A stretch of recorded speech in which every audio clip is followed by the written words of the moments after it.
We have a fun, action-packed show this morning. There is potential Belmont Stakes contender Tappet Trice getting ready for the third jewel of the Triple Crown here at beautiful Belmont Park. I'm your host, Acacia Clement, pleased to be joined by New York Racing Association handicapper Andy Serling. A little bit breezy up here for us on the third floor, Andy, but a lovely day to continue our Memorial Day weekend coverage. Continuing for you. You were here yesterday. I was not, but it is nice to be here. It's nice for us to be outside again. We haven't been outside in quite a while. It is a little windy, but an absolutely gorgeous day of racing. And as Keisha said, looking forward to a fun weekend of racing, which culminates with the New York Bred Showcase Day on Monday, yes, which we'll be drawing shortly. Absolutely. Of course, remember, we will be here Monday for a fantastic day, paying tribute to all of those talented New York breds. But taking a look at some exciting things coming up a little bit later on today on the Belmont card. Race 4, that allowance, a mile on the main track for the fillies and mares.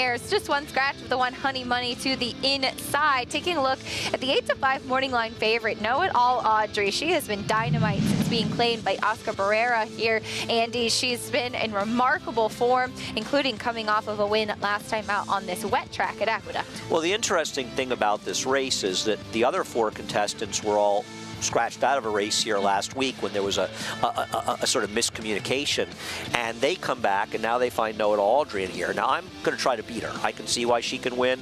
She'll probably be either on the lead or stalking Impassable Donna, but I think in Dancing Sophia and Movie Moxie, she's meeting some tougher horses than races like this off the turf non-competitive race she ran in last time out, and I thought the competition might be a lot sterner for her, so I prefer the 2 fillies, or mares I should say, filly and a mare, racing inside of her.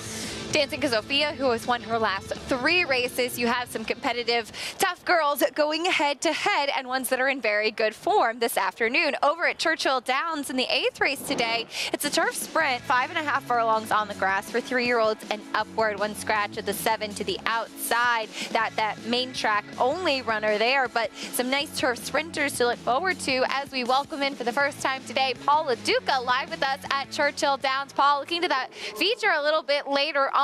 Looks like a good one.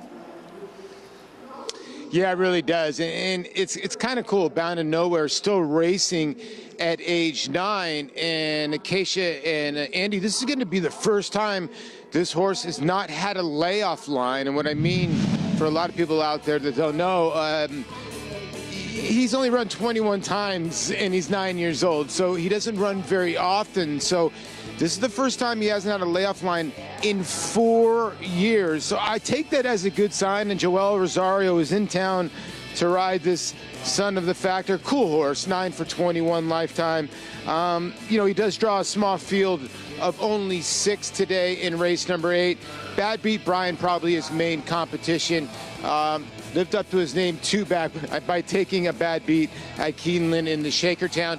Didn't run that bad in the turf sprint. I thought No Balls came rolling, and you know, this horse was part of the really hot pace. So, you know, Bound for Nowhere at age 9, we like to root for these older horses, these kind of horses that still can get a Denny's Grand Slam for $4.99. I love it, Paul. Bound for Nowhere, the 9-year-old, and as Paul mentioned, no, he does not race very frequently, but we're excited to see him today. That's a little tease of some of the things coming up. Here is what is on today's program. For right now, just a reminder, from 1:50 to 4 p.m. we'll be on YouTube, and Naira Bets be back on Fox Sports 2 at 4. So take a note of that if you're planning on spending the afternoon with us, fast and firm, at both Churchill and Belmont Park. Today's races, as always, are brought to you by Claiborne Farm, and you can play along with all of the action on Naira Bets. Sign up using promo code Belmont25 for your free $25 bet plus a $200 deposit match bonus. You can experience the excitement of the Belmont Stakes and bet any track, anywhere, anytime. Sign up at nairabets.com for your free $25 bet and a $200 deposit match. That's a little tease of what's to come. We'll talk all about it, including some of the stakes action we have this weekend in the Kirtana on Saturday. Grand Motion's Grade 3 winner Sparkle Blue will stretch out to the 1.5 miles for the first time. We'll talk about her and the rest of the field after this.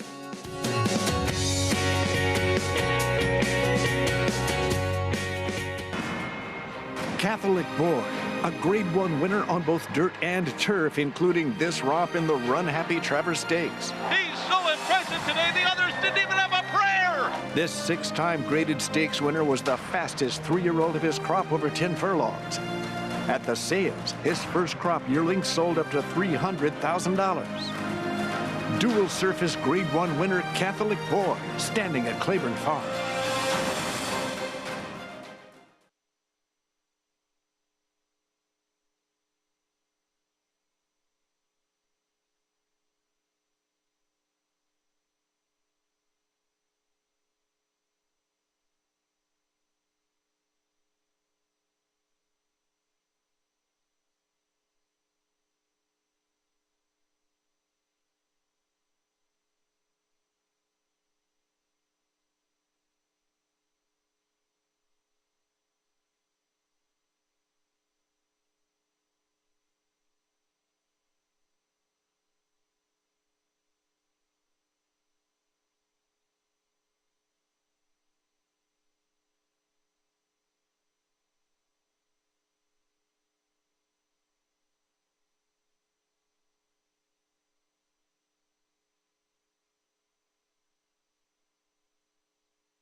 We're back on America's Day at the Races, brought to you in part by Claiborne Farm. 100 years of doing the usual, unusually well. On Saturday at Churchill Downs, the Kirtana will be the feature. It goes as race 10, 1.5 miles on the turf for fillies and mares, 4-year-olds and upward. And Andy, we'll take a look at a couple of fillies who are in pretty good form right now, starting with Miss Yearwood, who won an allowance at Keeneland last time out during a time period where everything Ian Wilkes seemed to be sending out at Keeneland was running. He's been on a really, really good run. I feel like he's cooled down a little bit, but any trainer would cool down after a run like that. And the fact that she's able to run effectively going longer is a real feather in her cap. Absolutely, as we saw her disappointing and far back in the Orchid and the Honey Fox, both down at Gulfstream Park since she had switched to the turf. She actually ran quite well as a 3-year-old last year in the Jockey Club Oaks behind McCulloch, but this one really a dominant score, and she'll step back into stakes company on Saturday and see how she fares now that she's a 4-year-old, now that she has that big win under her belt most recently. Yeah, no, I agree with all those things. I think it's a funny race because it's a big field, but there aren't that many horses that appear to be major contenders in there. It feels like you can sift through and break it down to maybe 4 or 5 of them, which is not to say that makes it easy, but she's definitely one of the players in the race, and I like the fact that you feel confident that she can handle the distance, because I think that's an important discussion when you mention the next horse we're going to talk about. Sparkle Blue will try to navigate the 1.5 miles for the first time, and she came back off a layoff. Disappointed in the modesty, but it was her first race of her 4-year-old season. This is her finishing 3rd in the Grade 1 American Oaks, albeit not the strongest Grade 1, Andy, but 3rd nonetheless. Yeah, I mean, I thought she ran fine in here. You know, she sat 3rd in the race, and the horse who was the speed on the inside was, might have been the favorite, a Chad Brown Peter Brandt horse that was coming off some good race at Aqueduct. She faded, and I think of the horses that were forward, she ran fine. It was a decent effort. I wonder, though, I worry about a horse that I think she's the 7-2 favorite in the morning line, and I just worry a little bit that you don't know that she'll get the extra distance. Now, maybe she will, and in which case she's a major player, but I don't know if I want to take the favorite on a horse with that question lurking. She's going to do something for the first time and will likely be a pretty short price in trying to do it. She has some tactical speed, too, which could be a benefit because you wonder what kind of pace setup. There does look like there could be a little bit of pace early in here, and Miss Yearwood needs something to run at. It's interesting that you say that because I tended to agree in looking at the race. Now, Time From US their pace projector predicts this to be a relatively contested pace. Oh, so in that case, it's going to help Miss Yearwood. Right. It's funny looking at it because there's the Todd Pletcher horse that won down in Filter. Yeah, that sort of walked in the front end, a merry-go-round race. I don't know how good that horse is, and if you look at the pace projector, she's not supposed to be in front, but a lot of it's really going to come down to how the riders ride the race, because the race can appear to have speed, those races, and if one person goes and the rest of them snatch, it's not going to be like that. It'll be fun on Saturday, the Kirtana at Churchill Downs. We kick off today's card beneath the Twin Spires, getting ready for the opener, maiden claiming for fillies and mares, 3-year-olds at upward 6 furlongs on the main track. One scratch of the number 2 Dream Trap. Currently, Call Cat, the 3, is 8-5, getting a slight drop in class. Meeting the field, though, Andy kicking things off with Tamara's Way. Yeah, the truth is, she hasn't been on the dirt since she was a 2-year-old, and she was actually running figures that make her competitive in there, and I think for that reason she has to be considered a contender. Off a little bit of a layoff since January, back to the main track and does cut back in distance. Again, the 2 is out. Next will be your favorite coming up here momentarily. The number 3 is Call Cat. Yeah. I don't know. She's dropping a little bit off that effort. She didn't do any running last time. She's a tough horse for me to stake as the favorite in here, but I guess given the field, she can win. Comes out of a race. I'm here for the party. Came back to win again with a 58 Beyer speed figure. Here's a first-time starter, Soulful Tara. Yeah, I mean, you can't dismiss any first-time starter. Yeah, that's not a very strong family, and she's a first foal, but given this overall quality of this field, I'm not throwing a firster out because it's not going to take much of an effort to win. Seem to be training okay over at Keeneland. Here's the number 5, Mahomebred. If she didn't have her last race, she'd be the favorite in this race because she started her career out running maybe the fastest fig anybody in here has run, but her last race was so abysmal that I can't even take her on the drop, even though she may be the speed. She could be, and cutting back in distance to the outside, here's Cortado. The problem with this horse is she looks like one of the horses to beat, except they're synthetic and turf races. Her dirt races are absolutely atrocious, even for this group. It's a tricky little opener. For some help, let's go back to Paula Duca. Yeah, I mean, you guys hit the nail on the head when it comes to a tricky opener with these 3-year-olds and 4-year-old fillies in here. I mean, I don't really know where to go, to be honest with you. I kind of gravitate for for the least when it comes to these kind of races. When I look at the first-time starter, you know, Andy makes a good point. First full, and a filly by Trap Shot. Trap Shot was actually a very good sprinter. The horse has got spaced off works a little bit. A couple at Keeneland, a couple at a little training facility as well, and out of a Wildcat Air Mare. So there's sprint on both sides. You just really don't know. You get Lewin Machado, who's been riding kind of hot of late. So I can understand why kind of the money is going there. And, you know, Karamari, he does a better job than people think. And he's 8% with his first-time starters. And debut maiden claimers, he's 1 for 4 so far this year. Doesn't start many, but he's a pretty darn good trainer. The 3, Call Cat for Michael Tomlinson. Usually when he drops it, they pop. Confusing race, because if you're going to take the 3 or the 5 Mahomebred, okay, so Mahomebred was kind of up on the pace in that race. Andy's right. The horse just completely stopped. And Jareth Loveberry didn't pursue. But still, when you lose by 42 lengths, you lose by 42 lengths. And Call Cat was in that same race and kind of benefited from getting left in the gate. So I don't know how you take that race, to be honest with you. So I don't know if I go with either of them. I think it's a kind of race that maybe you throw out. I'm going to go with the 6. I think the 6 is interesting. The only reason why is I know all the races on the dirt have been awful, and the lone dirt try on a dry track is a 5 Beyer, but that was going long. Ever since going a little bit short, I mean, source doesn't have to be much. You get a little bit more weight as a 4-year-old. She gets to hang around with the 3-year-old's weights at 117. Man, this is throw him in a hat and pick him out and see which horse you get. But I'll take the 6 in here off a 5 Beyer off a fast dirt track. But I think this horse actually has been improving. All right, Polly, thank you. Anything can happen in a race like this. We'll see if Cortado can, in fact, improve in that race that Paul was touching on April of last year at Oaklawn Park, was going 1 mile and a 16th as well. And Cortado, the biggest price on the board right now.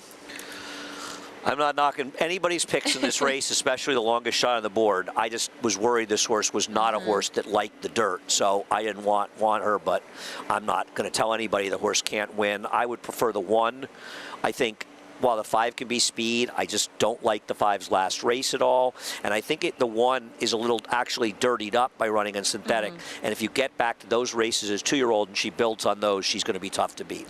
3rd on debut for a maiden claiming 30,000 at Keeneland last year, and then tried one of those restricted maiden special weights. Just too tough for her. We'll see if the number 1 Tamara's Way can get back on track when returning to the dirt this afternoon. 8-5 though on the number 3 Call Cat in the 3rd start of her career as they load in for the opener beneath the Twin Spires. We'll send it up to track announcer Travis Stone for the call.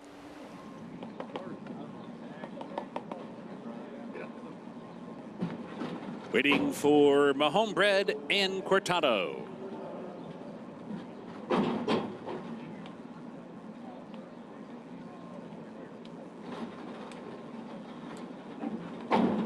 They're in the gate. And they're off. Tamara's Way breaks in stride. Mahombred is also there. Call Cat between them. And Call Cat comes on through to take the lead. But there's company. Tamara's Way keeps pace, and so too does Mahombred. 3 lengths back. Soulful Terra out in 4th and moving up. Cortado's the trailer down the backstretch run. 3 across the track early on. Tamara's Way down inside. Mahombred on the outside, and Call Cat smack dab between them. And Soulful Terra catches up right behind 4th. Opening quarter goes in 22-2. They're on the far turn. Tamara's Way pressed by Call Cat. Mahombred trying to keep pace, 3 wide 3rd. Soulful Terra set to strike in behind 4th. Cortado comes up on the outside 5th. Round the far turn. Tamara's Way and Call Cat still going at it. Mahombred 3 wide off the turn. Top of the stretch. Call Cat comes on to take the lead. Mahombred is set down though, and Cortado's coming down the center. Tamara's Way gives way. 1 furlong to go. Call Cat opens up to lead by 3. Mahombred and Tamara's Way and Cortado, everybody chasing Call Cat. Call Cat comes down to the wire to win it by 4 in the end. Tight for 2nd. Maybe Mahombred right there, Cortado and Tamara's Way. The favorite, a winner, Call Cat, gets the job done. She found the right spot today, Andy. She did. She was battling between horses as 3 went in here, but as it turned out, the first-time starter got left, wasn't picking anybody up, and nor was the 6. So she was the one that was the strongest in there. She dropped down for just her 2nd dirt start. And even the 1 who I kind of liked, she looked like she was completely finished top of the stretch, and while I think she finished 3rd, she was battling back and almost got 2nd. Nobody was running behind this filly. Tight for 2nd with the 6, 5, and 1 down to the wire, but no doubt about the winner. Call Cat gets the victory to break her maiden in race 1 at Churchill Downs. Prices in a moment, and we'll continue our conversation about this weekend's stakes. A grade 3 winner, American Apple, is back in New York in tomorrow's Soaring Softly after we saw her be very exciting as a 2-year-old.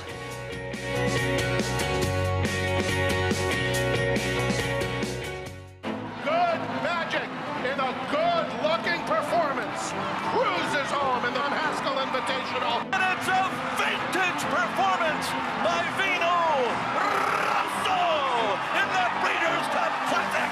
Nest, much the best. Elite Power on the far outside, and Elite Power gets up to win the sprint. On the outside, it's Malabat coming to the wire. Who's it gonna be? It is Malabat. Experience the adrenaline-pumping, suspense-filled action of the Sport of Kings no matter where you are with Naira Bets. It's fast, easy, and secure. Download the app today and start winning with our lucrative weekly promotions, thrilling handicapping contests, and a one-of-a-kind VIP rewards program. Don't just watch horse racing, be a part of the action with Naira Bets.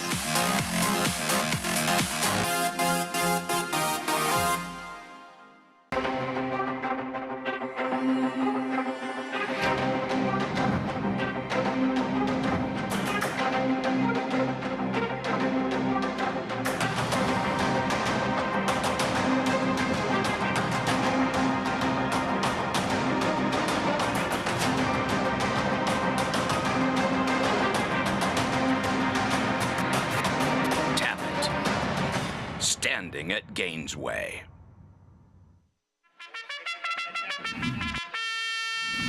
Monmouth Park's summer season rolls on with live racing action every weekend in May.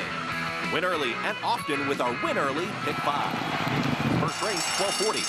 Home to full competitive fields and big paydays, Monmouth Park continues to prove itself as a place to profit. Joining us on site? Be sure to lock in your odds with fixed odds wagering at Monmouth Park Racetrack.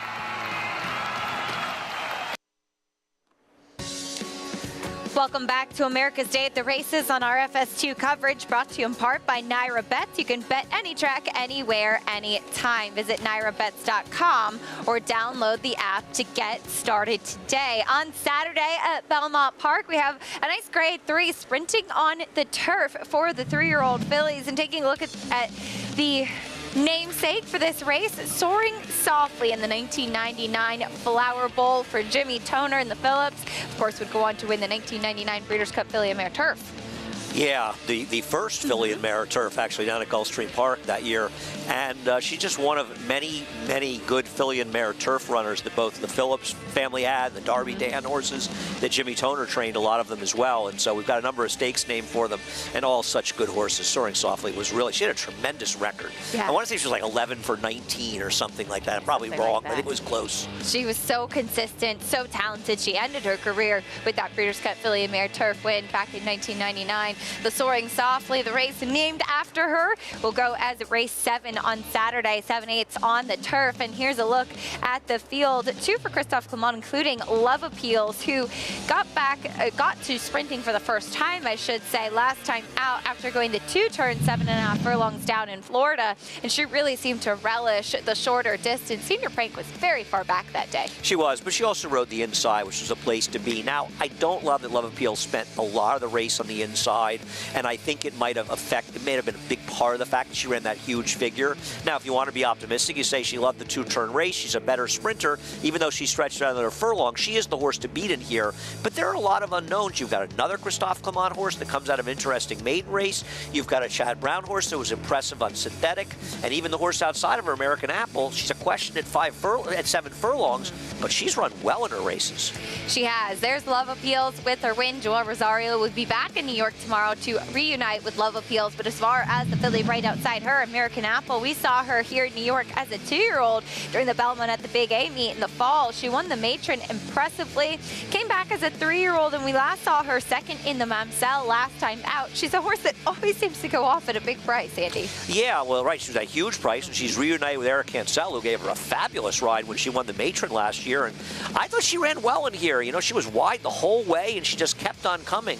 I thought this was a very nice effort by her. Horse, yeah, absolutely. So I have no problem with her. The only question with her is 7 furlongs. Right. And the distance isn't a question for the other 2 sort of interesting new faces. The Chad Brown horse in the rail, who's cutting back in distance, Lady Beth, as well as the Christophe Clement horse, who broke her maiden a mile and a 16th, who seems like a dangerous, a Kingman. Yeah. So why should she have a problem with 7 furlongs? Absolutely. Queen Picasso, that one that Andy referring to, maybe it's a compact field of 6, but it's very interesting, very competitive on Saturday. That's the Soaring Softly. Back to today at Belmont. We'll kick off the action in race 1. 6 furlongs on the main track. Fillies and Mares, 3-year-olds and upward. It's a maiden claiming.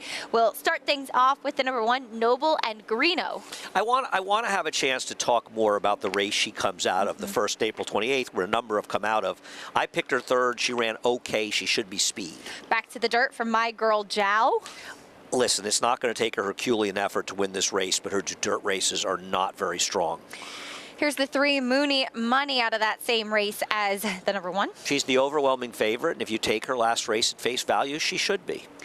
Finished 2nd that day behind Dolce Sera. Here's the number 4, Dark Princess, back onto the dirt for the first time. She's my pick in here. I don't think she was ready to run her first race, and I think, like a lot of Linda Rice horses, she'll improve second time out. Number 5, Graceful. Yeah, she's the horse that I want to talk about because she may have run the best race of anybody last time, and I think it begs the question, where did that race come from? And Karen's Honor to the outside. She comes up from Gulfstream and has done no running down there whatsoever in many races. That's the field for the opener. Taking a look at that April 28th race, the opener that day, you have 3 horses coming out of it: Graceful, Mooney Money, and Noble and Greeno. Yeah. Okay, so first of all, you have to start with the fact that Graceful got left. Right.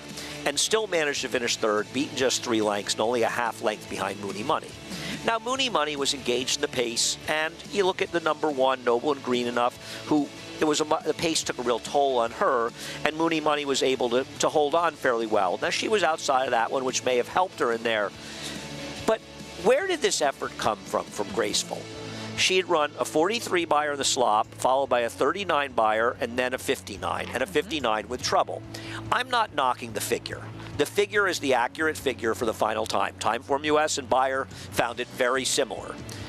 I just don't believe it, because where did Graceful get that effort? And if you sort of look at it with a jaundiced eye and say, I have trouble believing that Jaundiced improved 20 buyer points with trouble at the start in that race, maybe it's just a race that predicted in the future you're going to drop 10 to 12 points off of it, which still puts Graceful at the best figure she's ever run.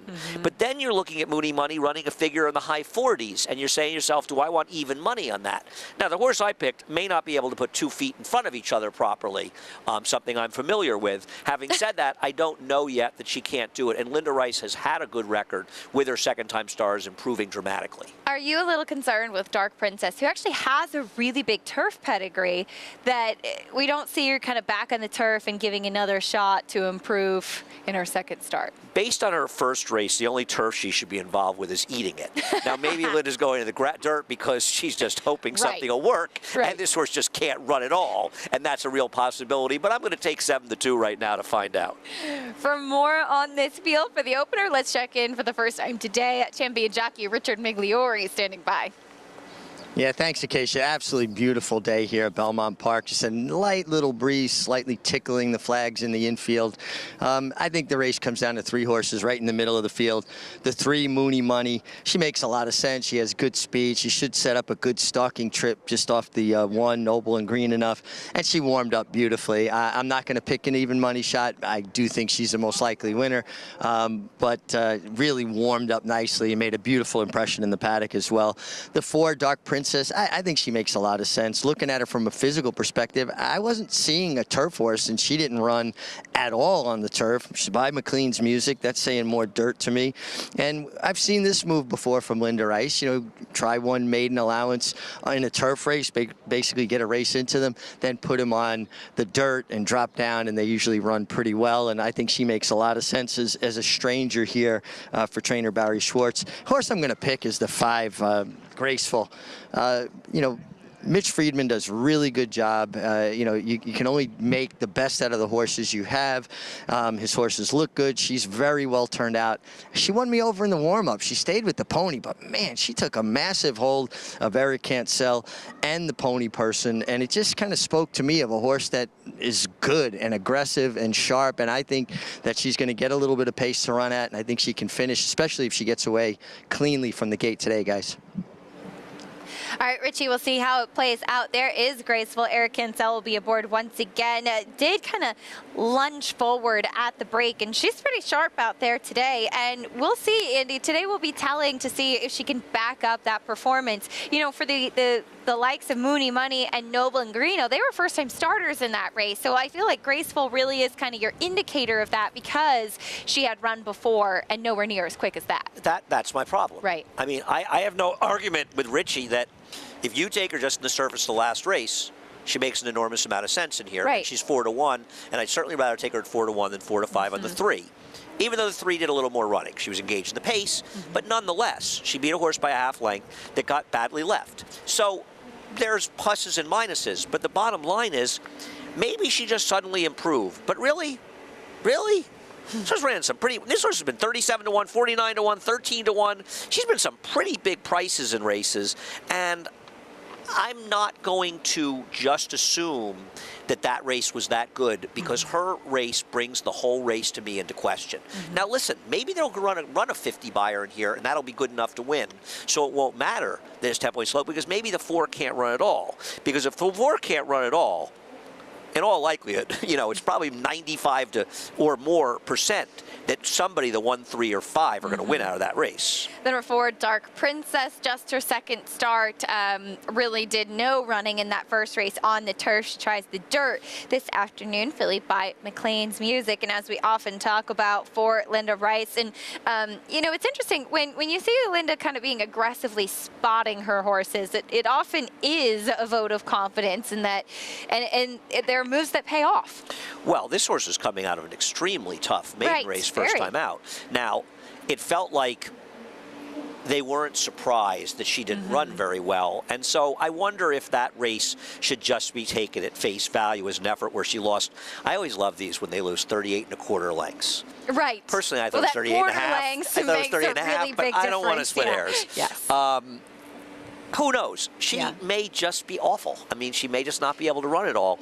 But I don't know. It just feels like Linda has I've seen this before with Linda running horses out of town. Laurel that ran terribly, that show up as a different racehorse.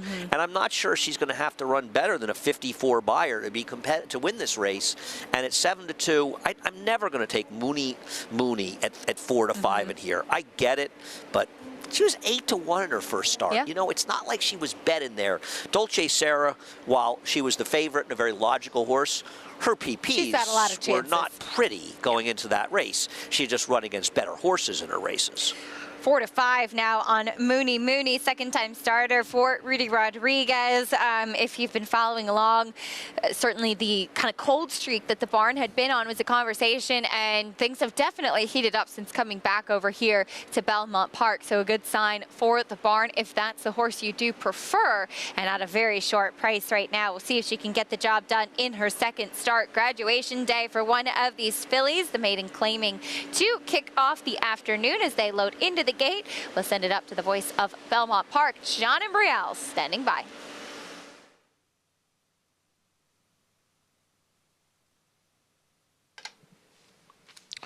Number 2, My Girl Jow, moving into line. We've got a field of 6, going 6 furlongs to get the Friday card underway. There goes the favorite Mooney. And now we're waiting for Dark Princess, Graceful, and Karen's Honor. Dark Princess has moved in. Graceful with the white and red blinkers now into line, and Karen's Honor will complete the field. And we are all set for race number 1.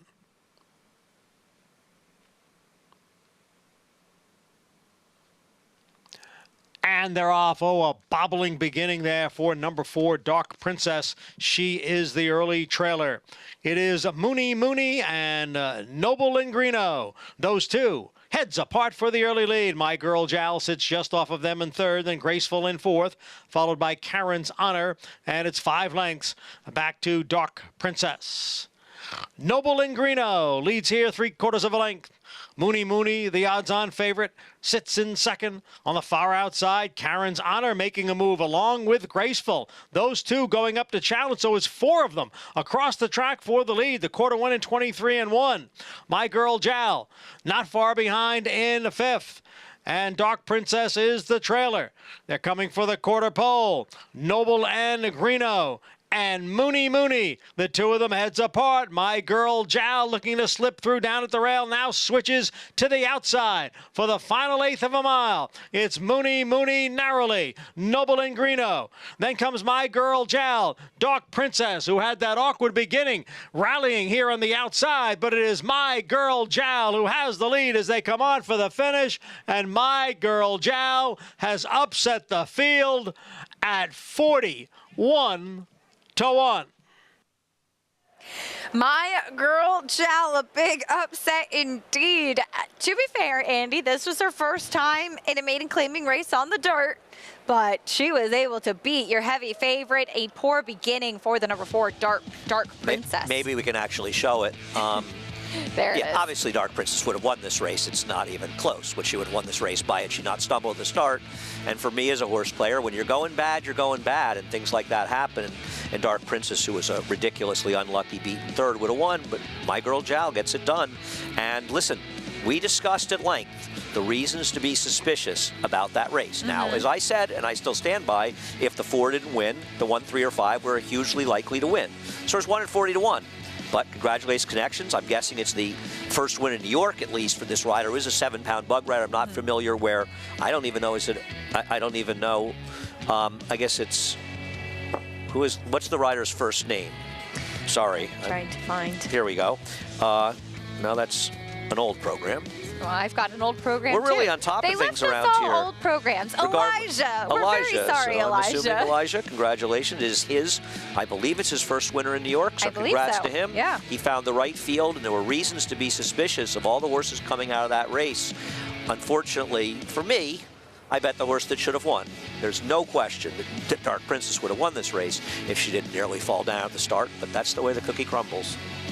Elijah Greenidge with the win aboard My Girl Jal at a big price, 41 to 1 over your 4 to 5 favorite. Big congratulations, bring you prices and more after this. Stay with us on America's Day at the Races.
You're watching America's Day at the Races on this Friday afternoon. Thanks so much for sticking with us here as we just saw a big upset in the opener at Belmont Park. My Girl Jal, all smiles from apprentice Elijah Greenidge as he is standing by in the winner's circle with Richie.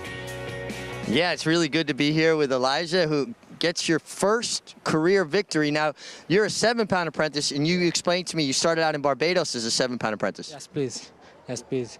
It's because they told me the rules of Barbados had to go fit up here. That's why they started me at 7.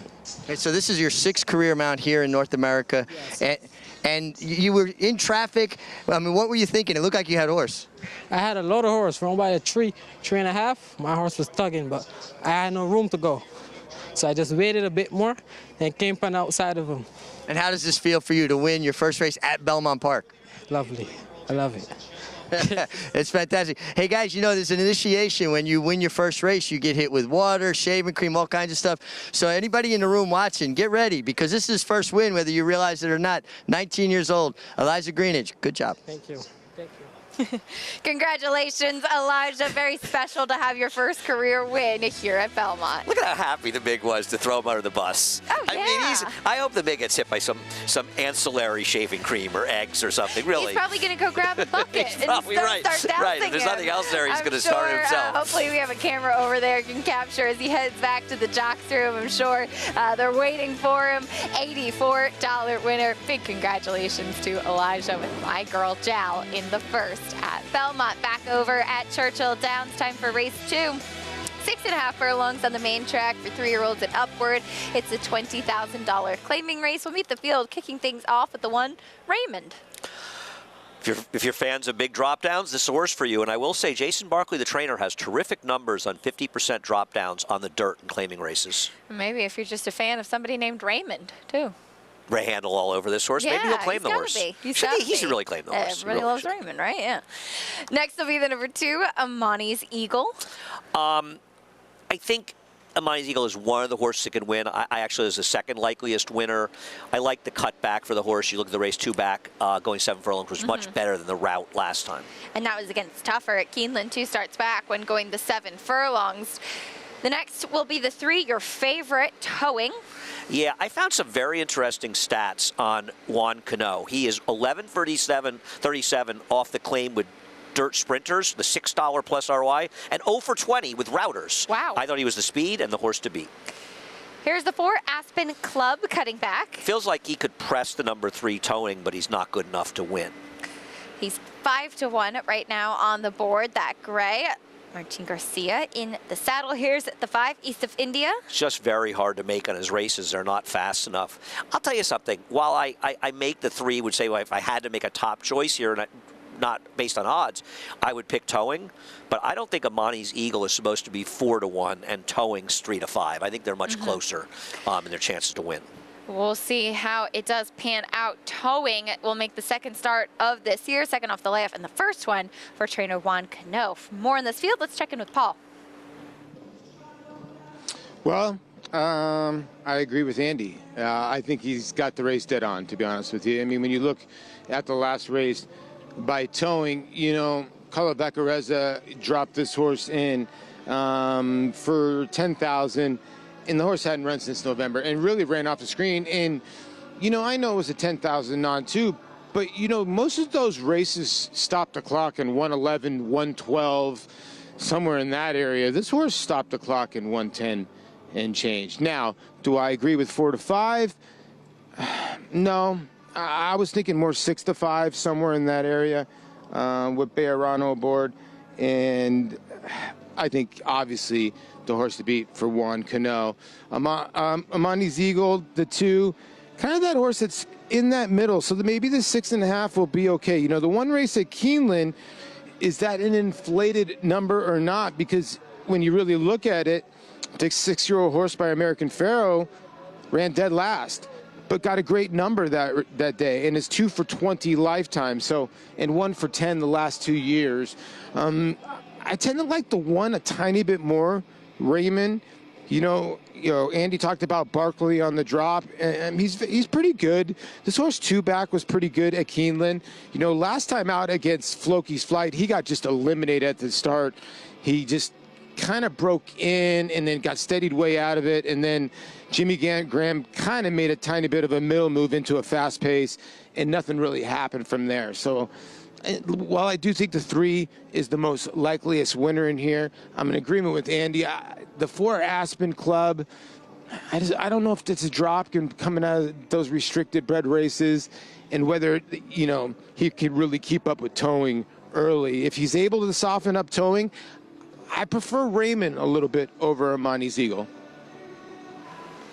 All right, Paul, thank you. We'll see how it does play out. Towing, you can certainly say he's the horse to beat in here, Andy, but he is a very short price at 4-5. Yeah, I do think he's the horse to beat. Like I said, if you know, I think that Raymond is a bit of an underlay on the drop down versus the 2 Amani's Eagle. Personally, I think they're very similar in chances to win. I prefer Amani's Eagle a little bit. Listen, this is Towing getting it done, but this is against a lot weaker. These are $10,000 non-winners of 2 lifetime.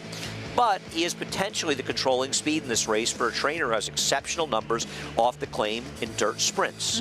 But I'm not going to take odds on to find out. I think it's just a little bit too short, relatively speaking.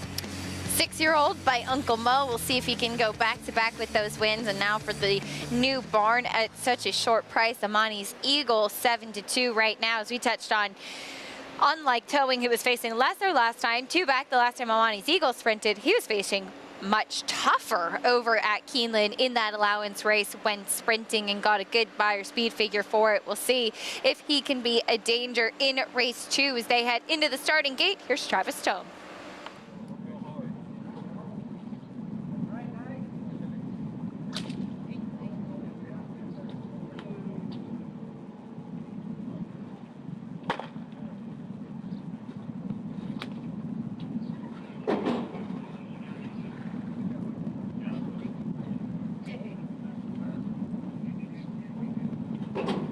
They're in the gate.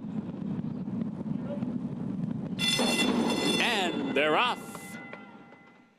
Amani's Eagle breaks out near the top with Aspen Club, and East of India joins them. The three of them across the track early on. Towing is in behind fourth and pushed on to catch up with the top 3. And it's 5 back to Raymond, who's the early trailer. So up the backstretch they go. Now there's 3 across the track. Amani's Eagle down inside. Towing comes on from the outside, and Aspen Club defers to them and backs off into third.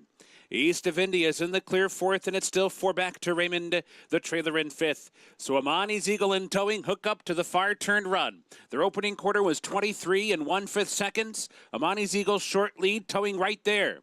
Aspen Club's in behind while third. East of India is still fourth, but only 2 lengths off the lead as they round the far turn. Raymond is still the trailer. Coming for the top of the stretch, Amani's Eagle and Towing shoulder to shoulder off the turn. Towing short lead. Amani's Eagle battles back toward the rail. Aspen Club 3 lengths back in third. Raymond trying to rally down inside fourth. 1 furlong to go. Amani's Eagle and Towing in a race-long deadlock. Towing short lead. Amani's Eagle continues to fight on. It's Towing in front. Amani's Eagle second. Towing got it. Towing the winner in the end. Amani's Eagle was second, Aspen Club was third, and Raymond was fourth.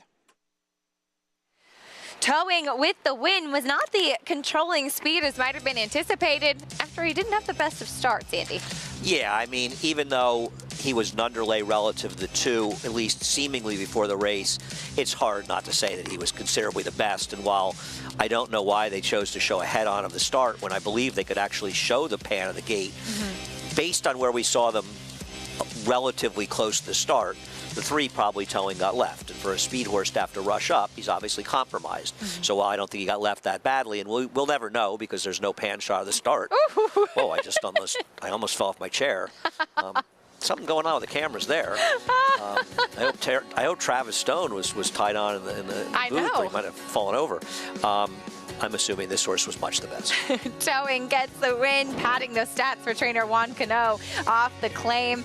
Number 3, Towing with the victory. And somebody else who's no stranger to the winner's circle, Flavien Prat. A big weekend in Baltimore, 5 stakes wins on Preakness weekend between Friday and Saturday. Talk a little bit more about what he's done after this.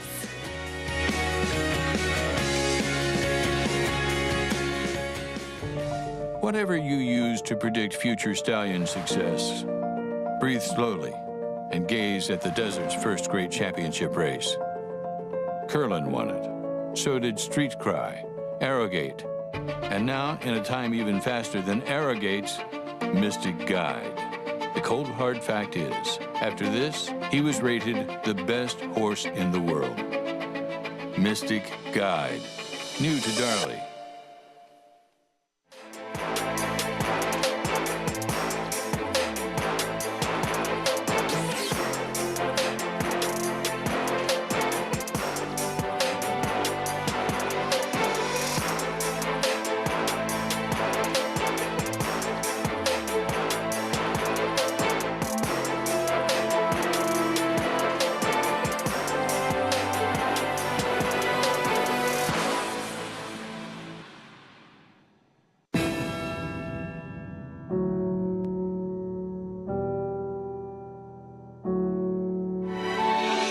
Independence Hall is hands down one of the most impressive horses I've ever seen physically. Independence Hall is pouring it on here in the Nashua Stakes, won by maybe a dozen lengths. Independence Hall wins the Hagyard Fayette.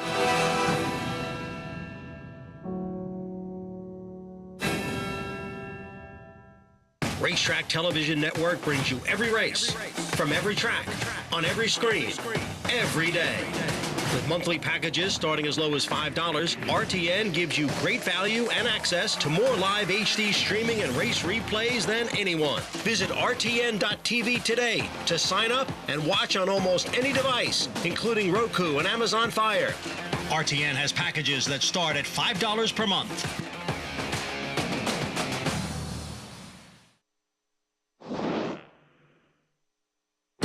French jockey Flavien Prat has experienced success everywhere he's gone. He had become one of the most prominent riders in California before moving his tack to the East Coast last spring. 4 straight graded stakes for Chad Brown and Flavien Prat. They're putting on a show. Well, living in California was definitely not an easy decision. You don't want to be in the comfort zone and kind of, try to challenge yourself and see what could you do somewhere else. So that was my thought process, moving on the East Coast and riding with obviously a great colony of riders and different tracks. At that point, I thought it was the right thing to do. Stepping out of his comfort zone is not something new for Prat. I left home when I was 14 to get to the jockey school.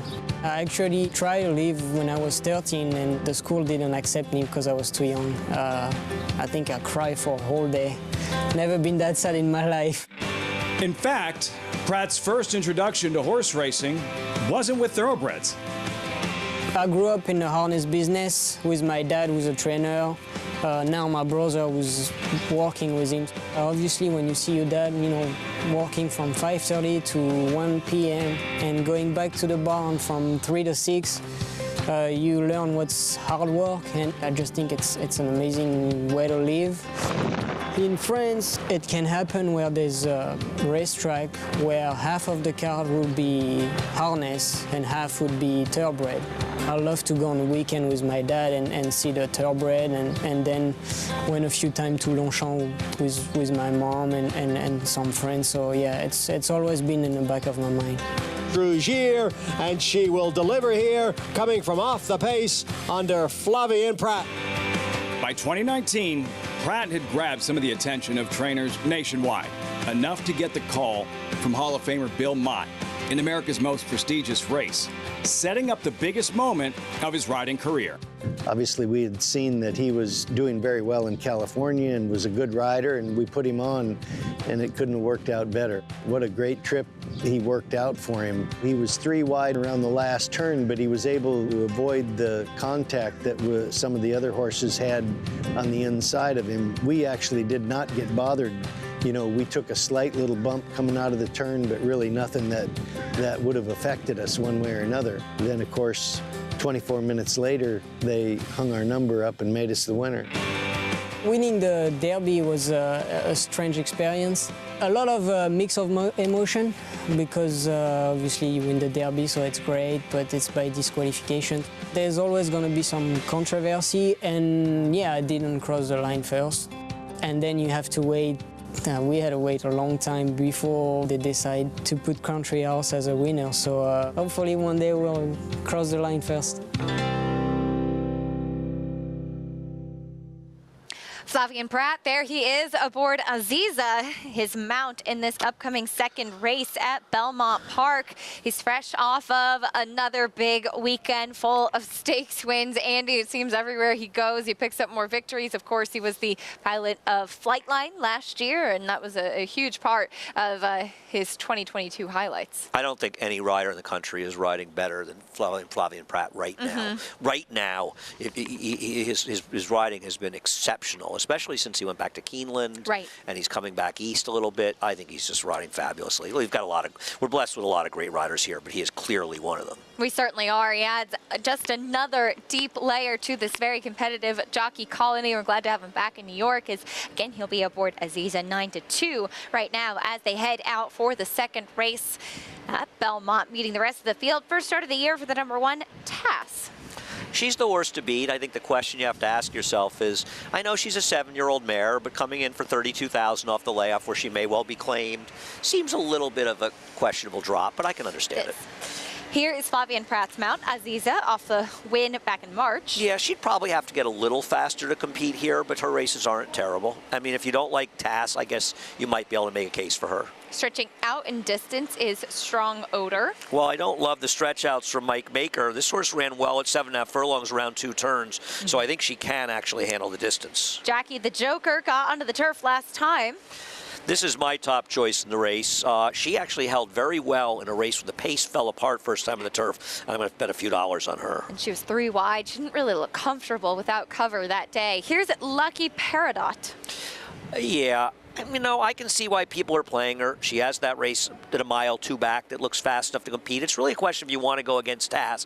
I think she's one of the players, though I preferred others. First start in a long time on the turf for Halo City. Well, she's run effectively on the turf before, so it's not as though she can't handle it. And her turf races back at the time were equal to her dirt races. The problem is her dirt form's kind of fallen apart. Mariah's Fortune, first start on the turf last time out. If you like her, you're hoping she moves up off the claim for Pat Reynolds because her first turf start wasn't that good.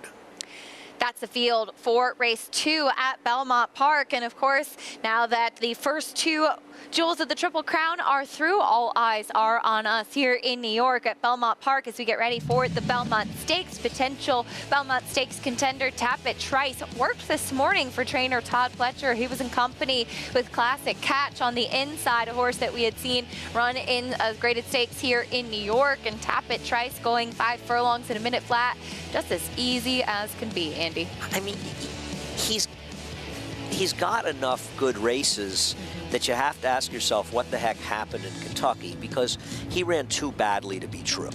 And you think about last year, Todd Fletcher winning with Mo Donegal, who didn't run that well in Kentucky either. Now he ran better than Tappet Trice. I mean, Tappet Trice had if somebody told you before the Derby you're going to get this really wicked pace that's going to fall apart, Tappet Trice would have been half the price that he was. He probably would have been favored, and he just didn't run at all. The fact that Todd's pointing to Belmont, when you consider the success that Todd has had in the Belmont Stakes in the past, I'm not going to be surprised when he ends up the favorite in the race. I can understand that. Now, I wouldn't bet him as the favorite, but I wouldn't take a big, strong position against him either. How about the record of his sire, Tappet, in the Belmont as well? Do you think he knows that? Do you think he knows that I think people have probably told him before. He's probably like, I got to hear about my dad. Better not embarrass the family by doing that. I would say that theoretically, horses that didn't look as good as horses going into the Belmont have done well, like Tappet, but you know, this is an interesting Belmont Stakes. It's going to be a far more interesting race than the Preakness, even though I'll have the Preakness winner in there. The second, third place finishers will not be in there. I'm looking forward to seeing the PPs of the race. I don't want to marry anybody at this point, though I do have a horse that I'm interested in. Tappet Trice, who had great work this morning. Forte's work pushed back to tomorrow. We'll see what the plans with him will be and how that Belmont Stakes field takes shape. Back here to today, race 2 at Belmont Park. Let's check in with Richie. Yeah, guys, watching these horses warm up. We'll start with the 1, Taz, who is your favorite. She really was having a very light warm-up under Eric Cancel. They walked off to about a 16th past the wire before they picked up a trot, and now they're about the 1.25 mile pole, so just a quarter mile away, and they're just in a very slow trot. She looked like she was very on her toes coming off the layoff. And my personal take on horses that have that kind of nervous energy and they're coming off a layoff, I used to like to let them have a gallop, blow off a little bit of that containment, that nervous energy that they have, and then settle in. I'm not a big fan of such a light warm-up. Now, obviously, there's exceptions to every rule, but that was something that worked a little bit better for me. She looks good. She looked very fit. Looks like Carlos Martin did a good job getting her physically prepared for this. I prefer others just because of the layoff. At 7 years old, sometimes a horse needs a run just to get back to their best, even though she's running for the lowest level that she has in a very long time. The 2, Aziza, man, she was a standout from a physical perspective. Gets Flavien Prat, who I think has just been riding extremely well here at Belmont Park. She's going to be my top selection. She won me over in her appearance in the paddock and continued to make that nice impression on the racetrack. So I'm going to pick the 2, Aziza. The 4 horse, Jackie the Joker, another one, made a really nice impression. Ran well turf sprinting last time. She could play out to be the main and controlling speed here, Jackie the Joker, and if she can get the mile, she could be very tough, especially the way she looked, again, physically. And the 5, Lucky Peridot, if I'm saying that correctly. Boy, we got a bunch of older mares here. This is another 7-year-old, and she made a nice impression. Comes off a good effort on synthetic, keeps Javier Castellano, and she makes a lot of sense as well. All right, Richie, thank you. As Andy, you like the number 4, Jackie the Joker? My feeling is, well, look at Strong Odor is half the price. Strong Odor finished a length and 3/4 behind this horse, okay? And this horse was engaged in the pace in a race where the pace completely fell apart and she beat all the other speeds. First time on the turf. The dam was a good turf horse. Well, it's a practical joke. The clear influence in her is the turf, is the dam side. I don't mind practical jokes on the turf either. And this horse, I mean, the dam was a good distance horse in the turf. Yeah, she was. She won the Yaddo. She won a couple of New York bred stakes on the turf. Oh, yeah. John Hurtler trained her. I remember those the red silks she wore in those races. I loved Latitude 40. So, I mean, Dylan's supposed to just pop out and go the lead with her. He's not supposed to fool around here. He's supposed to be the speed and try to wire the field. So I'm not, do I love her? No, but I think at 8-1, she's a very, very usable play. I don't know that she'll love the distance, but the dam side says she should. And I thought she ran much better in the turf than it might look. And I thought it was an overall better effort than Strong Odor, who finished ahead of her. I couldn't agree more with you, and she was a big price that day, and It's a Keeper, who upset the field that day, also a big price in that field.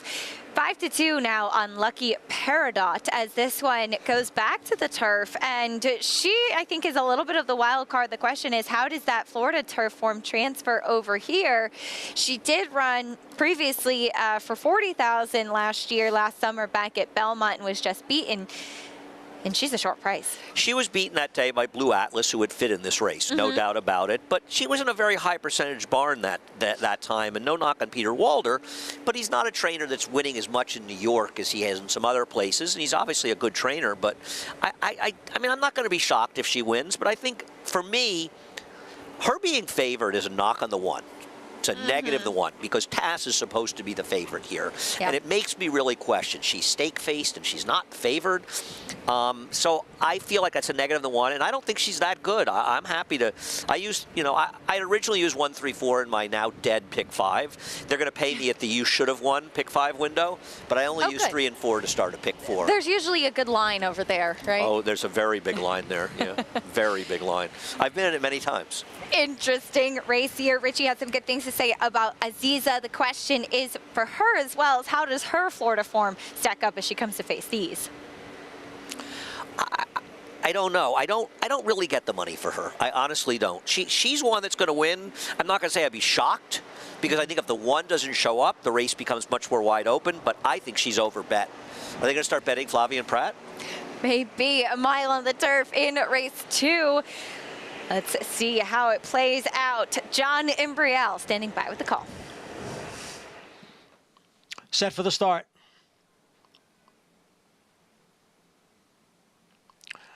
And they're off. Mariah's Fortune and Aziza. And between those two, Jackie the Joker races in third.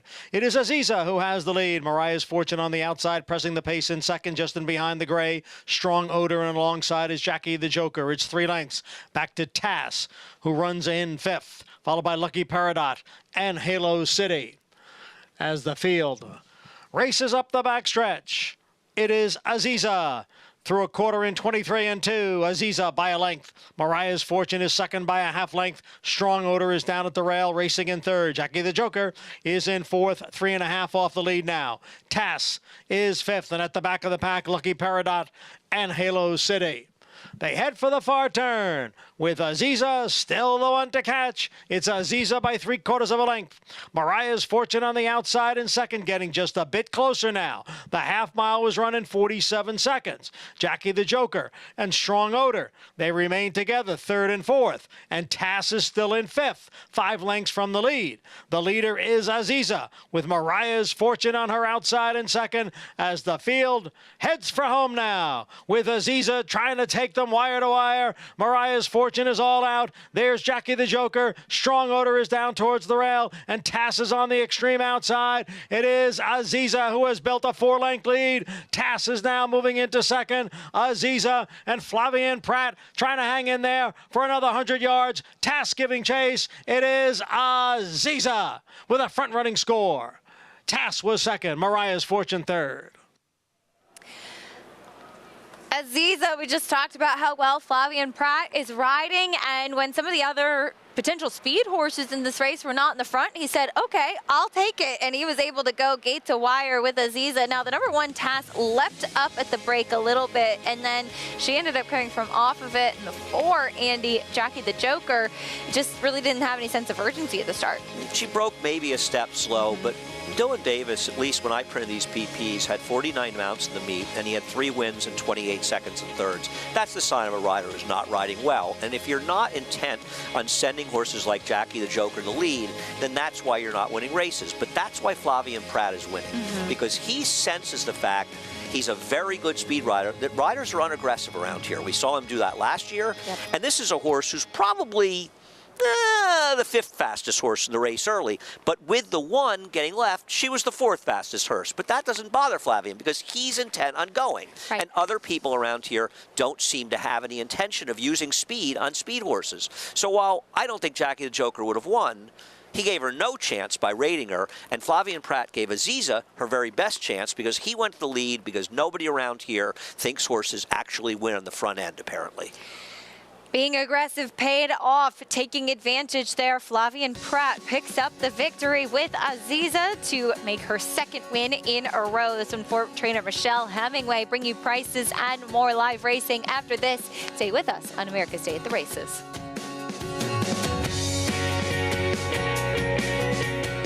Maximum Security proves he's the real deal with a gate-to-wire win in the Florida Derby. Champion 3-year-old. Maximum Security has won the TVG.com Haskell Invitational. 11 triple-digit buyers. Maximum Security. He smoked them in the Cigar Mile. Grade 1 winning 4-year-old. Maximum Security takes them all the way in the TVG Pacific Classic. Secure your mare's future.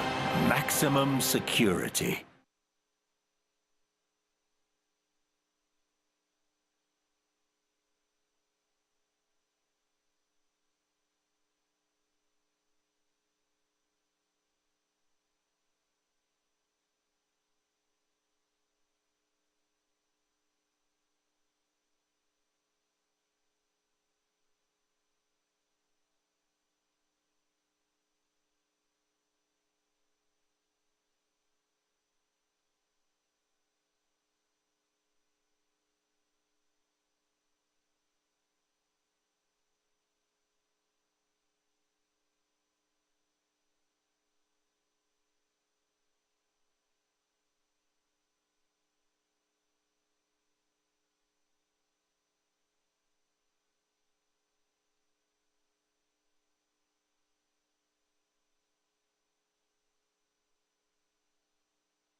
Welcome back to America's Day at the Races on Fox Sports 2. Back over to Churchill Downs. It's time for our Spendthrift Farm 2-year-old race of the day, brought to you by Spendthrift, home of North America's 4-time reigning champion General Sire, Into Mischief. It's the 2-year-old fillies in the spotlight here.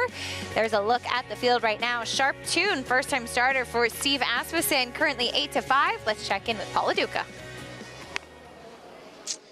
Yeah, she is currently 8-5 and your favorite right now. Excuse me, and a bet down favorite. And this is a horse that actually worked out at Lone Star. Now, about a week ago, Steve debuted a first-time starter that actually had exclusive works at Lone Star, and it was a Texas bred, and came here and got the money. Now, this horse actually is a Kentucky bred and got a work over the course. Now, Florent Giroux was aboard. I commented last night, Flo hasn't ridden that much for Steve actually since Gunrunner. I mean, but it does say he's ridden 40 horses for him this year. I can't remember a lot of them here at Churchill Downs, but last night the horse that he rode was very, very impressive. This horse is kind of the buzz on the backside. That last work was very good, supposedly coming in here from Texas. Showed a ton of speed out of the gate with that race at Lone Star, or at least that work at Lone Star on May 10th. So the filly by Frosted, the one to beat. The other first-time starter in here, Hockey, I thought warmed up very, very well, being a son or daughter of Nyquist, very well named here. Raylu Gutierrez aboard for Mark Casse. If you go back to a couple works, some quick works early in her work tab, and sort of steady since then. And then I think a lot of people will point towards the 4 here for John Ennis, who does very well with 2-year-olds, considering this is a daughter of Tappert out of a tail of cat mare.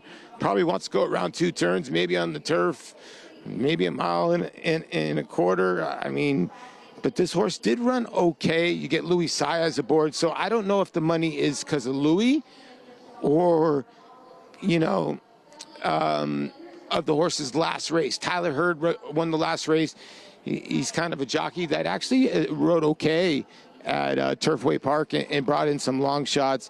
And then when you look at the race, if you look at the 8 horse in here, you know, the 5 and the 8 kind of ran the same race last time. At least it looks like it did. I mean, the 8 improved more than the 5 did. And so maybe the 5 can improve right back with Colby Hernandez aboard. But you know, the more I keep looking at this, I just think the 1 is going to be very, very tough to beat.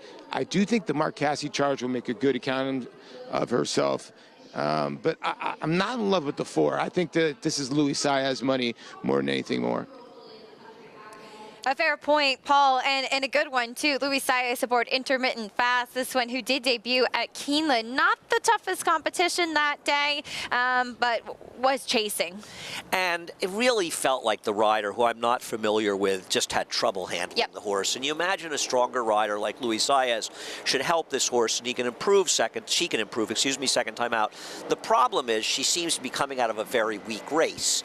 And when the Steve Asmussen firster's getting bet the way a Frosted, and you and I were talking about the Dam was precocious. She was no killer, but her best races were actually strong buyers early in her career, and this is the second foal. The first one didn't race, so maybe she can pass along that precocity of this one. And the way this one's being bet with Florent and the rail, don't you just feel like you're going to open up the gate and she's going to be 2 in front? I mean, I would have guessed that the 3 Hockey with the one getting bet, the Mark Casse firster. I don't know about you. I was impressed by the 10 flat workout. I really liked her workout. What I really liked about it, so she went 10 flat at the OVS March sale, and there were a lot of quick works. The track was very fast at that March sale. There were a lot of 9 and 4s and a couple 9 and 3 at that March sale. But she went 10 flat, and she looked like she was doing it so easily. That's what I really liked about it. She was never asked by the rider. She was just kind of gliding over. And on the bottom side, which I'm sure you saw too, the Dam is a sister to Creator, Belmont Stakes winner. So there is more kind of distance pedigree in there. But obviously, with being able to work that fast as a 2-year-old, she's a cold price on there. She's not taking a nickel, and the Casse horses can get bet. I'm very curious. I know we're getting ahead of ourselves, but we have a 2-year-old race here on Saturday. Yeah. And there's a first-time starter for Mike Maker, I believe, that Irad is riding, that worked a very mediocre 10 2/5 at that same sale Were you talking about people working wine quickly? steward, and sold for yeah. $340,000 without a lot of pedigree. Do you know the story with that horse? I do not. I do not. Very interesting. I expect more from you, Acacia. Can you make up a story? Should I make up a story? You probably saw that yourself. I did. It's so odd, I think it's Sunday's car. Is it Sunday's? Sunday. It's Sunday. Sunday. Yeah, it's tomorrow. Sunday. Yeah. That's what I was scrolling through Saturday. I couldn't find the race. But yes, it's on Sunday. But yeah, those 2-year-old races are always very interesting. And sometimes when you see the horse in the flesh, you're kind of like, oh, wow, I get it. I understand now why they paid so much for this horse if it's an outstanding physical or something like that. There's always a lot more factors into it as well. So we'll see even money, though, right now on the first-time starter to the rail for Steve Asmussen, this debuter by Frosted. We'll see if the precocity on the bottom side carries over. Crickle and Foolish Front Fifi did come out of that same race May 11th at Churchill Downs. Foolish Front Fifi, the only starter so far for Coal Front, whose horses have been received okay. Yes, remember him whenever they did Godolphin Mile. God, I barely remember him. I was thinking Coldplay. I was thinking of Exito's horse. Coldplay, that's right, yeah. Did Todd Pletcher have him at one time? Yep. Yeah, right, okay. Yeah. So loading in for the 2-year-old race, Spencer Farm 2-year-old race of the day. The number 3 Hockey, a little bit green at the starting gate. This one, the nice thing about when buying at OBS March for Mark Cassey is he has his training facility right there in Ocala. She didn't have to go very far and then shipped over to Churchill to have a couple works over the main track before that debut. I'm just surprised how little money the horse is taking. Because, I mean, if you had asked who was likely to be if a firster was going to be heavily bet, I would have guessed it was this one off that workout. Couldn't agree I'm more. very surprised. Spencer Farm 2-year-old race of the day. Here's the 3rd at Churchill. Travis Stone standing by. They're in the gate. And they're off. And Crickle caught a flyer quickly to the front. Intermittent Fast is there, and Sharp Tune with speed down inside, and she punches up on through Sharp Tune a little bit quicker early, hitting the far turn in front. Intermittent Fast keeping pace, though, second. 3 lengths back. Crickle is back into third. Foolish Front Fifi comes on to grab fourth. What's Cracking down inside fifth? And then it's Risky Spirit Racing in sixth. Crystal Symphony is seventh, and Hockey is out sprinted so far. Round the far turn, Sharp Tune takes a 2-length lead to the quarter pole. In control off the turn, Sharp Tune in front. Intermittent Fast and a full-out drive second. Crickle's third. Foolish Front Fifi's a rallying fourth. Now third. 5 lengths behind. 1 furlong to go. Sharp Tune shaken up on the lead. And now it's 4. Foolish Front Fifi runs up into second. 3 lengths behind Sharp Tune, who's a little bit leg weary to the wire, but the winner in the end by 2.5. Sharp Tune first. Foolish Front Fifi second. What's Crackin' grabbed third, and Intermittent Fast was fourth. Well, the betting public had this one right, Andy. The favorite, Sharp Tune, was very professional and the best in here, while that other verster, Hockey, slow start and a non-effort after her. The money spoke here, spoke loudly. This horse was bet like she was going to be a speed and like she was going to be good, and she was both. And the money said the 3 Hockey, despite that workout that impressed you and I so much, and a lot of other people as well, she just didn't get out of the gate, and she didn't do any running whatsoever. She may want about 3 miles. Yes. What's that race that they have over in Saudi? Is there like the King's Cup or something? Yeah, it's like a 3-mile race. Richie could ride her over there. Exactly. We'll get him back aboard. Back at Belmont Park. Nobody riding better than Flavien Prat right now. He took advantage, put Aziza on the front end in race 2, and that made all the difference.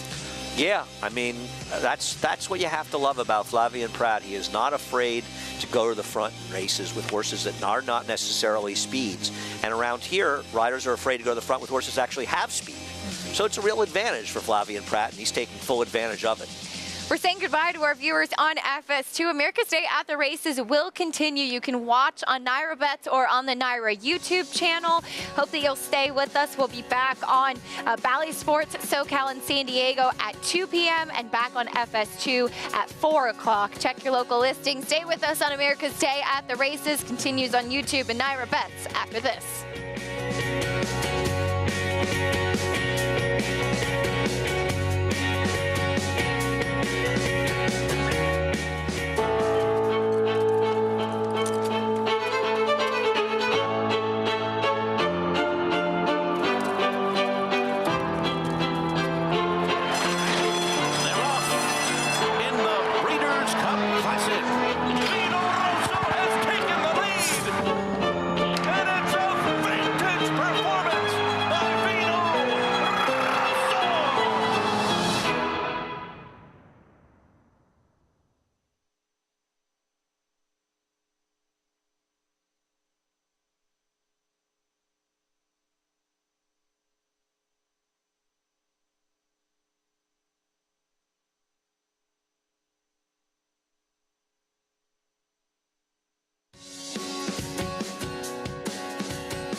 Claiborne Farm has been around since 1910. The tour is a backstage look at how we operate as a large-scale breeding farm.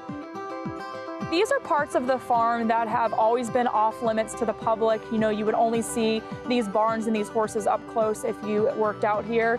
So it's been really exciting to open that to the public, to show that end of the industry and just spread that knowledge. You know, you take a group out, they get to scratch on a mare and foal, they think it's super cool, and hopefully create a lifelong fan. So our stallions stand from anywhere from $5,000 to $100,000. That is a stand and nurse guarantee. So that fee is not paid until the next year after the mare has had her baby, the foal stands, and everything is good.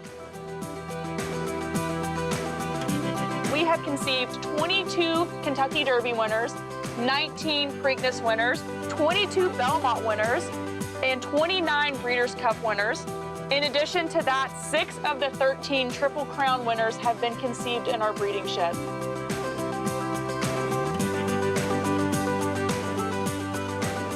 So I'm always excited to, you know, spread the knowledge that I've had, share this passion for the breeding industry that I've had basically my entire life, and just spread the wealth. Basically, all of our tours are sold out. That's just absolutely fantastic. Sometimes we'll try to sneak in 1 or 2 extra people onto the trolley. It's a yearling colt field. Actually, this field is home of 2013 Kentucky Derby winner Orb, as well as Breeders' Cup Classic winner Flame. The cemetery is extremely popular. It's on both types of tours that we offer, so the trolley tour and the walking tour. People travel from all over the world to see Secretariat's grave. So it's really exciting to see people's reaction to seeing that. Secretariat, the 1973 Triple Crown winner. I just want to thank everybody for coming on this tour. This is a tour that we've been really excited about. We're really excited to open up this side of the operation to the public. I think Claiborne is just absolutely iconic when it comes to horse racing. I don't think you can think of horse racing without thinking of Secretariat and Claiborne Farm.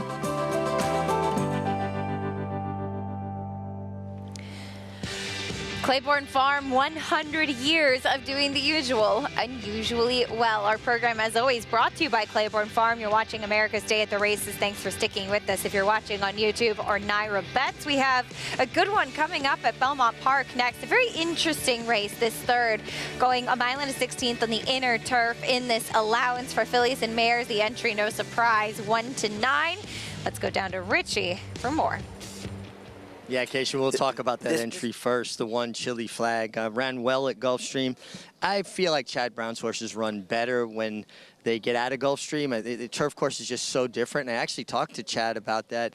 And he just doesn't feel like maybe they get as good a grab on that turf course. It's not as lush a turf course or as knit. And I think it helps certainly horses from Europe instead of running over the top of the ground and kind of a looser turf course at Gulfstream Park. So I think Chili Flag is the one out of the entry I prefer. But obviously they're both the main contenders.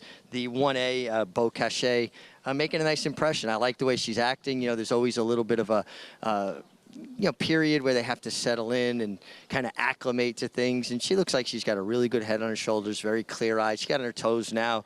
Once Irad Ortiz Jr. got a leg up, but also making a nice impression. The one that stands out, honestly, from a physical perspective, is the 4 Ambitious. If I'm saying that correctly, she is really making a nice impression. She's going to have to improve on paper, but from a physical perspective, she would get the look check mark anyway.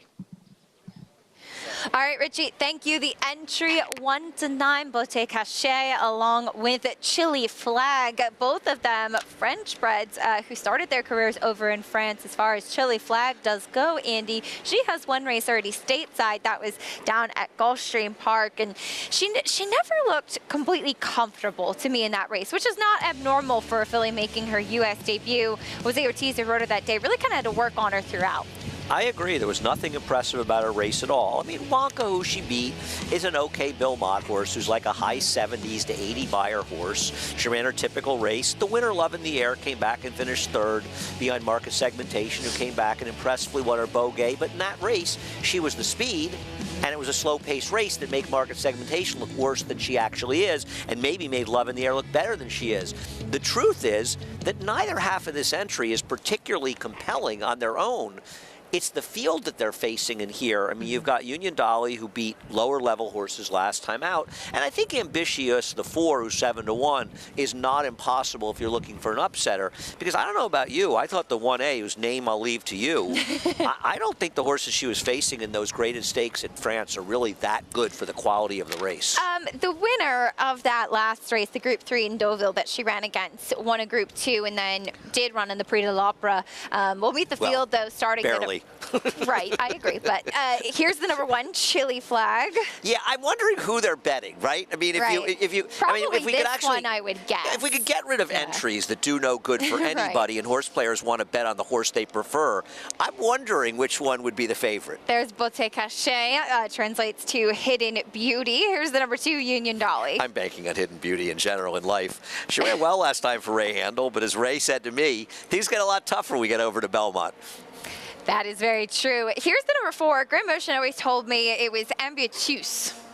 Okay. So what, he's telling you? Well, this was last year when she ran at Gulfstream. Yeah. Okay. Yeah. I thought her last race was good enough that maybe she has some upside, and she'd run well enough early in her career to suggest she could be okay. I don't think she should be 7-1. And Sister Bridget. She, on the other hand, would be, I think if she wins, coupled with the first winner today, we could be looking at a pick 5 carryover. Maybe so. As far as the number 4, Ambitious does go, this filly, one that I thought had some promise at the start. I'll never forget it. I loved her in the Swedish chant when she was beaten by 3/4 of a length. So she had some notes for me last year when she ran down in Florida. But this race at Tampa last time out, when she was actually able to wire the field that day, it seemed like she was getting back on track. I agree. I mean, I don't think it was an exceptional effort. She got away with a moderate pace, but she still ran fast enough that I think that she makes some sense in here, because are you really convinced that Chili Flag is significantly better than she is? No. And the 1A is a bit of an unknown, and obviously you run in group stakes over in Europe. It makes you the horse to beat in a race like this. The Prix-CK that she was in last time at times has come up a very strong race. I know you mentioned that the winner came back and won a Group 2, to be fair, and the third horse is a Godolphin runner for Charlie Appleby. But I don't think either one of them, if you look at their ratings overseas, were that good. Right. And Beauté Cachée last time, she was actually on the lead. She was controlling the pace in that race in Deauville, and was run down and kind of faded late. As far as the number 1 Chili Flag does go, when she last raced in France behind Life in Motion, that's a Godolphin horse who won her next 2 listed stakes and then 4th in a Group 2. So not a superstar, but certainly a very useful horse that she was running against over there. She had not been exposed against Group company even before coming here to the States. Right. It's clear that the 1A's races in France were at better tracks, better horses, better races. Yes. So I think on that alone, the assumption would be the 1A's probably the better horse overall. I'd love to know what they paid for this horse, because this one is owned by Madacat and Michael Dubb and Louis Lazanero, and I wonder how much they could have paid for this horse. She wasn't sold at public auction, so I couldn't find out. As far as the number 1 Chili Flag, she was sold in the Arcana mix sale for the U.S. equivalent of about $137,000. Right. So I think that's an interesting point. That's a fairly modest amount, especially by today's standards. So these horses are 1 to 9. So they're sort of telling you that they would, either one of them could be 2 to 5 in this race if they're running by themselves, right? Or 1 to 2. I'm not going to do the math in my head, but it's somewhere in that range. And honestly, they're probably okay, but do you really think that either one of them is going to end up being a real stakes quality horse? No, but I guess the 1A could be. I guess the 1A could be. She could be. She's not yet exposed as far as what she's faced over here in the States, and we'll see how some of that European form does transfer. Like you said, she ran at good tracks. She ran in some group stakes. She ran, I mean, she even ran in at the Prix de Diane. She was well beaten that day, but obviously they thought highly enough of her at the time to put her in there. And Nashua ran, though poorly in the Breeders' Cup, right? But she won the Prix de l'Opera. Yes, she won the Prix de l'Opera. She's a very, she's a very good horse. talented horse, yes. So she was running against some good competition over there, too. So, yes, she could be. I think that the price you're getting really is more by virtue of who they're facing today, as you mentioned. And I'll tell you something. You got to think, based on those French races, assuming she breaks. I mean, I know that Union Dahlia has some speed, and Sister Bridget does. But she's quick, but she's supposed to be more forward here. And if you're running the entry, don't you want her to be more forward? Yeah, you would certainly think so, especially coming over to the States when you have a filly that over in Europe has shown some speed. It's a very dangerous commodity when they come over here as well. Taking a quick pause to welcome in our regional networks. Valley Sports Southern California and San Diego joining us. Stay with us on America's Day at the Races.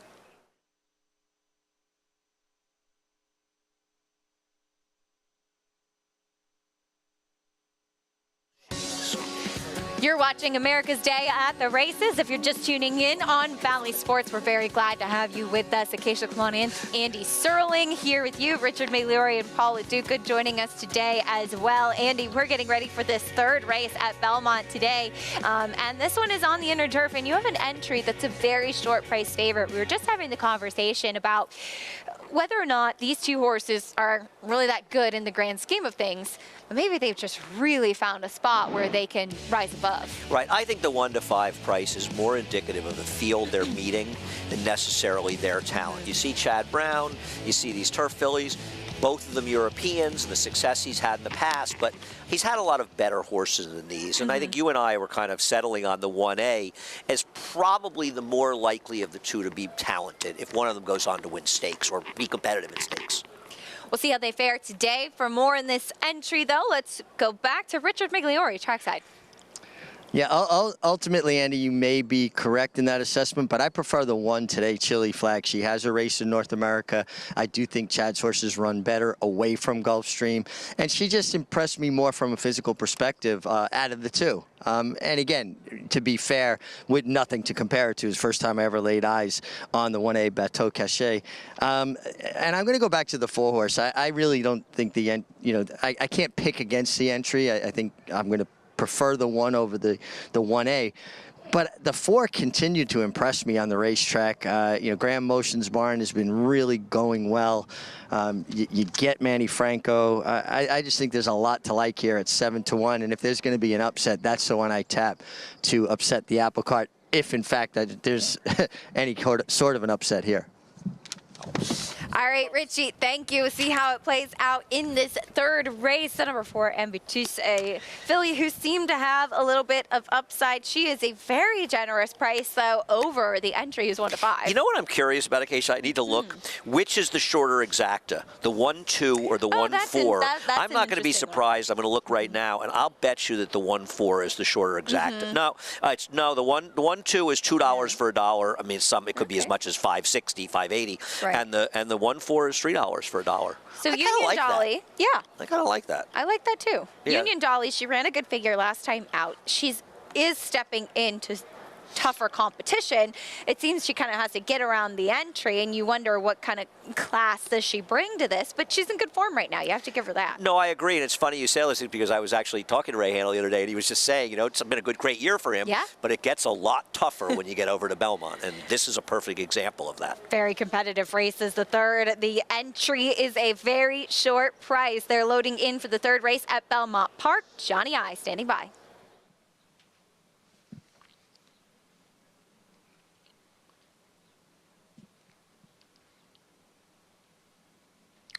Sister Bridget moves in. We are set for Belmont's third race. And they're off. And it is Union Dolly who's going out for the early lead. But Caché sits in second. Sister Bridget is on the outside. Ambitsus now gains at the rail. And trailing the field is Chili Flag in fifth. They race around the clubhouse turn and head for the backstretch. And it is Union Dolly leading here by a length and a half. Ambitsus at the rail And on the outside is But Cachet. They're right together, second and third. Chili Flag runs in fourth. Sister Bridget is the trailer. The opening quarter mile went in 25 and 3. And it is Union Dolly, who now has a 2-length lead. But Cachet, second by a head. Ambitious down at the rail. And then comes Sister Bridget and Chili Flag. It is Union Dolly continuing to lead through a half mile in 51 and 1. Union Dolly is on top here, on top by a length and a half.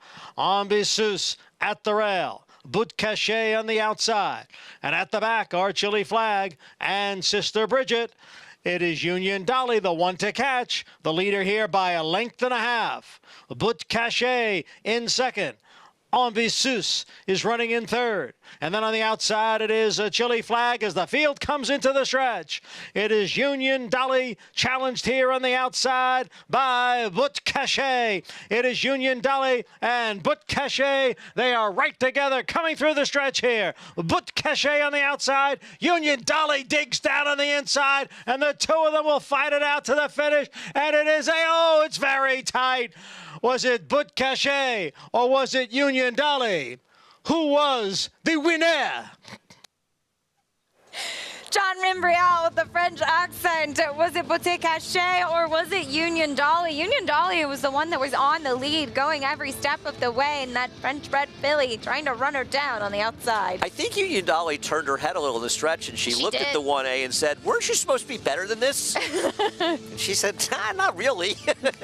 I think the 1A got it. So for those of you that were alive in pick 4s or pick 5s and singled the entry, I believe you got it, but I'm not even sure.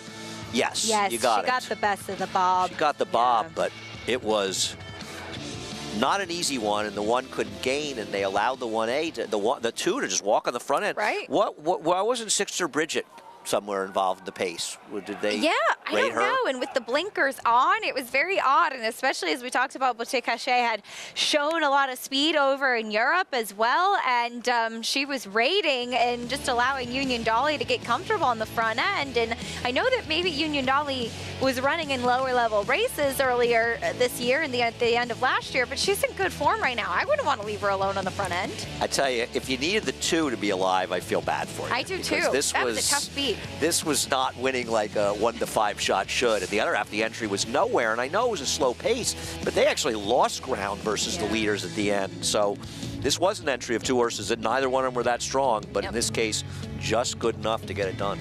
Arad Ortiz, the winning jockey, as the other part of the entry, the 1 Chili Flag with Jose Ortiz, the distant third. Here it was 1A, 2, 1, 4, 5 in the third at Belmont Park. Bring you prices and more when we come back. We'll also continue our live racing over at Churchill Downs, where trainer Tom Amoss has a charge coming up. The Oaks winning trainer looks for another win beneath the Twin Spires. We'll reflect back on some special moments for Tom over at Churchill Downs.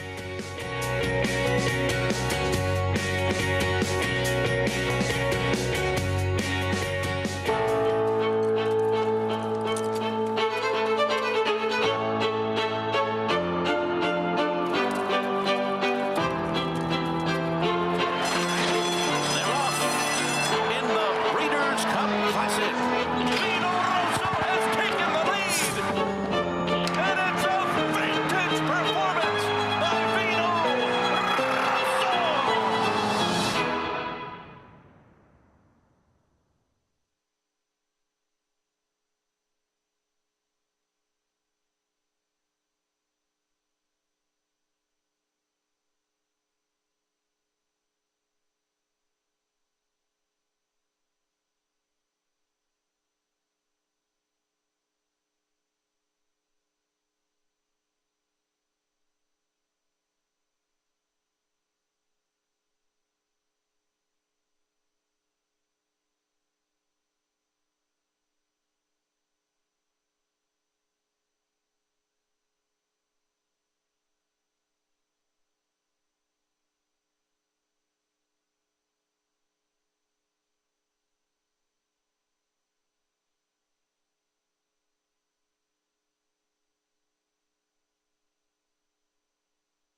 My favorite race is the 2019 Kentucky Oaks with my horse, Serengeti Empress, crossing the finish line first, and everything that she brought to us with that win.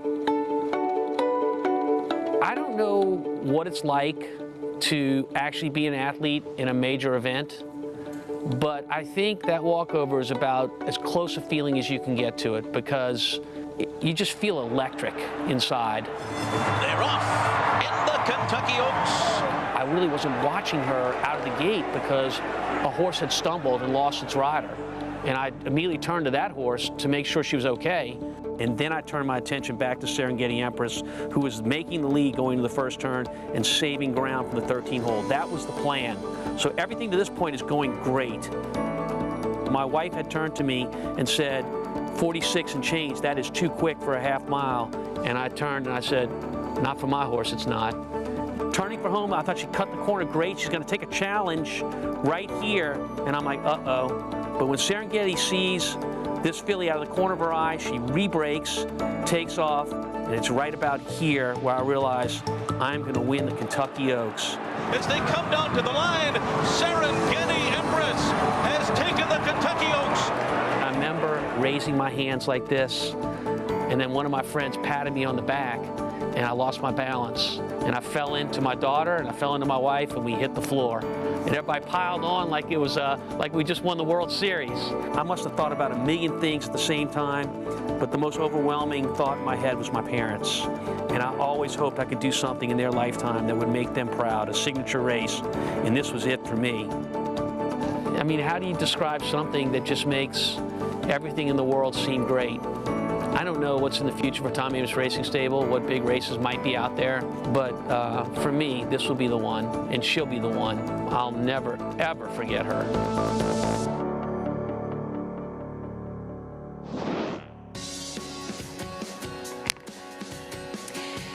Trainer Tom Amoss has the number 2 Champagne Affair at 8-5 coming up next in this 4th at Churchill Downs.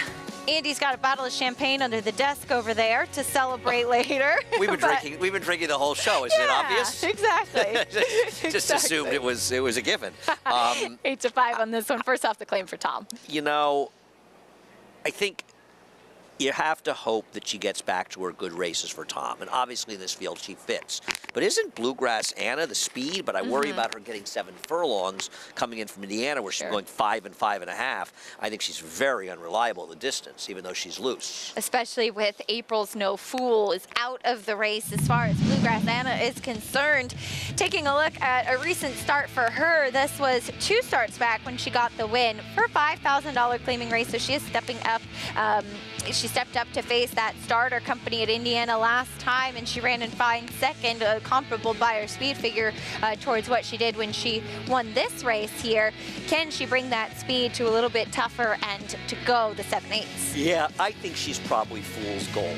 I think she looks like the speed, and she sort of draws you in on that aspect and the good figures, the big win, the second, but you know, I'd rather take a horse like the 6, Judy's Way, who's cutting back in distance for Steve Asmussen, as I think the cutback will help, or Tom's horse. But then you've got Tom's horse, Champagne Affair, claim for 15 and running for 10. I understand Tom Amoss knows how to play the claiming game as well as anybody in the game. Yep. It's still not a great move, especially for a horse who's 8-5. Yeah, this is a 6-year-old mare by Daredevil, second last time out. There were a couple of horses, actually 2, came out of that race to win with buyer speed figures of 65 and 60, so kind of backing up that race over at the fairgrounds. But as she comes here back over to Churchill, she is 0-for-4 at this track, and we'll see. Maybe he's just being realistic about spotting her, and when you claim horses, that's what you have to do. Yeah, no, I agree. And like I said, you know, you don't win 4,000 races the way Tom has at a high percentage, and he plays a lot of the game at that level without understanding exactly where you need to run your horses for them to be successful. And the difference in a lot of cases between trainers that win and trainers that don't is running horses where they can win. I mean, often it's as simple as that. I know it sounds sort of obvious, but for some people you think it should be obvious, and it's not. Tom Amoss with Champagne Affair, 9-5 as they go into the gate for the 4th at Churchill Downs. Here's Travis Stone. They're in the gate. And they're off. Bit of a bobble at the start there for Champagne Affair. Bluegrass Anna Broke out okay's looking for the early lead, and from the far outside, High Speed is there, and so too Judy's Way. The three of them scrimmaging as they cross over. Bluegrass Anna up for a short lead. High Speed second. Judy's Way backs off into third.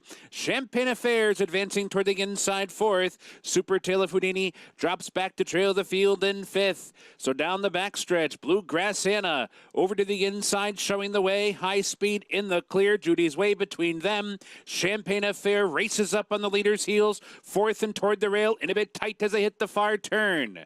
Super Tail of Houdini's the trailer, but is only 3 lengths off the leader, whose opening quarter was 23-1. The pace is moderate, and it's Bluegrass Anna rounding the far turn. Judy's Way in hot pursuit. Judy's Way just a neck behind, heading for the quarter pole. 3 lengths back, Super Tail of Houdini now third. Champagne Affair struggling down inside fourth. High Speed fifth off the turn. Judy's Way powers up and takes the lead. Bluegrass Anna tries to fight on. Farther back, Super Tail of Houdini third. 1 furlong remaining. Judy's Way's in front, a length and a half. Bluegrass Anna fights on. Super Tail of Houdini's getting on track late. Time running out. Judy's Way gets to the wire first. Judy's Way the winner. Tight for second. Super Tail of Houdini or Bluegrass Anna. Judy's Way on the cutback and distance. Let me tell you, Andy, she wanted to find ways not to win, but Luis Saez does not quit. Luis Saez is getting ready to ride Tapit Trice in the Belmont. Yes, this is his practice round. This is what he's going to have to do. And this is why you love having Luis Saez in a race like this on a horse like the 6. He rode this horse the whole way to get her into the race because he realized if I let the 3 crawl up in front, that makes me vulnerable. And because the number 2, Champagne Affair, was a complete and total no-show, and the 3 actually ran a valiant race, all things considered, didn't cave until right at the end, finishing a close third. But Luis being aggressive the whole way, in my opinion, made a real difference because he made sure that his horse wouldn't be compromised. So strong, so athletic, Luis Saez, and it paid off with Judy's Way getting the win at Churchill Downs back at Belmont Park. Bote Cachet, the 4-year-old filly by Literato, making her U.S. debut, sat just behind Union Dolly, who was setting the pace and just got the bob in time. I mean, if you bet a lot of money on this horse or you're involved with the horse, this was a harrowing stretch. It worked out well. We've all been in this situation one way or another. When you have a short-priced horse, you feel like they're sort of supposed to win, and she got it done. And I know she had to overcome the slower pace, but she was just off of it. That is not winning like a 1-to-5 shot should, but winning nonetheless. Truly winning by a nose. They are in that third race at Belmont Park. The entry went off at 1-5, $2.40 winner Union Dolly, who tried to wire the field, just beaten for second. Race 4 coming up next, a mile on the main track. This allowance race for fillies and mares, 3-year-olds and upward. There's a look at the field, one scratch of the one Honey Money, and you have a couple forces at 8-5, Dancing Sophia and Know It All Audrey. As far as Dancing Sophia does go, she's won her last 3 races, including 2 since being claimed by trainer Chris Engelhart. She'll try to keep the hot streak going in this upcoming 4th race at Belmont Park. We'll have it for you after this.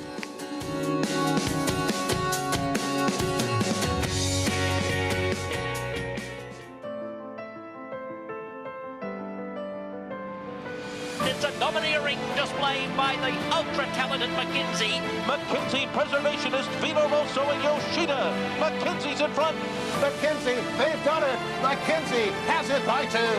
It's McKinsey in a dominant performance. Pure class in the Malibu.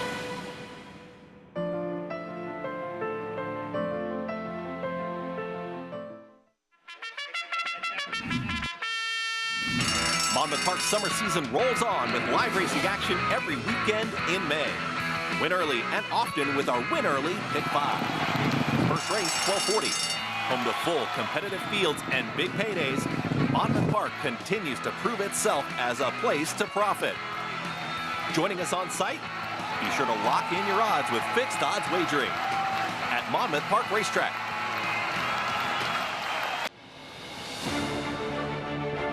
Who's the best? Who's top horse? Football gods, the most valuable trophy in American sports. The dream lives within all of us. When fueled by passion, patience, and perseverance, a spark of greatness.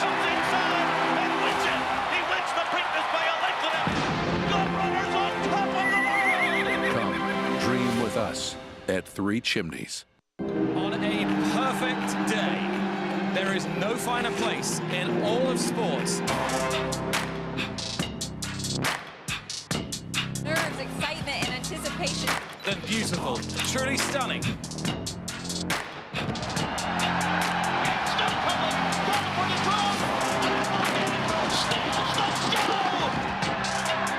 For the Breeders' Cup World Championships.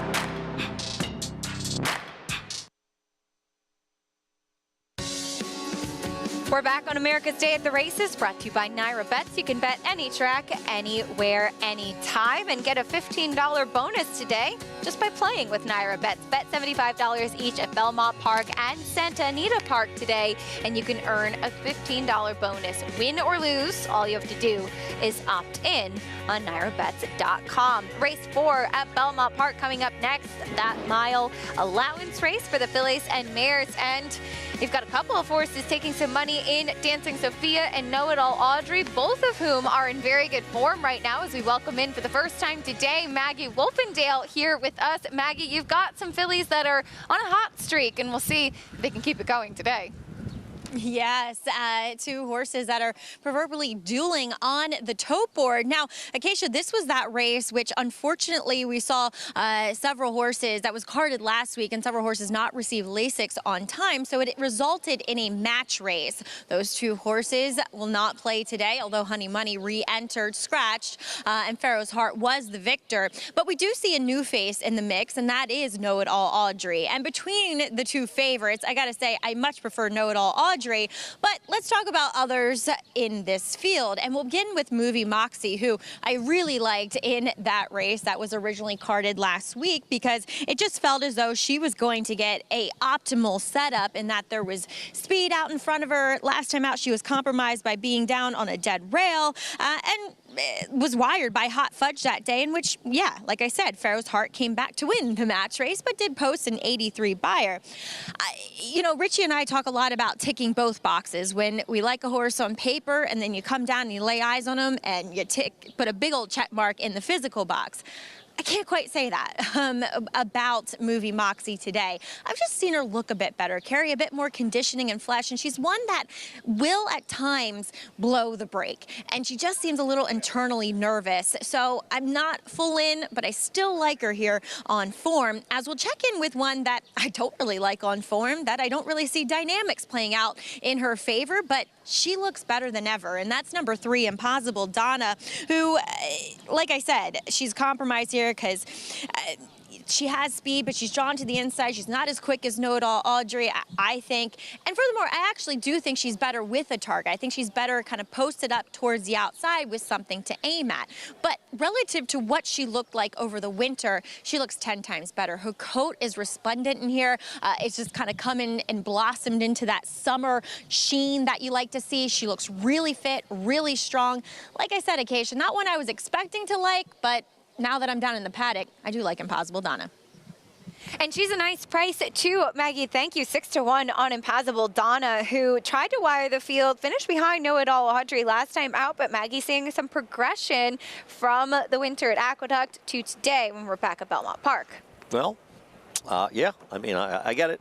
She has run some fast races, and, you know, if Jamie Torres is aggressive with her, she can be the speed in here. Otherwise, Know It All Audrey will be in front of her, but he's a more aggressive rider than Irad, and I think Irad may be confident with Know It All Audrey, as he often is, and he can stalk, as we saw in the last race on the turf, so maybe she could try to steal in the front end. I'll tip my hat to Maggie. I don't want any part of her, but I can see it, and she's a big price if you want to bet her. Speaking of Know It All Audrey, she's 6-5 on the outside. Irad Ortiz going to climb aboard for the first time in a while. He has piloted her to victory back in the fall as she comes off of a win in this off-the-turf sloppy track race. Of course, she's a dirt horse coming in to face a soft bunch, for lack of a better phrase. And it was a wet track. But look, she's been in great form recently. She's run some very good races. She is. And Oscar's coming off of a very good meet at Aqueduct. But I think she's meeting tougher horses in both Dancing Sophia and Movie Moxie inside of her than the ones she's been facing in some of these races. Listen, no knock. Timeless Journey's fine, who beat her. Spikes, who beat her two back, is fine as well. And I'm not saying they've been super weak spots. I feel like there's a little IRAD money going on here right now. It's making her lower than she should be. I mean, Dancing Sophia, she is just taken this huge leap forward since she was claimed by Chris Engelhard. Now, she's beating up on extremely soft fields and small fields as well. She's run against a total of 7 rivals in her last 2 races. She's running against 4 again today, but this is a much tougher bunch. And Movie Moxie is a dead rail horse, coming off the dead rail last time. And the race 2 back again, Mosienko, makes her maybe the horse to beat. And she's the 3rd choice. So I prefer Movie Moxie, and I like the 4 and 5. I'm going to try to beat Know It All, Audrey. Mosienko, who at the time was in the midst of that big hot streak she had, Movie Moxie just behind her, 3/4 of a length behind, and comes off of, as you mentioned, a race where she was compromised by the racetrack. It is so windy up here. I feel like I'm in a wind tunnel right now. I got the wind report this morning, because I always get the wind report because I do it for the track trends, and they said 5 to 10 miles an hour. I said, oh, good, there'll be very little wind today. And it feels like we're in Kansas, and it's the Wizard of Oz. I was walking in today, and I said, wow, I feel like I'm going to be too hot this afternoon. It's so nice out. You know, I have boots and a long sleeve dress, and I'm up here, and I have an electric blanket on right now. I'm not ashamed to admit, because I am freezing on the 3rd floor. It's always like a wind If you came up here, you'd actually think for a moment that I'm tougher than Acacia, which isn't true at all, but you might actually get that misimpression. Of course, I at least have a jacket on. When it comes to cold weather, I am an absolute wimp. I'm with you on that. 5 minutes to post for race 4 at Belmont Park. We'll see if one of the informed fillies can keep it going. Here's the 2, OK Honey, off the claim. She's coming off the claim. She's one of my favorite horses. She's such a good, hard-trying horse, but this is a very tough spot for her. Stepping up in class big time. Here's the 3, Impossible Donna. Got some good notes from Maggie. Well, she's a big price, and Maggie likes her, so want to use her if you certainly on that. She should be the speed. Looking for 4 in a row, Dancing Sophia. She's been in raging form, beating up on much lesser, but Chris Engelhard has her going well, and Chris is having a tremendous year. He's got her number. He's got her figured out, that's for sure. Here's Movie Moxie. I like this one off the dead rail, ran well in her private 3 races. I think she makes a lot of sense. If I can get 3 to 1, I'm going to bet her. And your favorite 6 to 5 on the outside with Know It All, Audrey. Yeah. I get that she can certainly win this race, but I don't believe she should be 6 to 5 in here. And I think she's getting overbet because of IRAD. And overall, she's in a dogfight against both horses inside of her, and she should have company on the front end with Impassable Donna as well. That's the field for the 4th race. Going back over to Dancing Sophia, that other filly that's been on a hot streak lately. This one, we'll take a look at her dominant score. And yes, it was only against 4 other rivals. This is back in March. She has been freshened up since then, off a little bit of a layoff, and comes back here and see if she can make it 4 in a row. Yeah, I mean, Run Devil, I believe, who had been in good form against Lesser, came back with not a particularly strong effort. But I think she's just... I mean, I don't think it, I know. She's crushing these fields. And so she's winning as you're supposed to win if you're meeting up on lesser horses and running good figures. She's just a horse that has improved markedly for Chris Engelhard. She's in great form right now, and her buyer speed figures have continued to improve as well. 2 to 1 on Dancing Sophia. Dylan Davis going to be in the saddle once again. The number 5, Movie Moxie, is 3 to 1. And as you touched on, the period at Aqueduct when you did not want to be on the inside. This is a race 2 starts back behind Mosienko. Yeah, I thought she ran well in here. I showed this one rather than just show her finishing nowhere in the dead rail race. We could talk about it, but I thought she ran very well. I mean, Mosienko is just another horse who improved so much when she was claimed by Dennis Laumann. And the 3rd horse near Tough Street. Tough Street came back and ran a bang-up race, getting I think an 88 buyer figure, losing to a stablemate, a Juddmonte horse for Chad Brown, running very, very impressively in there. So I think that was a legitimate effort. And I think you could look at that race and realize she ran poorly last time because she was planted on the dead rail. And how important, and I know you do the track trends and you follow these things carefully, but how important is that to mark down horses where you see them on a part of a racetrack that you don't want to be, and take note of that when they come back the next time out? You know, it's one way you can get prices on horses because that's a factor that isn't always taken into consideration. And some people that use speed figures are going to say, oh, the horse ran poorly and not understand why. Now, in her case, the race sticks out like a sore thumb. 84, she's claimed. She runs an 84, an 80, an 83, and a 70. That explains why she ran poorly relative to her recent races. Even money on know-it-all Audrey. Let's go back to Maggie, trackside. Keisha, sorry, my FB is breaking up all of a sudden. But talking about Dancing Sophia in here, I wholeheartedly agree with what Andy has said in that she's been beating up on inferior rivals. I mean, I remember Run Devil, her being a short price when dropping in for 25, and she was a bad third, I think, that day. So, well, you know, she's a big, scopy filly where it does feel as though this is the right condition for her. This one-term mile, she's moving well. She just looks a cut below some of her main rivals in here. And so for me, that would push me to the favorite, but I'm not going to go there. And I'm going to let Andy have number 5, Movie Moxie. So I am going to pick Impossible Donna because not only did she look best back in the paddock, she looked best out on the racetrack too. She might not just be as good as some of these very informed horses at the moment, but for her, relatively speaking, she's bringing her A game today, Acacia.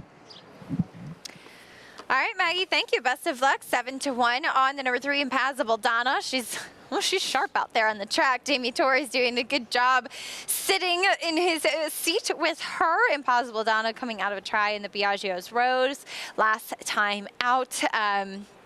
She was one who she disappointed a couple races back, and it seems like she's a little bit better with going a touch longer. Like the mile really does suit her, and the 7 furlong win previously, this is the distance that she prefers. See if she can take them every step. How do you expect the pace to play out? Impossible Donna's quick early. How do you see it? Well, my general assumption is we'll never see much pace around here. I just begin with that in every single race we run, and I'm right about 90% of the time. And I think because Maggie thinks Impossible Donna, and I threw her in the exacta with a 5, just on her say-so, I expect her to go. Jamie Torres, he rides speed horses the way you're supposed to ride them. He hasn't got the message you're supposed to rate speed horses yet, and I appreciate that. Yeah. And Irad is a rider who never shows not never. He's rarely overly aggressive, especially when he's riding a favorite. And I get it. There's no reason. She's 4-5 in here. He's supposed to put her into a drive at the start. I totally get that. So he'll probably be content to stalk that one, assuming he has a better horse, and he can take over. And he may very well be the case. I think it's ludicrous that she's 4-5 in this race. I have no idea what about Know-It-All Audrey and the figures she runs and the races she runs says she's supposed to be odds-on in this race, and I believe it's very much the Irad Ortiz factor. So I think she's creating potential overlays in the race. I'm just not sure. I'll be honest, I'm not sure she's the horse to beat. Who do you think the horse to beat is? Dancing Sophia? I think it's Movie Moxie. Movie Moxie. Because I think if you eliminate her race on the dead rail last time, then her races are every bit as fast enough to win this race. My only concern with her is she can get left occasionally. She's going to have to brake sharply.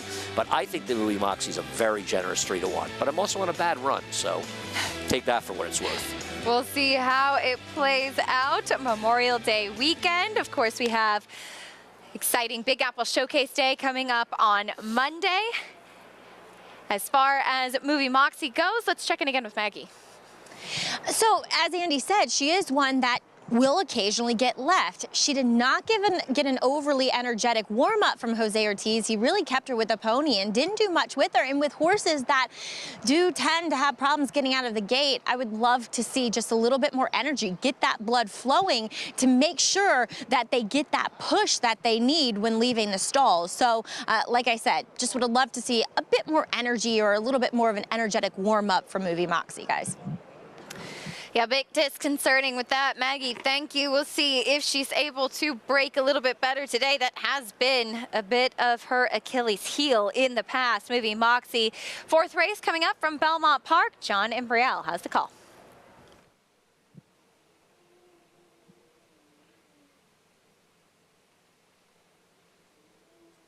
Movie Moxie is in. Know-It-All Audrey will complete this 5-horse field going a flat mile. And we are set for race 4 and the start of the pick 6.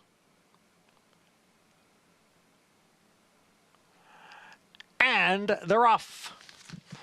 And from the outside, it is Know-It-All Audrey, who is out for the early lead, with Movie Moxie racing in second. Okay, Honey down at the rail. Alongside is Dancing Sophia.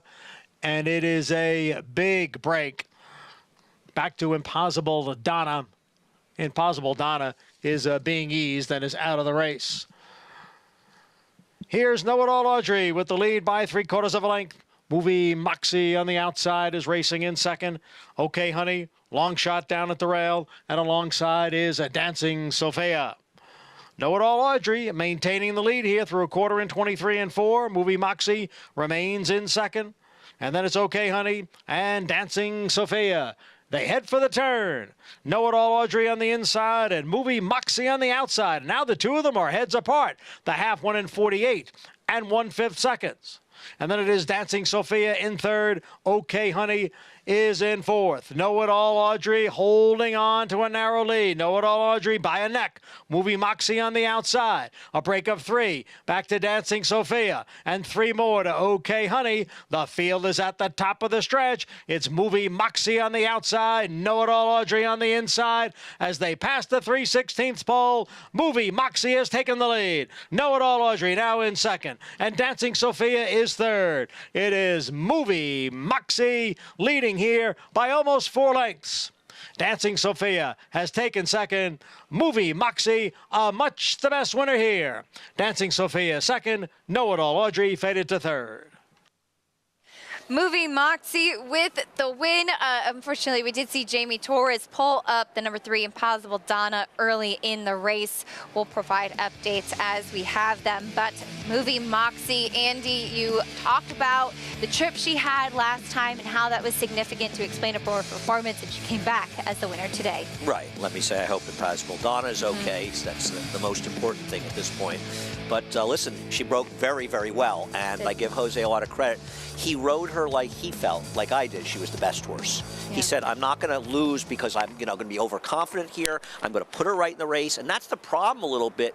And it didn't matter with Know It All Audrey. It's not Irad's fault. They overbet. This is one of these horses he would have said to me, why was I even money?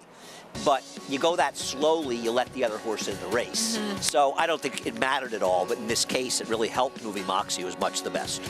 5-4-6-2 in the 4th at Belmont Park. Movie Moxie and Jose Ortiz get the win. We'll bring you prices and more after this on America's Day at the Races.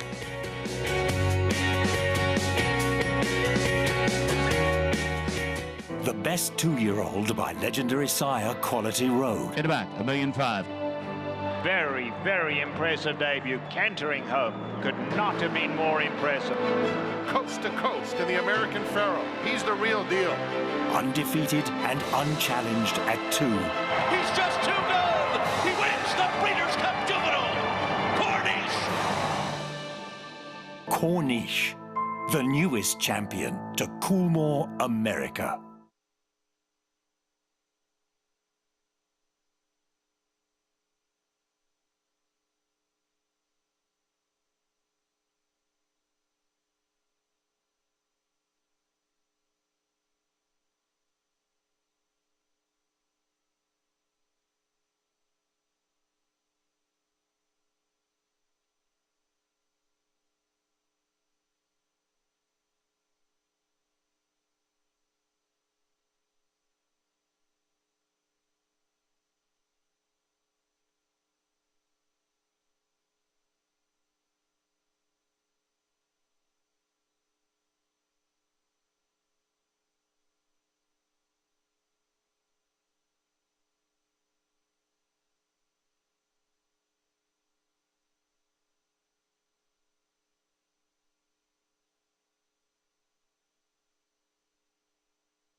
Welcome back to America's Day at the Races, brought to you by America's Best Racing. For the love of the race, visit americasbestracing.net today. Over at Churchill Downs, we turn our attention now to the 5th race, 1 1/8 miles on the main track, a $25,000 claiming race for 4-year-olds and upward. We'll get a chance to meet the field here. Relatively wide open board right now, 2-1 on What a Country, as looks like a nice day there in Louisville, Kentucky. Meeting the rest of the field, starting things off with the 1 Kunshan Bridge. Here's a horse that can be forwardly placed coming off the claim for Steve Asmussen. An interesting move, claimed out of a six furlong synthetic race and running at 1 1/8 miles in the dirt. Steve must have seen something that he wanted to try with this He's horse. He's a man who loves the action, Yes, right? he does. He never met an entry box he didn't like. Here's the 2, Improbable Story. Improbable Story is another horse that seems to be forwardly placed, but they're running this horse in just whatever race they can find, right? He's taking another shot, 8-1 right now on that one. Here's What a Country cutting back in distance. What a Country might need a little more pace, and I'm surprised to see this horse favored, but we'll get to that a little bit. But obviously has races that are good enough. Here's the number 4, My Barely, up next. I thought that the 4 and 5 were the most likely if you're betting against the 6 we'll get to. We'll see. The race 2 back and the sealed track was good enough. The other one's a little bit slower. That one 3-1 right now on the board. Speaking of the 5, Maximum Impact, a generous price at 11-1. I wonder what the story is. Same owners. They switched from Lynn Cash to Nicholas Dilladovico. I don't know if there's a suspense. I don't know. No idea what there is. I don't know. Because I'm not familiar with this trainer at all. There's no stats. I do know Nick, the Dilladovico family, very accomplished horseman, usually in the Mid-Atlantic in Kentucky. Here's the 6, Silver Dust. I mean, I'm a little shocked that this Millionaire isn't the favorite in this race, right? I know he comes out of a bad effort, but it was a 1.25 mile race where he was chasing a quick pace. His prior efforts are figures that sort of tower over the field. Yeah. You know, Greg brought up an interesting point to me on the show the other day about horses coming from Oaklawn that have been running all winter at Oaklawn and go to Churchill. And I brought this up. I was talking about it a little bit with Travis Stone, the announcer, and Travis also a very, very sharp handicapper, as anyone that knows him knows. And we were just talking about it and the theory on it. And there is some theory that, you know, you spend the whole winter running over there and maybe a little hard when the horses come here. And we were talking about it. I don't know if Paul has a theory on it as well.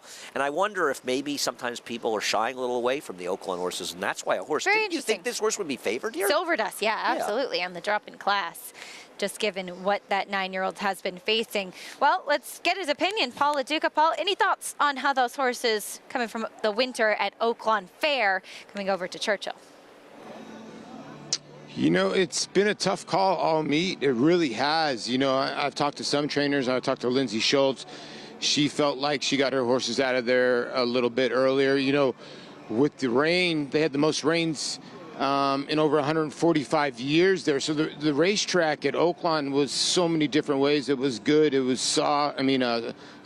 It was fast. So, you know, a lot of the horses came out of that racetrack and actually raced well at Keeneland, but for some reason it's not transferring over here. Saw Larry Jones filly last night that Larry loved, and Gabriel Saez got off the filly and said she was dead tired at the end of the race. So I'm wondering if fitness is the issue, or, you know, some of these horses are wheeling right back and not getting, you know, a ton of rest, I guess. You know, when it comes to the outside horse Silver Dust, I completely agree, you know, what Andy is talking about. The only worry that you have with this horse, he's 0 for 12 the last 2 years. So when you look at a horse that's 0 for 12 the last 2 years, do you want to take 2-1? Is he going to control this race from the outside? Well, I think the Barry King runner, the 2, might show a little speed in here, obviously coming out of a sprint race, Improbable Story. I thought the 1 was very interesting. Steve Asmussen going to look for a triple on the day, and he has another shot later on. He's got some live horses. You know, interesting for him. This is an interesting claim. He claims a lot of horses, and to make this horse or have this horse go 1 1/8 miles is very interesting off the claim. And, you know, the horse does have 2 wins here at Churchill. So I thought that was kind of interesting to go straight there. And then What a Country. What a Country is getting bet because this horse has got the best numbers at the racetrack at this kind of, I guess, not elongated distance, but the horse has experience and does have a win in 1 1/8 miles. The 1 3/16 race last time, you know, it's hard to explain because the horse did like the slot before, but now the drop, you know, they claimed this horse for 12.5. For the drop for 25 is not a big deal. So I landed on the 1 in here. I think the 6 has got a big shot. It's just that over for the last 2 years worries me a little bit. I just think Steve Asmussen is going to have a monster day.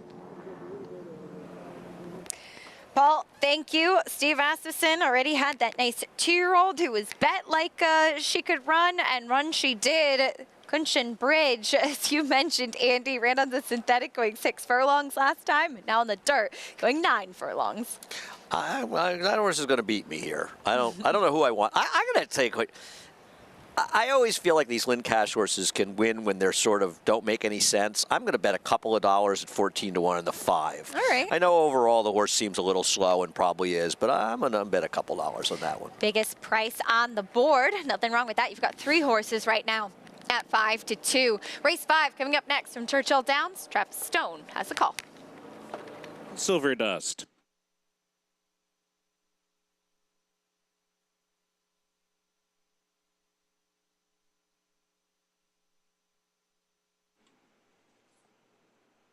They're in the gate. And they're off. Good start for Silver Dust, so too Improbable Story and Cushion Bridge down toward the rail. Improbable Story, though, takes over the lead and goes over toward the inside. Cushion Bridge comes off the rail to track from second. Silver Dust races up on the outside. Silver Dust and Cushion Bridge, they go right by Improbable Story. So these two go on with it now. Improbable Story backs off into third. What a Country's racing fourth early. My Barely comes away in fifth, and Maximum Impact is at the back in sixth. As the top two go off together, they've opened up by 4. Their opening quarter was 23-4. Backstretch run, Cushion Bridge, prompted by Silver Dust. They continue together down the backstretch run, still 4. Back to What a Country now, who's come on to grab third. Improbable Story is back into fourth. A margin of 5 from there to My Barely, and Maximum Impact is at the back of the pack. So they head for the far turn, and it's Cushion Bridge and Silver Dust continuing on 1-2. What a Country is right there in behind third. Improbable Story nudged along in fourth. 3 lengths back. Maximum Impact is picking it up from the back. Going past My Barely and coming on 3 wide. Round the far turn, Cushion Bridge, Silver Dust. Here comes Maximum Impact with a 4 wide sweep. Improbable Story is there, so too What a Country. My Barely is catching up as well. They're off the turn, and Maximum Impact with a blitz on the far turn has taken over. It is in front by 4. My Barely coming down the center, Cushion Bridge, and What a Country. Final furlong, Maximum Impact still with a 4-length lead. My Barely trying to run on with What a Country. Cushion Bridge down toward the rail. They're coming down to the finish. Maximum Impact is geared down. The others are closing, but the wire gets there. Maximum Impact wins by 2. Tight for second, What a Country, Cushion Bridge, and My Barely. Maximum Impact at a big price. Boy, Gabe Silas was very confident down to the wire. He was easing this horse in the 16th pole. What was he doing? They were coming. You like the old slingshot move? You don't see this move too often. This horse was dead last, made the big slingshot move, and as I said, a little late. I was betting a couple dollars, and I did. Well done. I don't know, a nice this price barn. there, 16 to 1, and yeah, it's tough sometimes. It really is. Coming out of an 8-turn race over at Charlestown to go the mile in a 16th the last time out, but coming in here, obviously fitness not a problem, gets the win. Maximum Impact back over at Belmont Park. Movie Moxie on the rail, a place that you did not want to be last time out, gets the right kind of trip and gets the win today. Yeah, and Jose rode with real confidence, but also breaking sharply and putting her in the game made a real difference here. Obviously, the 6 was able to control in there, and listen, you can say she let the other horse in the race by going slowly. She had nothing, though, at all today. She wasn't going to be competitive under any circumstances. And Movie Moxie, as you and I talked about before the race, and Maggie as well, was a very, very dangerous player in this race, and a horse off a dead rail trip. And I think it's important to note those days of dead rails at Aqueduct. $8.50 winner. Now, we did see jockey JB Torres pull up Impossible Donna early in the race. Let's go to Maggie for an update. And Acacia, I caught up with Jamie Torres as well as assistant trainer to Bruce Flavien, Ray, who was talking to the attending veterinarian on the backside. And he said that he believes she sustained an injury to her left hind leg up high. So she got a ride back to her barn. She was going to be attended by their veterinarian, Dr. John Norberg. So hoping for the best for her. But Jamie said that it happened literally the first stride out of the gate. So like I said, hoping the best for Impossible Donna and sending well wishes and good vibes to her connections. As are we, Maggie. Thank you so much for that update. Thinking of Impossible Donna and to her connections.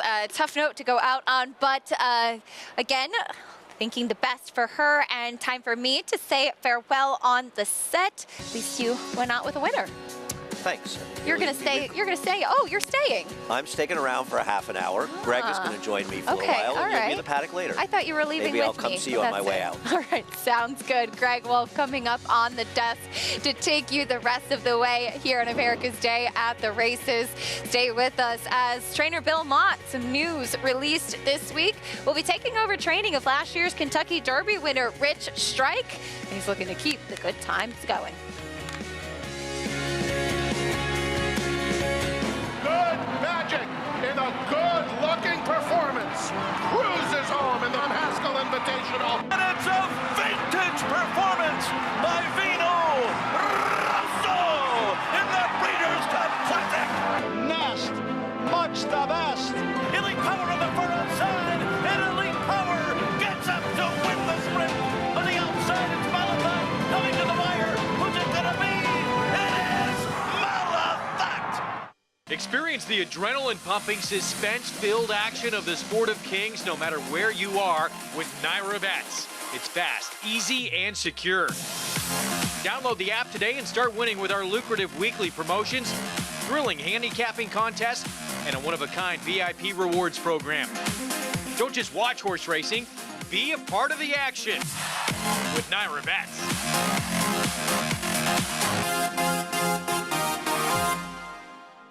Harris Farms, proudly standing Smiling Tiger, a triple Grade 1 winner, defeating Breeders' Cup champions Dancing in Silks and Amazombie, a leading California sire with over $9.7 million in progeny earnings, with 94 winners in 2021 and graded stakes superstars like Spice Perfection. Spice Perfection wins the Grade 1 La Brea. And Tiger Dad. Smiling Tiger, a leading California sire, standing at Harris Farms. It pays to be Cal bred. Racetrack Television Network brings you every race, from every track, on every screen, every day. With monthly packages starting as low as $5, RTN gives you great value and access to more live HD streaming and race replays than anyone. Visit RTN.tv today to sign up and watch on almost any device, including Roku and Amazon Fire. RTN has packages that start at $5 per month.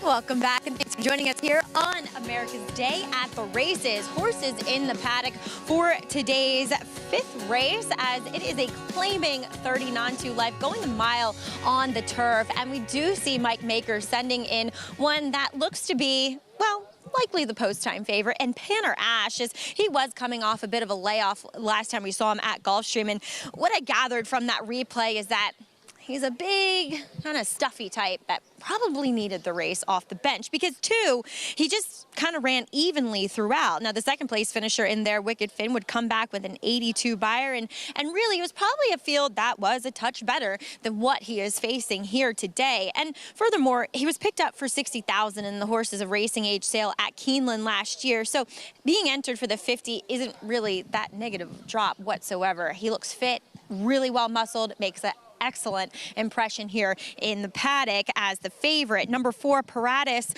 for Belmont. I guess returns as a gelding. I'm always suspect of that. Here with horses coming in from Florida. Other jurisdictions just aren't as scrupulous as we are here in New York about first-time geldings, but nonetheless, he is incredibly fit, and he's a very long, lean, physical frame. So I get why they've tried a mile and 3/8, and he broke his maiden going a mile and 1/8. So the mile concerns me a bit with this guy, that it just might be too short. And furthermore, if they were looking for the cutback to provide some pace for him to run at, I don't really see it happening here. So I'm not quite sure about Pratis's chances, though he is a player just because of that drop down. Let's check in with number 2, Legendary Lore, who is first off the claim for Linda Rice. And he's only tried the turf once before, and that was 2 back, and he was out the back behind a relatively slow pace, and he was swung even wider in the stretch. He ran on a little bit, and Linda picks him up. Now, the last time I saw him, albeit it was coming in off of a layoff, and he got really washy that day. And today, I'm just looking at a bigger, stronger, happier, more ready horse than at least back in March. And I'd willing to give him another shot here getting on the turf, because he looks like a turf horse. And furthermore, he's pretty sharp for his first start for the barn as they look to go back-to-back here. But heading back upstairs, we check in with a new face on the show today, Greg Wolf, as he's standing by with Andy. Greg? Hi, Maggie. Thank you. Good to be here. Beautiful Friday afternoon here in Belmont, New York. Good to be with you for a little bit before Mig steps in. Nice to see you as well. Yes, we It's got been a while. Beautiful day today. Last night was gorgeous. We had fun doing that evening show, and an even better day today. Yeah, no, it's gorgeous out here. A little windy, but nice, and it's supposed to be a beautiful weekend. Looking forward to it. I just heard on Monday, the New York Bred Showcase Day, the commentator drew 13 horses, so that's going to be a great anchor to a fun card. Yeah, going to feature those New York breds on that Memorial Day card, so don't forget to be with us on Monday as well. We're going to talk some Belmont Stakes, 15 days away from the 3rd and final leg of the Triple Crown. We're looking at a fantastic field for this year's edition as well. What an undercard, as always, on Belmont Stakes Day. I asked this to the crew last night. Tell me your thoughts. You look at the rest of these races, what race are you most looking forward to? Well, I mean, the Met Mile is turning out to be one of the better Met Miles we've had in quite a while when you consider who's coming to it. You've got 2 Breeders' Cup winners for Belmont in Cody's Wish as well as Elite Power. You've got Taba coming, who's obviously very talented, though he didn't run well last time, the Malibu winner. You've got Smile Happy, who is incredibly impressive, winning the Ali Sheba. Cutting back to 1-turn mile should be important, should be great for him. And there's others that are very good as well. It's going to be a fantastic race that entire week, not just that undercard on Belmont Stakes Day, but that Belmont Stakes Racing Festival. It is going to be sensational, and New York Racing Association announced as well, which we'll get into more in a little bit, extra incentives to be part of the action. If you're a trainer or owner, of course, the Belmont Stakes, you'll see it live for the first time ever on Fox, Saturday, June 10th. Live coverage of the 3rd and final leg of the Triple Crown. On Fox, we hope to see you there. And even without a Triple Crown on the line, there's a lot of intrigue in this year's race with the full field that we're expected to have. We get set for the late pick 5 here coming up. 50,000 claiming racehorses who've not won 2 lifetime to kick off this pick 5. 1-turn mile rail is out 18 feet. Yeah, we've seen one race on the Widener, and that race was actually wired in a fairly tepid pace. It feels like this courses have dried out incredibly well since we got all that rain here last Saturday, and it felt like that was a lot of rain. I get why the betting's like this. You've got Mauritius, who ran well. Penn or Ash, who's favored right now, Greg. I get it on the drop down, but his last race was abysmal. I mean, he's got to really improve from that. And if you're taking a drop down, there's 2 of them. I prefer the 4 Peritus, the new gelding. Penn or Ash, the 7, is your favorite. He's being bet off who he was. That comeback race, you're right, it was not good at all. But do you forgive him? He's facing easier as well. It's his 2nd start back. And it is Belmont, a better turf course than the Gulfstream one, but not at 2-1. I mean, yeah, I used him in my now defunct pick 5, but I wouldn't take him at 2-1 here. I don't think he's supposed to be favored over the 3 for sure, and maybe even the 4. Here's Irad Ortiz Jr. on predicted for Anthony Ductro. A rare horse that Irad's riding that probably should be 8-1, and so he's 9-2 because Irad's riding his 1 turf race, gives him no chance. Maybe he can improve, but his form's gone down since then. Legendary Lore, this one just claimed. Linda Rice has him. I'm not exactly sure what Linda's angle is with this horse. She scratched the other horse, though I don't know if that was a vet scratch. This horse was not competitive behind the 3 Mauritius. Yeah, for an easier level, too. Mauritius, here is at 3-1. Tom Morley, Javier Castellano. And with a right ride, he could be the speed in this race. I'd like to see him do it. He really improved for Tom first time in the grass. Junior Alvarado here for Belmont on a new gelding. I'm going to try to wake this one up back to that form he had as a 2-year-old. His races down in Florida, not good, but still good enough to be competitive here. Addicted to You, coming off a state-bred maiden claiming win, start number 16. Yeah, they're going to have to run very slowly for him to be competitive here. Well put. 5-2 favorite. Here's Penarash. That comeback race, yes, was not something to get excited about. Yeah, he's a tough horse to me to take at a short price. His prior form obviously was good enough. It's only one race at Keeneland, and then he's laid up for a while, and he comes back terribly and drops. Not the kind of horse I want to bet, but obviously he could win. And General's Duty, a horse who probably is going to be coming from way out of it. Trevor McCarthy aboard. Yeah, this horse, I mean, I think this is for Jane Sibeli fans, and she did have a winner here at the meet with a horse that got a big pace to run at. Not a trainer's had a ton of success in New York, but she's 1 for 1 at the meet. So here's a look at Mauritius. Kentucky Derby winning rider, Javier Castellano aboard for the Morley Barn. And Javier was aboard on this effort as well. This was the turf debut for 30,000 non-winners at 2. And he lost the two favorites, the shortest prices in there. Now, I know Splendid Summer was second, came back to win, but he was about 3 to 5, and he was the 7th fastest horse early. So, of course, he wired a field with Flavien Prat, because when Flavien goes, when Flavien's smart enough to go when everybody else grabs. But I thought he ran fine there. Now, don't be deceived by that 4-5 upper comment. This horse saved ground the entire way. He was barely in the 2 path.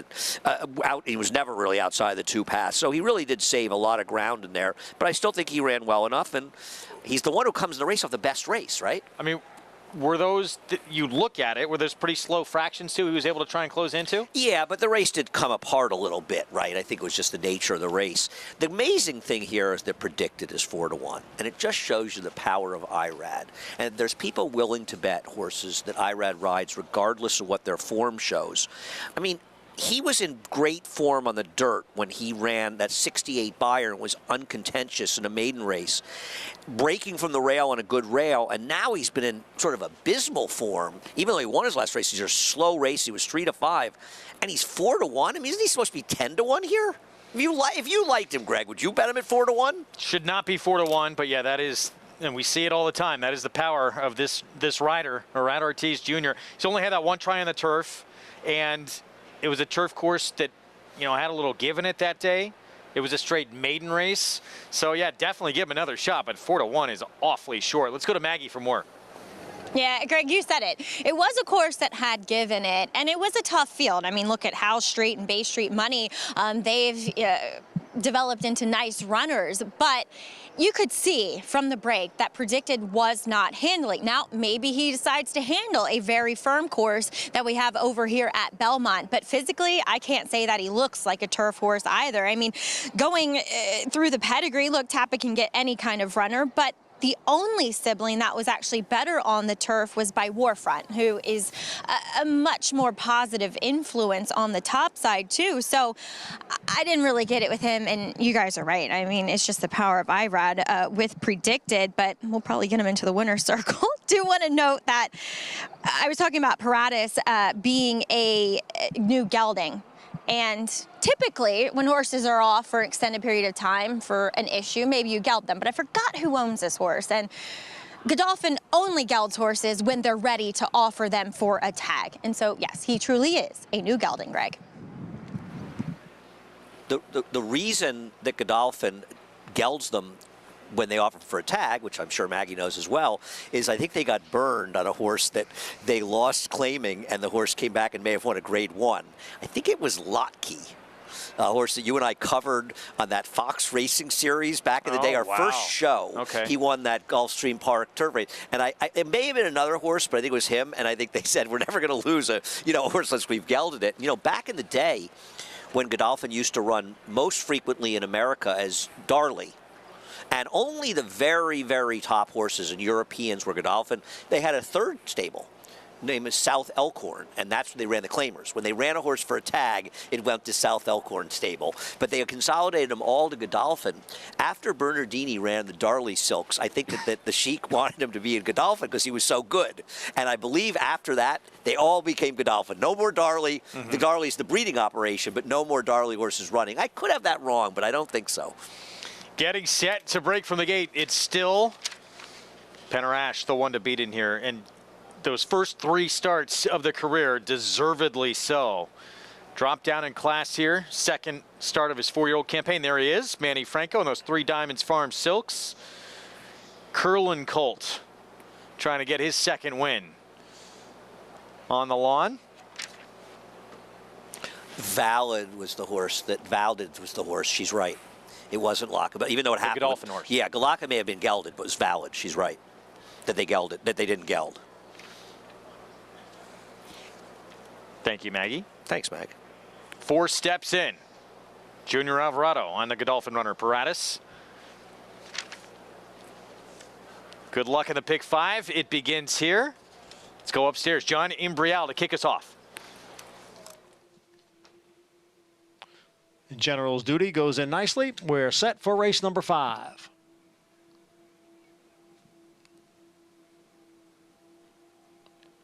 And they're off. Penner-Ash was away well. And now moving up on the inside is Predicted. And right there is Mauritius. Mauritius has the lead, and Predicted is down at the rail racing in second. Penner-Ash is now in third. Legendary Lure runs in fourth. Break of 2 to Paratus in fifth. On the outside is Addicted to You, and farther back in the field is General's Duty. It's Mauritius leading here by 2 lengths. Then the gray, Predicted second by a head. Penner-Ash on the outside, the quarter 22 and 4/5 seconds. And then we come back to Addicted to You's on the outside of Legendary Lore. Paratus runs in sixth, about 6 lengths from the lead. General's Duty is the trailer. Mauritius holding the lead here by a half length as Penner-Ash ranges up on the outside after a half in 46 and 3/5 seconds. Predicted just off the front 2 and racing in third. Now Paratus gets in gear on the extreme outside and has moved up into fourth.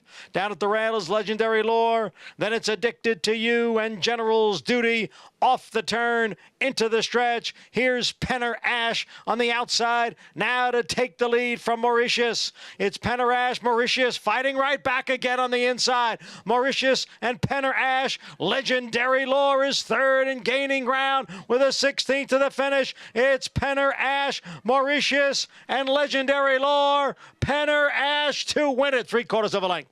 Photo for second between Mauritius and Legendary Lore. Penner-Ash 2-1 post-time favorite. Manny Franco, Mike Maker, 3 Diamonds Farm. They knew. And this one stalked and got it done. Javier gave the right ride to Mauritius, going to the lead. Just wasn't quite good enough. And how about Linda Rice off the claim? An unlikely horse who did not run well. Finished, what, about 6 lengths behind Mauritius when they met. But I could see no excuse. A little bit wide after breaking slowly. But an excellent ride by Jose Lezcano and ends up finishing second. Improved effort. Paratus tried to make a run. He's just not good enough in here. And we'll never know why Predicted was 7-2. We know why. It was Irad Ortiz. He finished an unsurprising last. Way Love over Irad. bet. Irad's probably looking at the board and going, I was 7-2 in there? What? I give that extra value in turf races to this guy who ran second, Jose Lezcano. He is a difference maker. He's a terrific turf rider. He knows how to save ground, get that position. And it just seems like he's always in the right spot, especially for Linda Rice, doesn't it? He's ridden Really so does. many horses for her. I think he has a lot of confidence riding for her. 7-3-2-4. It was? Really? Can we see that finish again? Can we? Yeah, let's see the finish. Did I miss something? Yeah, we both missed something. I want to see that finish. Can we show that, please? Yeah. One more time. Yeah, I got to see that finish. Well, that's not going to. Now, this isn't going to help us, guys. Sorry. Thanks, though. That's not going to show it. May as well run it since we have it. Yeah, we had thought. Maybe we can find the. Yeah, maybe it was just past the wire that the 2 got by. I thought the 2 got second, but apparently we're wrong. 7-3-2-4 is what's listed. I mean, we're wrong quite often. Well, I'm wrong for a living. I'm wrong for a living, so I'm sure we're wrong here, but this is a little weird, right? All right, here we go. We're keeping our eyes on the finish between the 2 and the 3 for second. 3's inside. The 2 is moving into third right now. I want to see this. I'm sure we're wrong. I mean, obviously we're wrong. Oh, it's not even that close. We were way wrong. Yeah. Idiots. Maggie, we're terrible. You guys just can't give my husband any love. You just can't let us have second, can you? No, I'm kidding. Yeah, I was like, guys, the 3 second. But that's okay. I'm wrong a lot in these photos. 7-3-2-4. Legendary Laura at 12-1 in third. Tight finish there. Mauritius able to get it with Javier Castellano. We'll have the prices for you when we come back. Get into the Pick 4. Stay with us.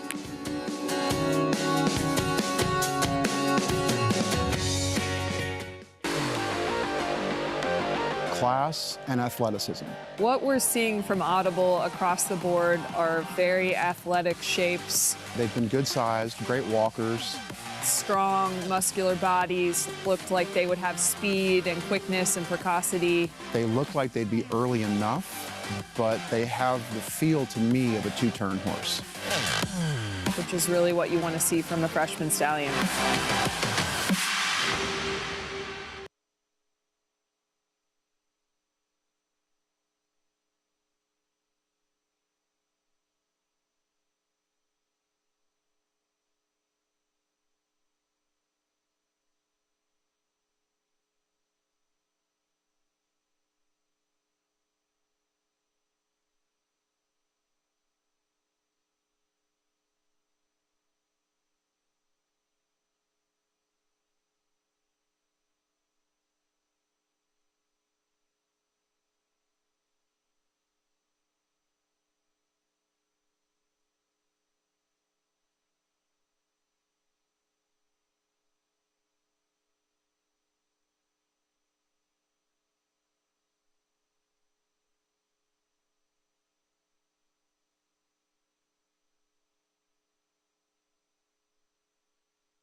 We're back with you on America's Day at the Races, brought to you in part by America's Best Racing for the love of the race.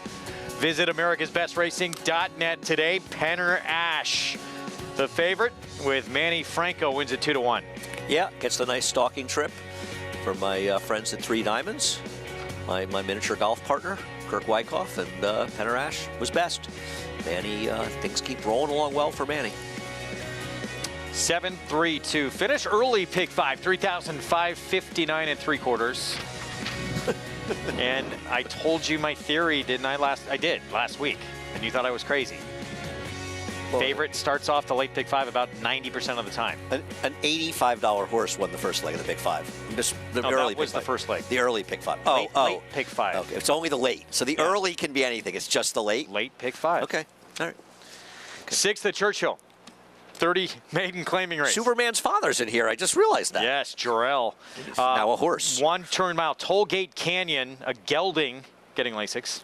I will say this horse, the dam side pedigree, the dam's a turf horse, but she produced a couple of dirt horses, and the second dam was a very good turf horse. Dirt horse. 16-1 on this first-time starter. He was played by Marlon Brando. He was played by Russell Crowe. Now he's a horse. A half to 3 horses that couldn't outrun Danny, the real Jarrell, or the cartoon Jarrell. Cote d'Ivoire? Am I close? Steve Margolis trains. As close as I would have gotten. A new gelding, if you like them. Absolute Courage, 9-5, and you go 4 starts back. It was at Churchill. That race buries this field. Yeah, no doubt. This horse is the one to beat, but is also 0 for 10 with 3 seconds and has been 2-1, 3-1, 6-5. I can't bet horses like this, but he's the horse to beat. Zasmos and Mutallo Gaffleone as well, so that's not helping the price. Off the cuff, 7-1. Does not appear to be talented on the dirt. More of a synthetic horse. Crossing, gelding as well. Jarrett Loveberry will ride for Mike Lauer. If you take the last race at face value, this horse is dangerous, but I'm suspect getting the mile. And 2-1 on the outside, a first-time starter for Brian Lynch. I Run. I think if you're trying to beat the 4, this is the only place to go. I got a stat for you. First-time starters and maiden claimers on the dirt. Brian Lynch is 4 for 11 with a 4.56 ROI. He is 4 for 6 at Churchill Downs with an 8.37 ROI. Now, they've all been sprinters. He hasn't tried any in a route, but I think that's pretty interesting, and the money shows. I like I Run. And some quick works showing up on the sheet, too. We don't know how he earned them. You just want to bet against the 4, right? I know he's the horse to beat, but he's 0 for 10. I have to bet against him, and this is the only place I can go. All right, 2 minutes to post in a race that will kick off the late pick 4. Let's go to Paul for more. Yeah, I'd have to agree with Andy when you come to this race because, you know, you look at the will pace, too. You know, I wasn't expecting the 7 to be second in the will pace when it comes to the multis, pick 3s. The 4 is your favorite, which you expected. The problem I have with the 4, Absolute Courage, this horse has been a couple lengths clear. Now, I get it at 1 mile and a 16th, but a couple lengths clear, half length clear, and hasn't been able to seal the deal. Wasn't able to seal the deal at Churchill, wasn't able to seal the deal at Oaklawn Park. I get it. This was this horse's best numbers, but then you go back to the last race and got hung out a little wide. So I still think he's the horse to beat it. But at age 5, you know, how many more times do you want to watch it? Is this horse primed for another second place finish?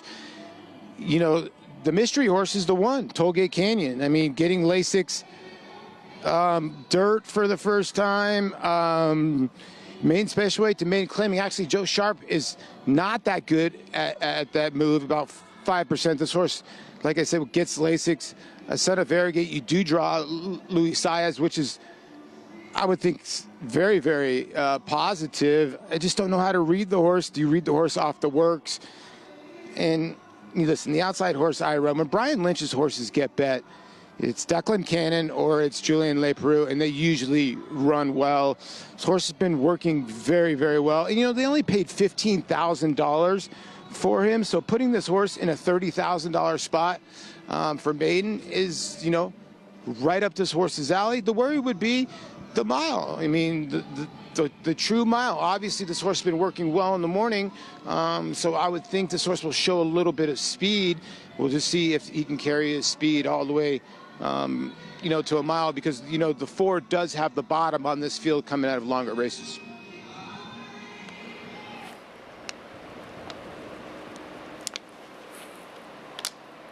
Paulie, thanks.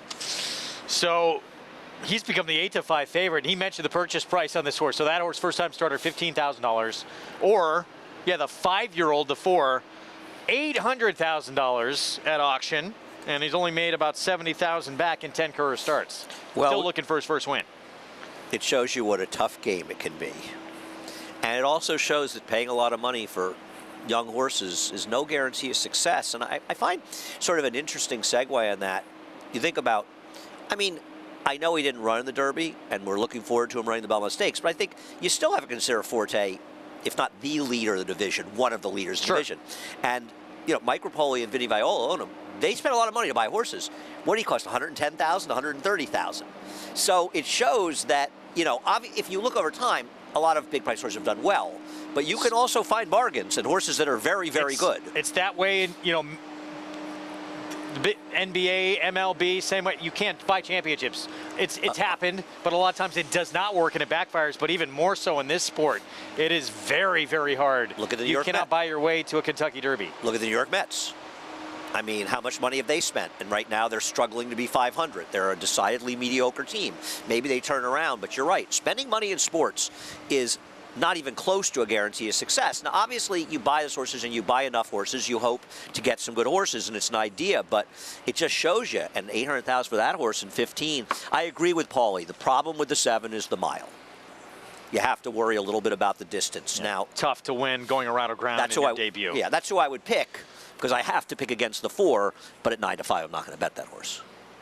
Late pick 4 on this Churchill Downs Friday card begins here. And yeah, beyond that, as Paulie pointed out too, this is a 5-year-old now, still trying to get that first win here in career start number 11. This may be the field to do it against. Might be one of the easier fields. Well, it is the easiest field he's met, no question. Dropping to 30. See if he can do it at 8-5 with Tyler Gaffney on aboard. Travis Stone, the call. And they're off. Crossing from the outside, breaks out well. Cote d'Ivoire is there. Absolute Courage with some early speed. And Off the Cuff comes on from their outside, and Off the Cuff comes on to take the lead. So it's Off the Cuff in front, Absolute Courage, and Crossing are chasing second and third as they race up the chute. And then it's I Run who comes away in fourth. At the back, Toge Kenyon and Cote d'Ivoire, and a break of 9 or 10 lengths back to Jorel, who's been outrun so far, dozen lengths off the leader. The leader is Off the Cuff. The opening quarter, 23 1/5 seconds, 5 furlongs remaining. Off the Cuff, in control. Crossing, tracking, second. Absolute Courage covered up inside third.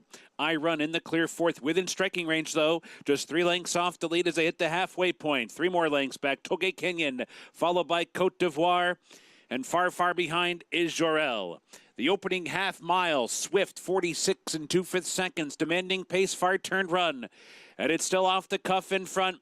Crossing comes on now. Here's Crossing looking for the lead and grabbing it outside the quarter pole. I Run is wide. Absolute Courage is right in behind them. They're off the turn. Crossing in front by 2. I Run targets Crossing off the turn. There's still 1-2 and Absolute Courage is third. 1 furlong remaining. Crossing trying to stave off I Run. I Run is rallying. Absolute Courage is not backing down third. Final 16th. I Run to the front. Crossing back to second. Absolute Courage continues to close, but time runs out. I Run won it. Crossing was second. Absolute Courage was third. And a ways back to Off the Cuff in fourth.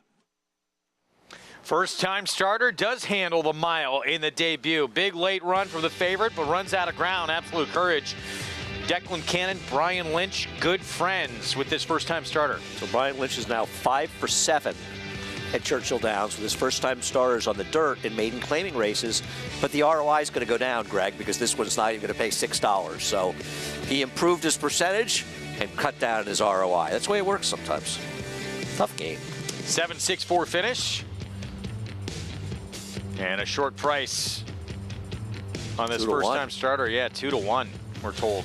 And the 4 horse, you know, looks like he did some running at the end, but he had such a good setup the way the race was run. It's sort of like he ran just enough to look like he ran well. Tough. All right, we'll get these prices for you. When we come back, going to be saying goodbye here to Andy Serling. I'm going to be joined by the MIG here in a moment. One more look down the stretch. First-time starter able to handle this one-turn mile for the Brian Lynch barn. Just barely, but one nonetheless. Does he keep him? I'd be very happy if somebody claimed this horse. They made $15,000, they won. They got $30,000. That would be like the cherry on top. Back to Belmont in the pick 4 mile and 16th on the Inner Turf 40 maiden claiming race to kick it off. Let's go downstairs to Maggie. And Greg, we'll take a look at thought I was done. Who is jumping in, who's stretching out in distance for a second start. And that's Eddie Mush, who made a debacle of his first start. He did not break particularly well, and then he was doing the very green thing, which usually horses do when climbing from the kickback on the dirt. But he was on the turf. He was just kind of leaping and lunging, and he really just did not give a very good account of himself. But I Run or Tease is back for more here today, which I think could be a positive sign. And looking at him, he's so laid back. I mean, he almost looks as though he wants to take a nap. And physically, he's very long and stretchy. So the the longer distance of a mile and a 16th makes a lot of sense. Will he be more professional? I don't know, because I don't know how he was acting in the debut, but today he's really calm, cool, collected, and looks the part, at least relative to his competition. Number 4, my favorite topic, comes in here for Mark Hennig after 4 consecutive efforts down at Gulfstream Park. The synthetic experiment did not go well, but 2 back, he did have a good trip when finishing second, and ultimately just came up second best. Makes a great impression here in the paddock, is on his toes, which is a good sign. You want these horses, I think, to be forward on this turf course today. Really healthy, well muscled. I think he's a bit intriguing in here, and he might offer, well, not right now, but maybe he'll drift up as we get closer to post time. As we'll check in with number 8, Collect from Ike. Linda Rice picked this one up at Keeneland after a 6 furlong debut on the dirt. Was up close that day, and I would have to think this guy is your clear-cut speed in here from what I see, too.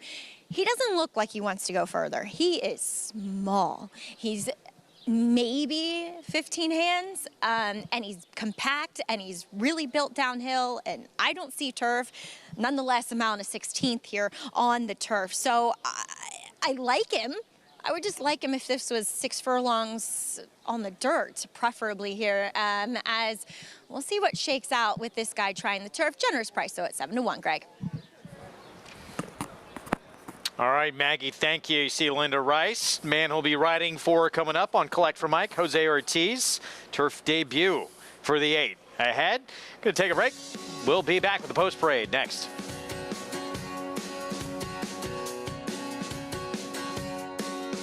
De Marchelier offers breeders a rare opportunity as the only son of Dubawi standing in Kentucky. Dubawi, one of the world's most celebrated stallions, is now a sire of sires. His top sons at stud are making a name for themselves across the globe. With a picture-perfect pedigree, this son of Dubawi brings one of the world's most potent bloodlines to America. De Marchelier, standing at Claiborne Farm. There's a big, bold, beautiful world waiting to be explored by you and your friends, of course. But not just any friends, the best of friends. The kind of friends who let you do you. Because in this world, it's positive vibes only. And when you get in the zone here, you stay a while. These aren't just good times, they're the best of times. And your time is now. So come explore. Resorts World.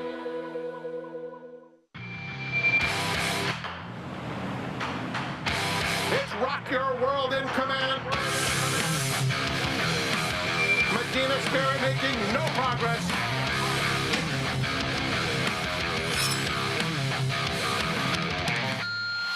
And it's going to be Rock Your World to take them all the way in the Santa Anita Derby. He's undefeated and wins by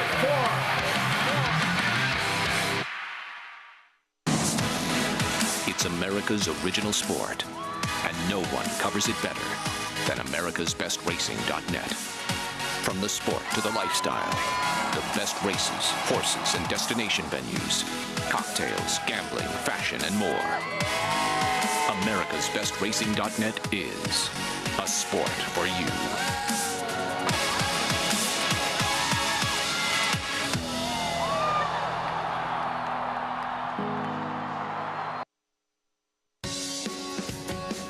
Gorgeous Friday afternoon here in Elmont, New York, as we get set for the late pick 4 coming up on our Belmont Park card. Greg Wolf joined by the Mig, Richard Migliori, joining me on set, stepping in for Andy Serling. We'll bring you the best meat of this card still to come. A lot more ahead from Churchill Downs as well. Yeah, absolutely beautiful day. We've had some great racing so far and looking to finish strong here on America's Day at the Races. And we'll talk plenty of Belmont Stakes coming up. Excited not just about that race, but that entire week. Undercard terrific, and so many great incentives for owners and trainers to show up, paying for most of those races all the way to last place with your horses. As if you needed more incentive to take part in what basically comes out to a early season Breeders' Cup. Yeah. Every category covered. Here's our post parade. We start with part of the entry. Please, Baby. Flavien Prat breaks from post 3. Horse had no position last time, got shuffled back, actually finished with interest, like Flavien Prat getting aboard here. He's been so efficient at putting horses in position. Entry, though, is getting massively over bet right now. Here's the other half of the entry, and this is good rapport, Manny Franco. Yeah, and he's complementing his style with his stablemate style. Please Baby's a closer. He's going to lay up close. I like when entries can kind of play off of each other. 1A will be in post 5. The rail to Eddie Mush. George Weaver trains. Yeah, he was green on debut. Still looks a bit green. Look at the way he's looking at the pony. He's a horse just not quite sure of himself yet. Maybe he's got to figure it out still. Rider change on Sways in My DNA. Ruben Silvera.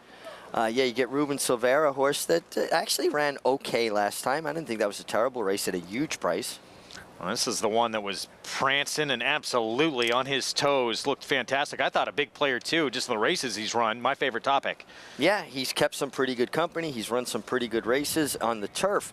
That synthetic race, I think, will throw people off the scent a little bit. Bears correct.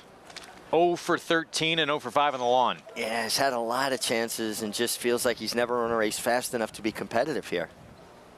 Jimmy Ryerson has Eric Cancel on Chess Spectacular, start number 2 on the grass. Improved with his first run on the turf and could take another step forward. He was a little bit keen. Maybe Eric can allow him to run just a little bit freer, not get into too much of a fight with him. We saw Linda Rice, Jose Ortiz chatting in the paddock going to break. They'll team up with Collect from Ike, turf debut. Yeah, trying the turf. Had been working on synthetic earlier. I'm not seeing an overwhelming turf pedigree here, though. Equalizer, rider change, Jaime Torres getting on turf for the first time. Yeah, another one hoping that turf's the key. Horse would have to kind of step forward in a big way with the surface switch. 3 minutes away, the 6th here at Belmont. You can play all the action. Pick 4 pool, 110,000 and growing. By getting signed up and started with Naira Bets. Great time to do it with the Belmont Stakes on the horizon. Saratoga not far off this summer. You can play it all and get that $25 free play in the Belmont and that $200 sign-up bonus for new members with that code Belmont25 at NairaBets.com. Bet any track, anywhere, anytime. All right, so here's Chess Spectacular. Had 5 prior starts. Didn't show a lot on dirt. They moved this horse to turf, drop in class, and wakes up a little bit. Yeah, broke a step slow and definitely handled the surface. And you see Eric's he's trying to do the right thing. He wants to find his way in. You don't want to be hung wide in turf races. But now, in essence, he's having to go backwards to find that spot. It's kind of what I talk about, trying to get your position going forward. Nobody's fault here. You know, Eric was poorly drawn, and it's a 2-turn race at Aqueduct. Now, it's a 1.5 turn here at Belmont, and he still doesn't have an ideal post, but it should be easier for him. But you can see here now, he's moving up. He was wide on both turns. He never got any opportunity to save any ground whatsoever. And he's finishing with interest. He kind of shifted his weight in when he switched to his right lead. He had to straighten him out. But he actually ran extremely well considering the wide trip with both turns and losing that position into the first turn. So start number 2 on the lawn coming up. Aaron Cancel rides back, 9-2 right now. Let's go back to Maggie. And Greg, Chess Spectacular is kind of one of those horses that I followed along hoping for some sort of potential, some glimmer of ability. And he showed it last time on the turf, as we just saw, as Richie was talking about, by far had the most taxing trip of anyone in there. And at the end of the day, he looks like a turf horse. And I've always thought the more ground he gets to cover, the better. It's just he needs to do it on the lawn. He's very confident. He's moving really well for Jimmy Ryerson. And he's ultimately going to be my pick in here. And I would just like to see, you know, Eric be forward, just kind of get out of there and get forward, because we've seen 3 turf races today where it's usually the horses running 1, 2, 3 early are the ones finishing that way at the end too. So let's take a look at number 2, Eddie Mush. As I said, he was very quiet back in the paddock. Would have liked to see him show a bit more of a vibrant type of demeanor, just because he was just so slow out of the gate. But Irad Ortiz, as I mentioned, sticks today, and he gave him a huge warm-up. This horse just screams long on turf, so this is the right condition for him. But I want to get it back to Mig with the question. Do you think that Irad felt something, saw some sort of, you know, promise with this horse that he's back on aboard him today?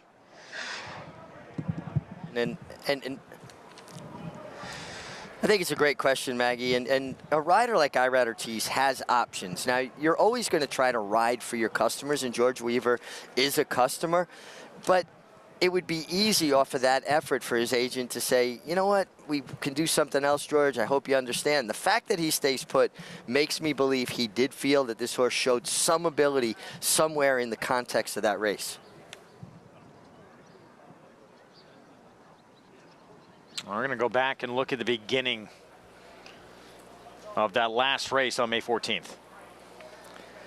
Yeah, you can see he broke a little bit slow, was kind of extricated himself, but look how green he is. I mean, he's kind of hopping a little bit, you know, and I mean, it almost looks like he's trying to jump the different contours or textures of the turf course. The turf course isn't just one green color. There's different parts to it. There's, you know, a little bit of undulation, and some horses, when they see a little dirt patch or a little discoloration, they have a tendency to jump things. I'm trying to see now if he's outfitted with a shadow roll, which is a fleece piece around their nose that kind of keeps them from looking out. Well, Maggie informs us that he is, and that might be a real key piece of equipment here so that he's not seeing the ground and not looking for things to jump or take his focus away. And look, debut start from a lot of runners has oftentimes almost no barometer on what they can be, even in start number 2. Well, I think it's telling that Irad stays. I think it's a great point that Maggie makes. And that was a good shot as he was going onto the turf of what exactly a shadow roll is. And again, it's designed to keep horses from seeing what's directly in front of them down on the ground. Some horses just are more keen about that and will tend to try to step over things. Now, that's the reason why jockeys are mandated to wear white pants in New York. Because if they do fall, the white pants against the contrast of the brown of the dirt or the green of the turf gives a horse more of an opportunity to pick them up, and a horse will do everything he can to avoid stepping on you, but he has to be able to see you. Not much pace in this race. Where's it going to come from? Because the way this is set up, again, at a mile and 16th here on this inner turf course, speed is at an extra premium because they start almost immediately on a turn. Yeah, and listen, I always go to inside posts in situations like that. I think the 3, who I don't think is a win candidate, coming out of sprints, and he's laid up fairly close at times, I think he's the horse that's going to wind up showing the most speed. And if I was in the race and he went to the lead, I'd be using him as a pacemaker. I wouldn't go after him. I'd wait for him to come back to me before I started to make my move.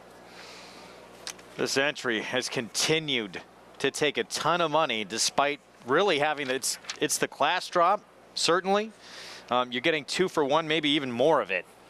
But credentials-wise, what these two halves of the entry have done, that is an awfully short number. Pick 4 starts here. 40 maiden claiming race, mile and 16th on the inner turf. Let's go upstairs to John Imbrial. And equalizer.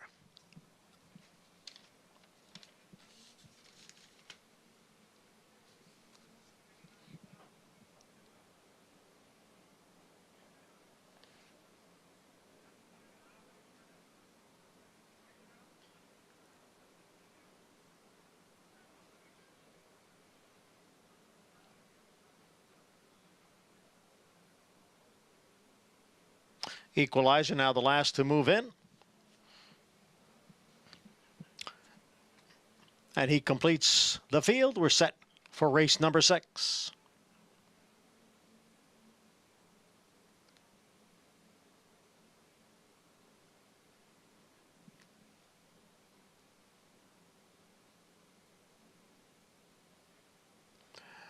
And they're off. Eddie Mush from that inside post position. But quickly moving up is Chess Spectacular, Collect from Ike. Down on the inside is a Good Rapport. Chess Spectacular is the leader. Good Rapport, Collect from Ike, right together second and third. Then comes Bears Correct and Equalizer. Their heads apart 4th and 5th. My favorite topic is in between horses and in 6th. Passed there on the outside by the gray Please Baby. Eddie Mush is now back towards the back of the pack, and trailing the field is Sways in My DNA in 9th. The quarter went in 24 and 3/5 seconds. And it's a battle up front. Chess Spectacular right alongside is Collect from Ike, and not far behind both parts of the entry, Please Baby and Good Rapport. They're third and fourth. Equalizer in fifth, 4.5 from the front. Eddie Mush is now advanced up into sixth. My favorite topic is in seventh, then Sways in My DNA and Bears Correct. Half mile in 50 and 1. Chess Spectacular by a half length. Collect from Ike on the outside in second. Please Baby in third with Good Rapport to his inside and in fourth. A break of 2 back to Equalizer and Eddie Mush. The field is heading for the quarter pole. And here is Collect from Ike. Now to grab the lead from Chess Spectacular. On the outside is Good Rapport along with Please Baby, an eighth of a mile to the finish. Collect from Ike. Now driving up on the outside is Good Rapport. Good Rapport, Collect from Ike. They are right together and they will fight it out to the finish here. Good Rapport, Collect from Ike. And it looked like Good Rapport got his head in front at the end. It'll be a photo. Good Rapport, Collect from Ike. I'm with Johnny and Brad. Looked like Good Rapport just did get that head in front in that last jump under Manny Franco.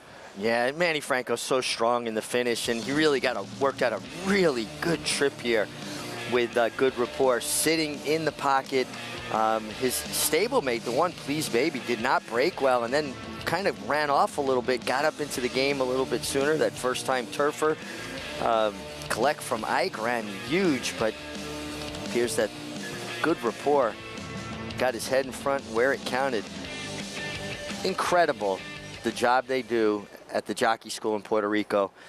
Both Manny Franco and Jose Ortiz finished 1-2. Look at the way they finish. Look at the way they ride. Both graduates of that school, IRAD graduates. There's so many good riders coming out of that school. Manny on the outside, Jose Ortiz on the inside on the 8. Two of the best, not only on this circuit, but in the game, period. And just barely going to, we believe here, Manny Franco outside on the 1A. Manny did something so smoothly here. He had the crop in his left hand. As the two horses came together, he runs out of room to use his crop, and he so smoothly switched it back to his right hand, gave him one more reminder, and then a hard hand ride to the wire. That was as professional, as smooth as you're going to see a rider do that late in a race. And there it is, posted unofficially as your winner, Good Rapport. 6-5 favorite.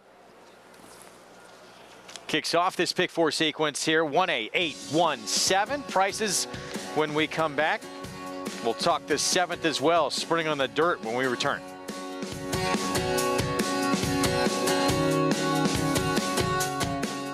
Spun to Run. In the Breeders' Cup Dirt Mile, he defeated a loaded field that included multiple Grade 1 winners Omaha Beach and Improbable. His brilliant speed figures were among the fastest of any 3-year-old at a mile or more. And he hails from the legendary Danzig sire line. Multiple graded stakes winner, millionaire, Breeders' Cup champion, Spun to Run, standing at Gainesway.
with you on America's Day of the Races on this Friday afternoon with coverage from Belmont Park and Churchill Downs. It's brought to you in part by legendary Claiborne Farm. 100 years of doing the usual, unusually well.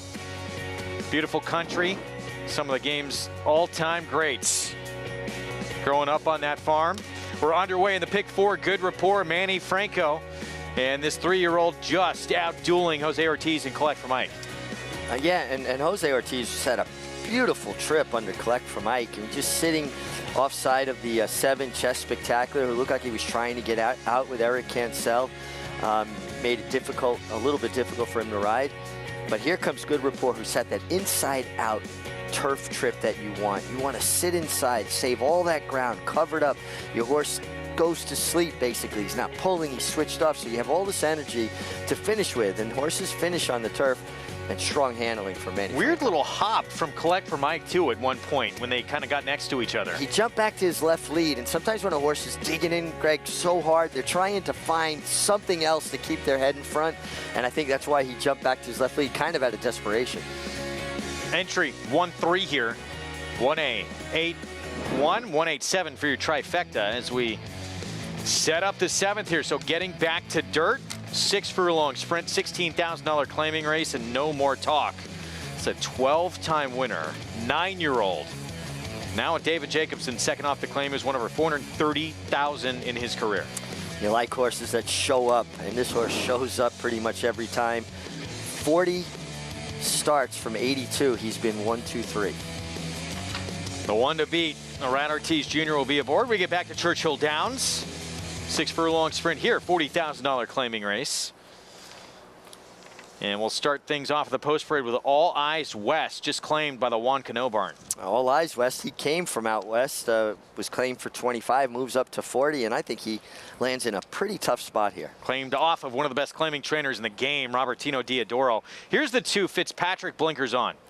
Yeah, adds blinkers, drops in class. A horse that seems to do his best running when he's involved. Look for him with the addition of blinkers to be forward.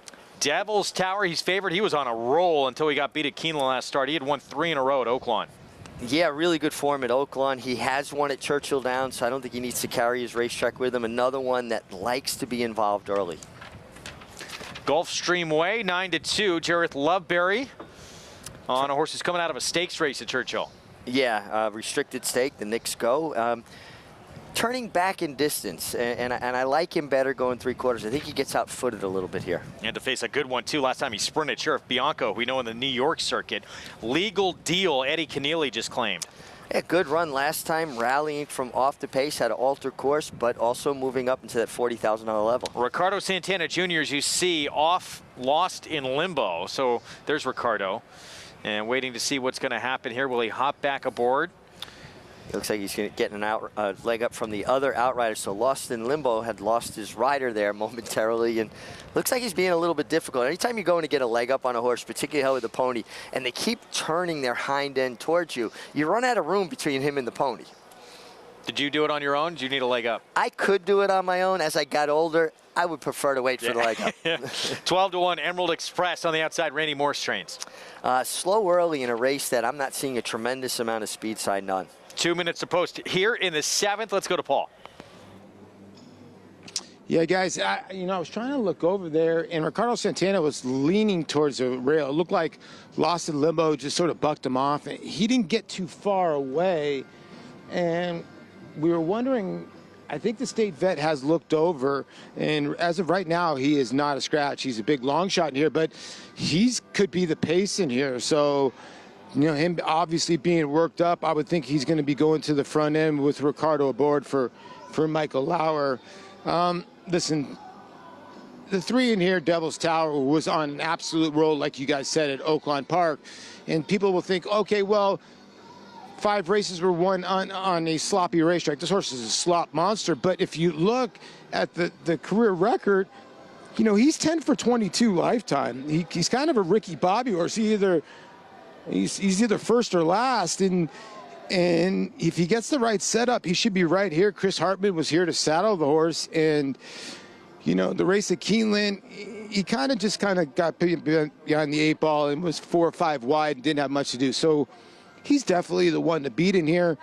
You know, Fitzpatrick to 2, I don't know what to do with. They took the blinkers off for one start, and it didn't work.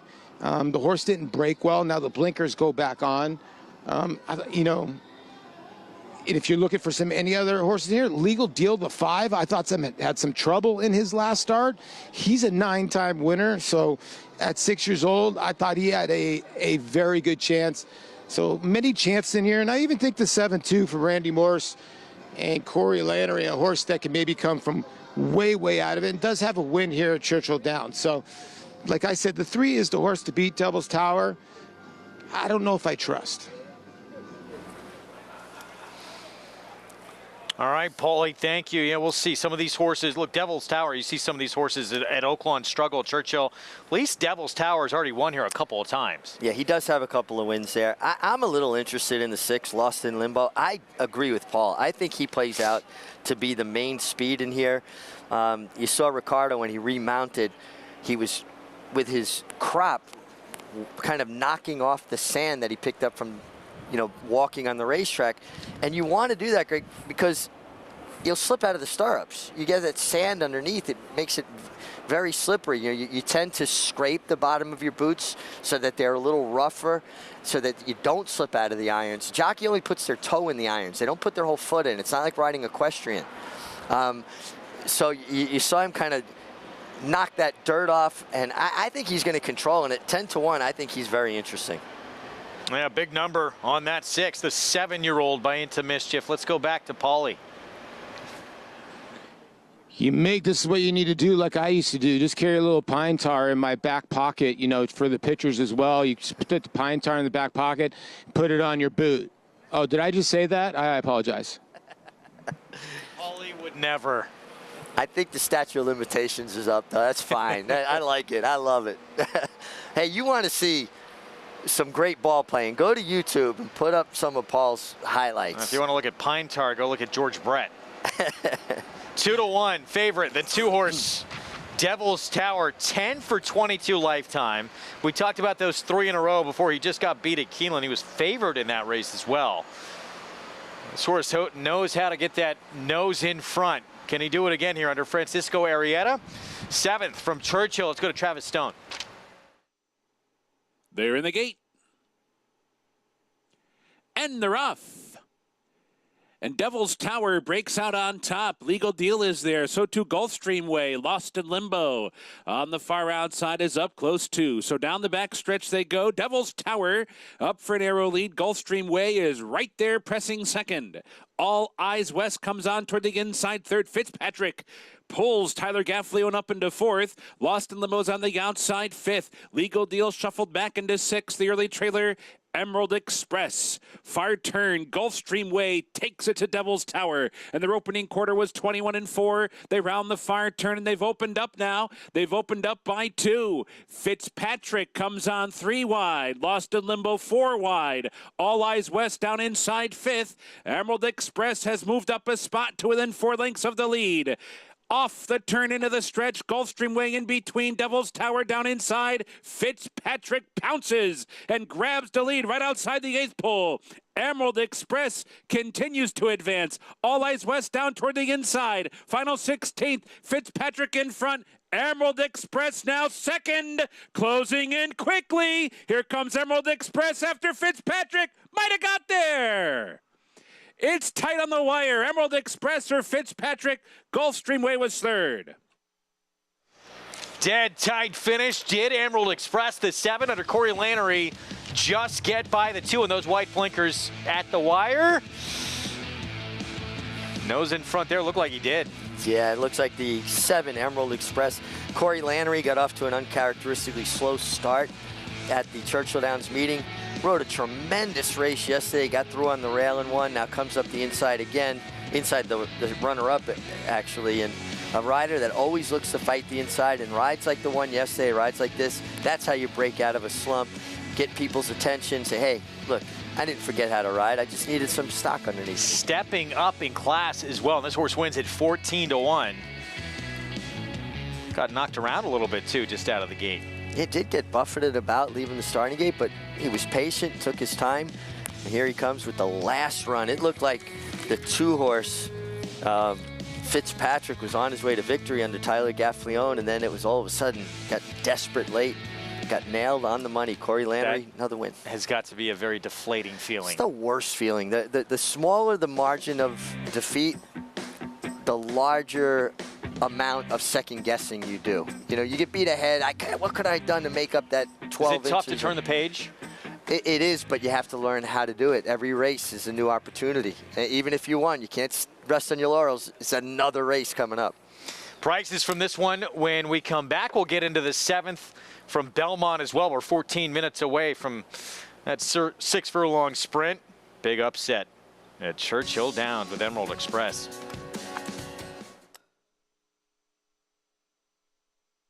The momentum continues for War Dancer as 26 Black closes to take the first turf race of the 2023 Aqueduct Meet. 26 Black in time! Now with over $5 million in progeny earnings, including Dancing Buck. Dancing Buck by a half-dozen lengths. Long Shot Surprise Boss. Surprise Boss is not going anywhere! Surprise Boss, look at this effort! New York's #1 turf sire begs the question, shouldn't you have a War Dancer? Visit wardancerstud.com to book your mayor today.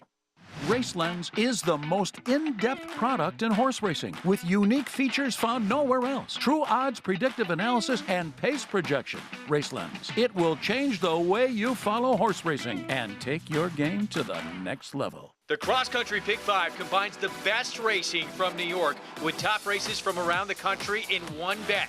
Find it in your track menu and play this weekend. Races and free PPs posted at NYRA.com/crosscountry. Speightstown. Munning. Echo Town. It's Echo Town for Joe Talamo, and Echo Town raced away. And Echo Town is drawing away in the stretch. Echo Town wins the Allen Jerkin Stakes. A sire line so prolific, it repeats itself. Echo Town. Now more than ever, it's time to get with the program. When shopping for your next race prospect, consider that New York breds start with an advantage. Our New York breds run for serious green. At Saratoga Race Meet, New York bred maidens run for up to $88,000. New York bred allowance horses run for up to $100,000. And New York bred owners can collect awards of up to $20,000 per horse per race. So get back with the program. Seriously.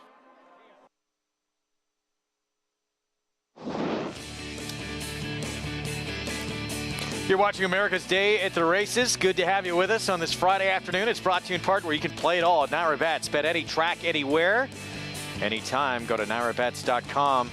So we get set for the 7th here at Big Sandy. $16,000 claiming sprint, 6 furlongs coming up. And, you know, we talked briefly about, without diving in too deep, No More Talk. 9-year-old for David Jacobson, over $340,000 in earnings, 12 career wins. And just brings it just about every single time he runs. Like my people and horses, the same, honest and hardworking. There he is, 9-5 favorite with a Rat Ortiz Jr. No More Talk. Let's head downstairs to Maggie. Well, I echo the sentiments of you guys when it comes to No More Talk, a Maryland bred that has gone all the way out to California, back to Maryland, now up here in New York for this 83rd start of his career. And two, it's just a testament of his sire as well, Not for Love, who is a prolific sire when it comes to Maryland breds, and they're always hard-knocking, hard-trying. So I have a lot of respect for horses like No More Talk. And looking at him here, you know, and looking back at his last race, which was up at Finger Lakes, he did all the dirty work. And unfortunately, the rider left the rail open, and the winner came up it. So it really fought gamely, though, to the end. Looks good here. As far as his coat and flesh are concerned, I have no complaints with this guy, and you kind of know what you're going to get. You're going to get an effort where he does tend to show up if he's in the right spot at the right distance. The horse, though, that looks best of this crew is number 5, Prince James. And once Ray Handel dropped him all the way down to the 10,000 level, he's kind of found his groove again. So he is one, though, that does not like being touched. He doesn't like being asked with the crop. You can see it saddling. He doesn't like them putting the girth on him. He's kicking. He's a little bit of a sassy guy, and he's always been that way. That's from the first time he showed up here at NYRA. He's always kind of done that. But Ray has him going well right now, and I feel like maybe his confidence is back up, because at least looking at him physically, it looks as though he's doing very, very well. Just carrying the weight you like to see. His coat is where it should be, which sometimes those things aren't with this guy. So I do like what I'm seeing from Prince James. Greg? All right, Maggie, thank you. There's the man who'll ride Prince James, Jorge Vargas Jr., 4-1 on this 4-time winner. Yeah, Maggie makes a great point too. A horse sometimes just needs to get in the field where they're competitive and they're confident. It's just like human athletes. Your confidence gets up. These horses take their races hard, some of them. They don't run well. They'll be at the back of their stall. They don't want to be near anybody. And a horse that's already got a little bit of a propensity to be a little bit fussy that way. He is by Tiz Now. We showed that feature yesterday. We talked about Tiz Now kind of wanting to do things his own way. Evidently, some of his offspring are the same way.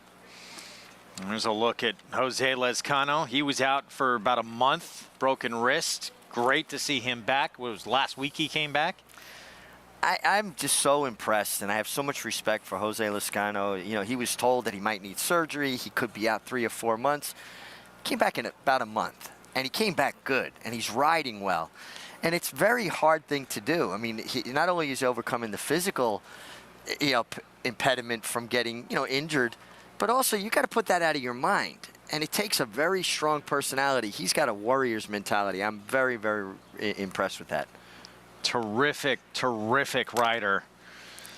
And he'll be on Poppy's Pride here. The 2 is going to break from the inside, and who's taking a ton of money. This horse was 15-1 morning line. He's 5-1 right now.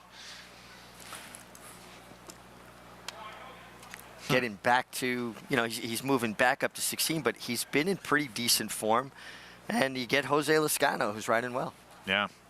All right, we're going to get to this post right here coming up in a moment. We have our FS2 audience rejoining us here in just a moment. So we're going to wait for them to hop on board. Slight pause, and then we'll pick things back up with this post right here from Belmont.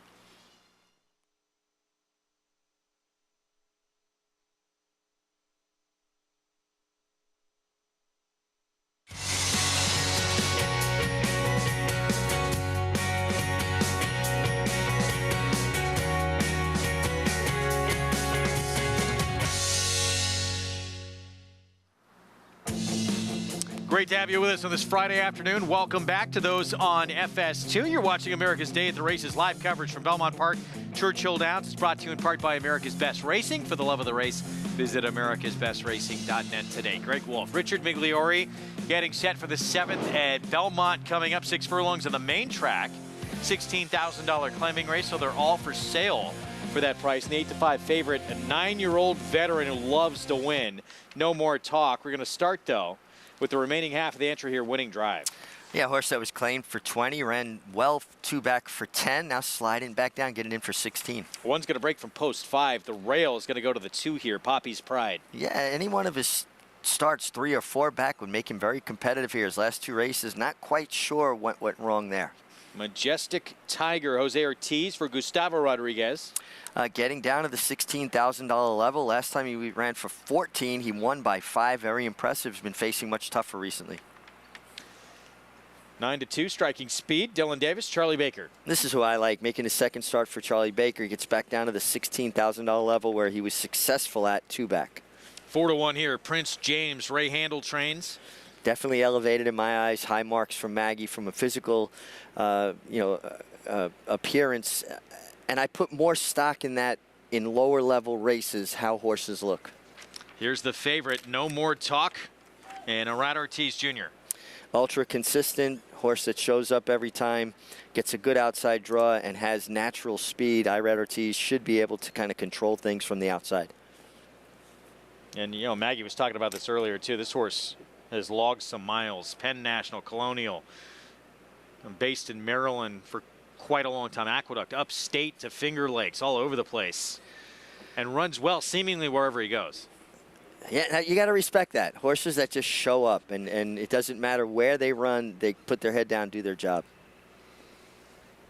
We're going to look at Majestic Tiger. This was back on April 1st. 2 starts back. This was New York Bred Company, $25,000 claiming race, and winds up second behind a horse who's, getting up there in age, but still a very talented horse in Foolish Ghost. Well, and Foolish Ghost is always tough when he gets to control things on the lead. He ran against much tougher recently, set the pace for an awful long way. He's quick. He just was a little bit overmatched by Foolish Ghost. There's no Foolish Ghosts in here. And he should get a decent enough trip and be able to save some ground and finish. And you get Jose Ortiz, who I think has been riding just as well as anybody here recently. 4-1 on Majestic Tiger. There he is. Let's head down to Maggie Wolfendale.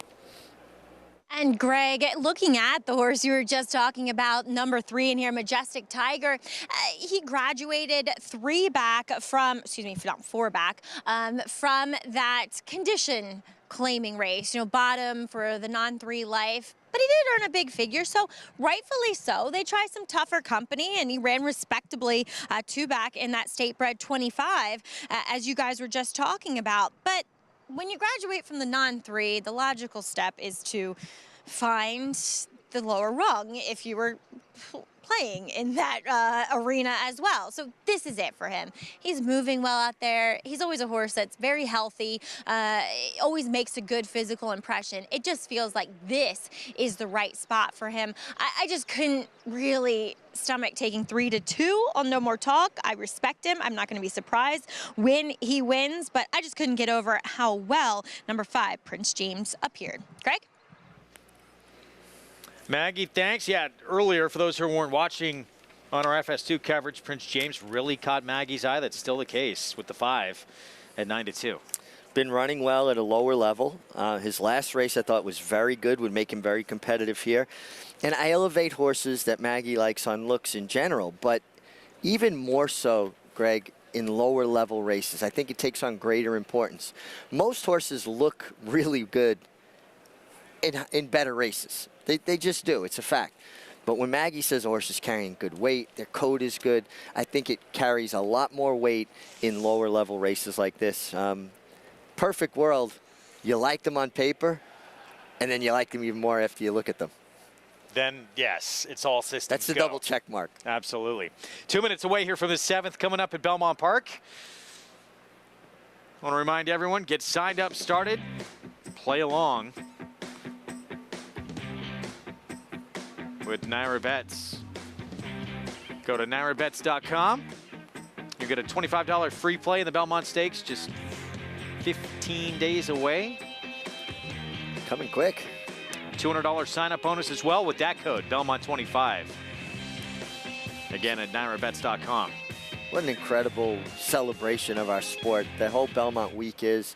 Belmont Stakes Day, all of those stakes. Obviously, the Belmont's going to be a pretty wide open and contentious full field. Great wagering opportunities, but just as a fan of the sport, to be here to see that quality of horses run all day long. The stars of our sport show up for that day. And it has sort of become, like a, I won't even say we're not at summer yet, but pre-summer Breeders' Cup. Yeah, it is early season Breeders' Cup. From races like the Met Mile and the Just a Game and the Manhattan, and you've got pretty much every division covered. And then, of course, for the 3-year-olds, the Belmont Stakes. My first Belmont Stakes, Seattle Slough, sat right there, right from where, basically underneath the set here. Caught a pretty good one. Yeah, I had seen Secretariat on TV. So I did see a Triple Crown winner, but I saw Seattle Sioux live. I saw Affirmed live. Something I'll never forget, seeing Seattle Sioux come to the wire with John Krugay standing up about 30 yards before the finish and waving his crop and celebrating a little early. Did get fined for it, too. I think $1,000. I got to catch a Triple Crown with you, too, when that drought ended with American Pharoah in the winner's circle. American Pharoah, and there I was with you, my son Joseph, and I remembered being here with Seattle Slough with my father. Single best day I ever spent with my father at Belmont Park. So being there with my son to see a Triple Crown winner, it carried a lot of meaning, and particularly from a guy who grew up in New York. I grew up, 8 miles from Aqueduct. These races are the races I grew up with. Here we go, loading up for this 7th, 8-5 favoritism. No More Talk, the 9-year-old who just 3 starts back was a winner on the New York circuit at Aqueduct. Looking for the 13th win of his career. There he is. Let's go upstairs. John Imbrial with the call.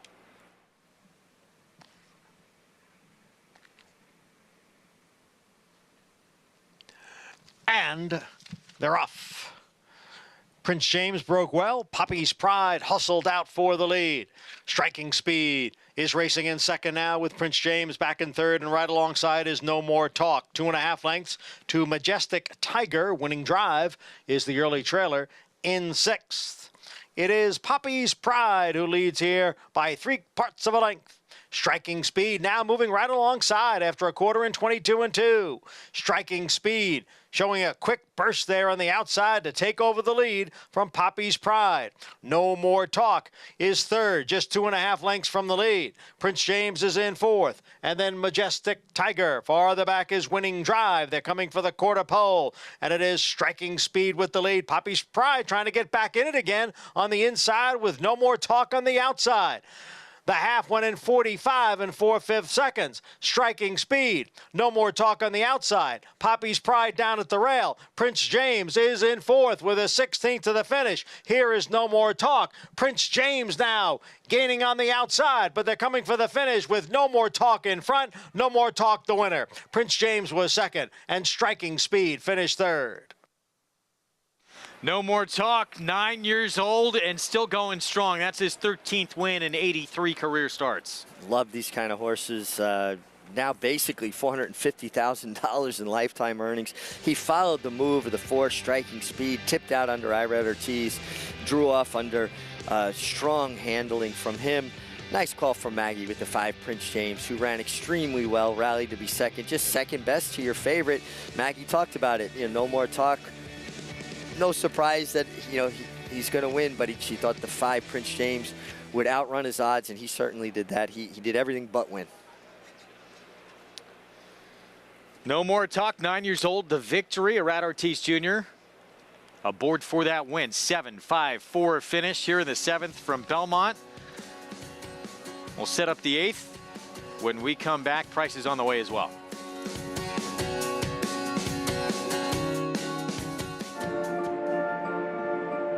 City of Light, a multiple Grade 1 winner with $5.6 million in earnings. Winner of the Grade 1 Malibu, the Grade 1 Triple Bend, the Grade 1 Breeders' Cup Dirt Mile, posting a 110 buyer, and the Grade 1 Pegasus World Cup, posting a 112 buyer. The best son to date of leading stallion Quality Road.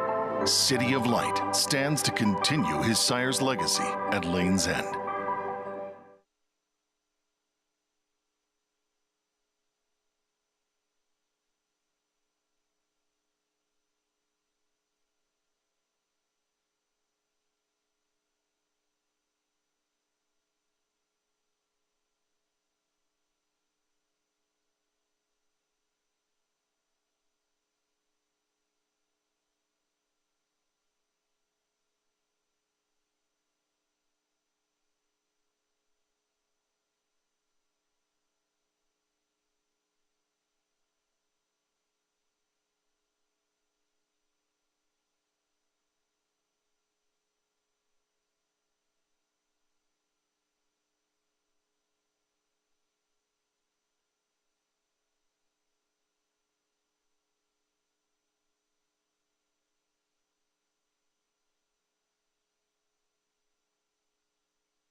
Watching America's Day of the Races on FS2, regional networks across the country.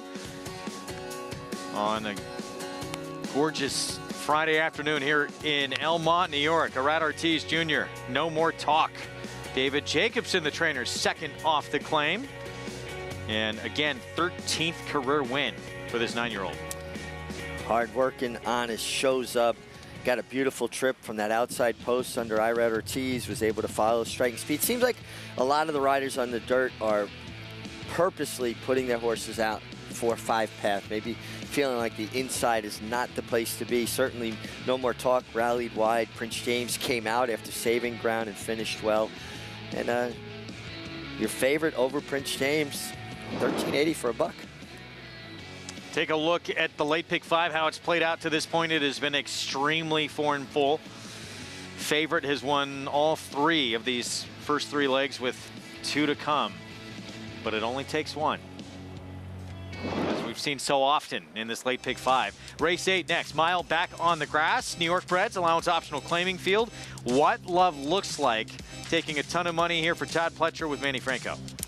And deservedly so. I mean, she ran extremely well off the bench. Made, I think, a really nice step from 3 to 4 from a physical fitness perspective. Her body just seemed like she grew up a little bit to me. And she didn't have a great beginning last time and still rallied well. Could take a step forward. It'll be her second start of her 4-year-old campaign coming up. We're going to remind everybody our Belmont Saturday contests are back. Register now to win cash prizes and seats into the following week's $300 contest. Registration ends at 5 p.m. today, Eastern Time. Go to NYRA.com/contests to get more information. Good luck to everybody taking part in that. We're going to get back to Churchill Downs and their 8th race. Look at the current odds, 5.5 furlongs on the grass. Some names you might know in here, including Bound for Nowhere, Wesley Ward. Horse who is a Group 2 winner, Grade 1 placed in the past. As we take a look here at the 6, Bad Beat Brian, trained by Brittany Vandenberg, excuse me. 7-time winner, over $500,000 in earnings on the grass. And he's quick. He's a horse that puts himself in the game. He likes sprinting. 5.5 is his specialty. And he's definitely a player, particularly because he's drawn outside the other speed. So even though he can show his customary speed, he's not forced into anything. It allows his rider, Chris Emai, to kind of allow things to develop inside of him. Just missed against Breeders' Cup Turf Sprint winner Caravel as well in this Keeneland race. So that is pretty darn good company he was keeping. Yeah, I'd say that's really good company. But, you know, he's dropping out of stakes races, but there's a bunch of them in here that are dropping out of stakes races, and this is a really strong allowance race. And I guess when they put up $148,000 for an allowance race, it's going to come up salty. Nothing will get people to show up. Yeah, like a big purse, right? Even money on this one here. Joel Rosario for those WW Silks. Wesley Ward, Bound for Nowhere, over $1,200,000 in earnings. Mentioned Group 1 place. Graded stakes winner. And a horse who can be on the lead, doesn't have to be to win though. No, exactly. When you have that kind of versatility, and listen, you get a guy like Joel Rosario, you know he's going to allow this horse to run up into his hands. Here is Just Might, who has a pretty good resume on the grass as well. And when he runs his best race, he's involved. I think from the inside, Colby Hernandez has to use his speed, adds to the pace in this race. Even money, Bound for Nowhere, his 9-year-old return to the races, beat at odds on last time out. We'll see him in a moment talking about the 2. We've seen this horse for quite a while. I didn't realize he was that up there in age. Yeah, I mean, and listen, he sits the trip, I think. I think he's going to get that coveted pocket position, save ground, and Joel Rosario produce him late. Tyler Gaffleone, Smokin' Jay for Kelsey Danner. Yeah, closing type, has run extremely good at Gulfstream. I want to see it now happen in Kentucky, but he's going to get pace to help set up his late run. 8-1 here, Surveillance, who has just 1 win on the grass. Yeah, his dirt form is very, very strong. Let's see if he can transfer that now to the turf. Pirate Rick, we got to see on this circuit quite a bit. He is extremely quick on dirt. That does not always translate to grass. Yeah, had one run on the turf, finished fourth, beaten 3 lengths, had a big win on synthetic. Sometimes horses that run well on synthetic, it will transfer to the turf. The mare has produced a turf winner as well. Bad Beat Brian, the one we showed you in the paddock. Chris Amy rides. He's just well drawn for a horse with natural speed. Gives Chris Amy a chance to kind of allow things to happen inside of him without using his horse, but he's not going to be far away. So that's your field for this competitive turf sprint here at 5.5 furlongs. Paulie Bound for Nowhere at 9 years old. Does he still have it? Yeah, and, you know, it remains to be seen if he's still the same horse, right? I mean, because his number came back a little bit lower than his previous races. But, you know, this is the first time he does not have a layoff line in almost 3.5 years. He's actually running back within 6 months or so. His last race was April 9th. He's used to taking, you know, 6 to 8 months off here and there. So maybe this is a good sign. You know, the race at Keeneland, it looked like it took him a while to get going a little bit. Now the rails are out here. I don't know if that's going to make a difference at all. I mean, he'll probably be forwardly placed, especially with the 1 and maybe the 3 in here will show a tiny bit of speed, because the 3 Smokin' Jay 2-back broke pretty good out of the gate and was pretty impressive. Then lost the front run, the Fed. You know, Smokin' Jay was in the Jaipur, lost to Casa Creed, so he's held good company, and he's the hot horse on the board. You know, because the 2 was 4 to 5 on the morning line, so Bound to Nowhere now at even money. You know, the 1 just might wire this field. You know, I'm in agreement with Mick. They have to be on the send. Now, Chris Amy, he's been known. He's a front-end rider. I mean, he's ridden in Chicago for many years. I actually had horses a long time ago, and Chris rode a couple for me. He likes to be on the front end. So I would think Bad Beat Brian's going to be forwardly placed, but just might, you know, does his best running when he is in front. He can speed pop a field. He's run some good races before, and an 11 to 1, I think he's kind of dangerous in here. The hot money's going to the 3, though. So the 6 is, you know, I think the 6, it's going to come down to, does the 6 draw to the 1? And if the 1 stings the 6, is it between the 2 and the 3 in the finish? I mean, that's basically what it's going to come down to me, Greg. You know, I'll probably land on Bad Beat Brian just because I think he might be able to outfinish Just Might. If Chris Amy kind of lays off Just Might, or if Just Might breaks bad, which he has done before, he can be a bad gate horse, then he can take the initiative. So, like Mick said, I just think he gets the best of the draws. How'd you feel about these 5.5 furlong turf sprints during your riding days? No, I like them. And turf racing in general. You know, jockeys play a bigger role in how turf races are run and success and failure. And you have the ability to win on horses that are second and third best in races like this, particularly down the hill at Santa Anita. You could win on the 5th best horse if you work out the right kind of trip. As fast as these races are run, it's still a thinking man's game on the turf. And I think that's one of the reasons why Joel Rosario is so effective, particularly in turf sprints. He stays very calm. As fast as they're going, his mind isn't going that fast. He's able to slow it down and get horses to run up into his hands quietly and place themselves properly. He seems like someone that nothing gets under his skin. He seems unflappable to me. And sometimes you'll hear him get criticized for rides. Oh, he was too far out of it. But then he delivers these rides where it looks like he's too far out of it. And boom, he gets up in the shadow of the wire. A guy that's reluctant to use the crop, hands and heels as much as possible. He'll use it as a last resort to try to get maybe a little bit more if the horse isn't paying full attention.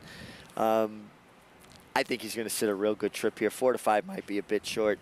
You know, Chris Amy, he's a guy that, like Paul said, likes to have his horses forward. He's won over 4,000 races in his career. I mean, he's been a mainstay in Chicago for as long as I can remember.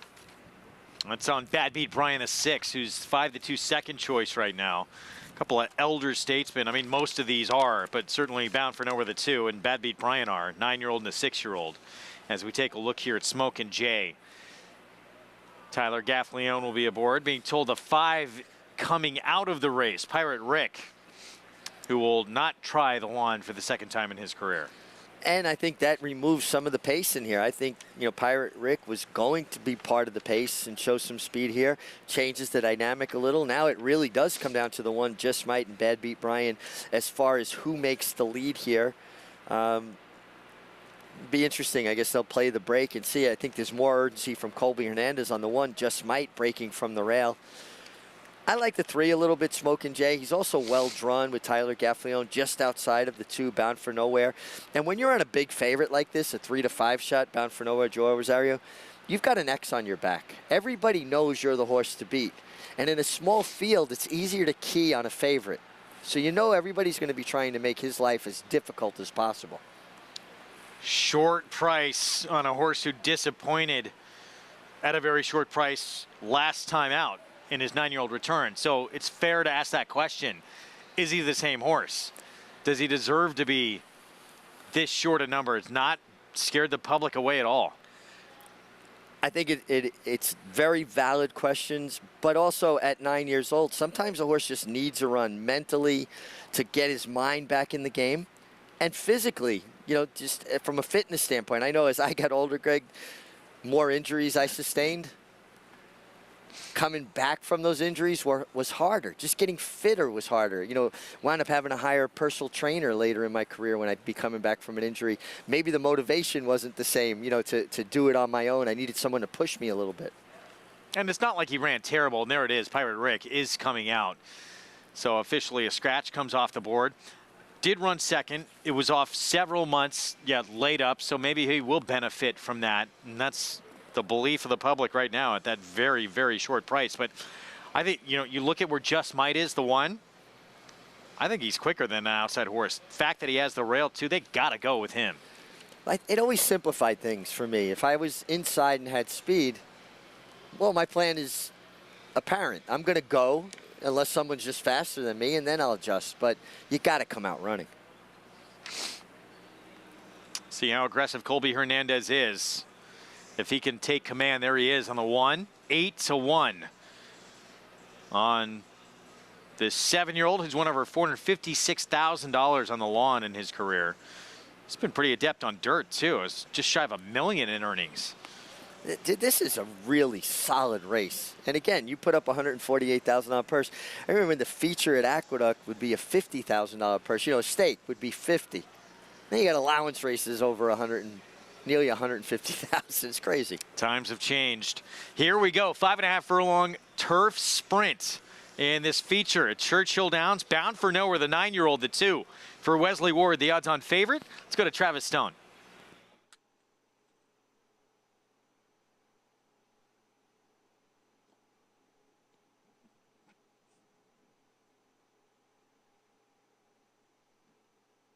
They're in the gate. And they're off.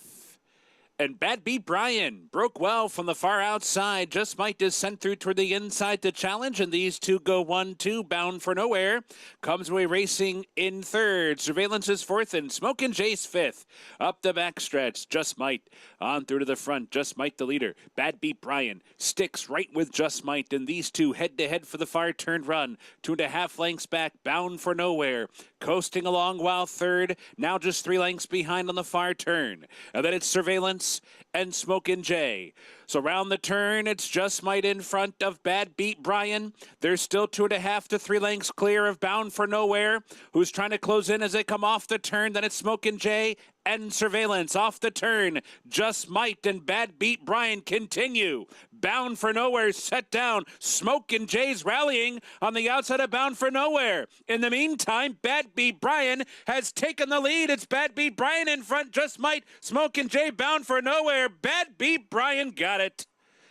Bad Beat Brian, the winner on the wire. Tight for second. Smokin' Jay and Just Might and Bound for Nowhere between them.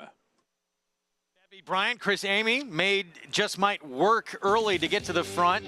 Eventually that horse did, but then he rolls by him in the stretch for the 8th victory of his career.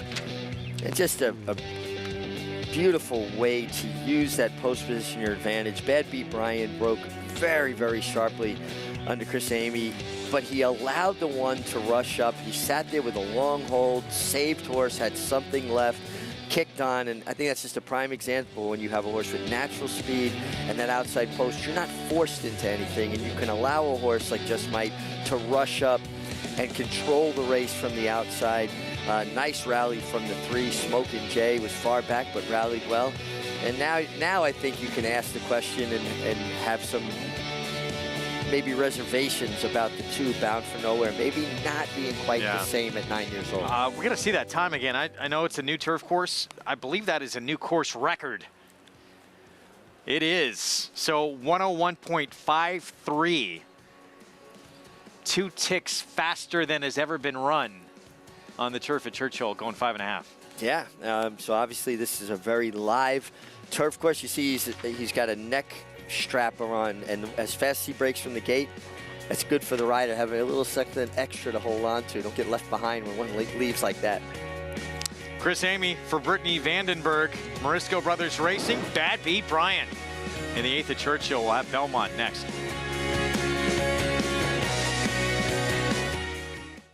Eclipse champion Blade, a proven sire with over 15% lifetime stakes horses.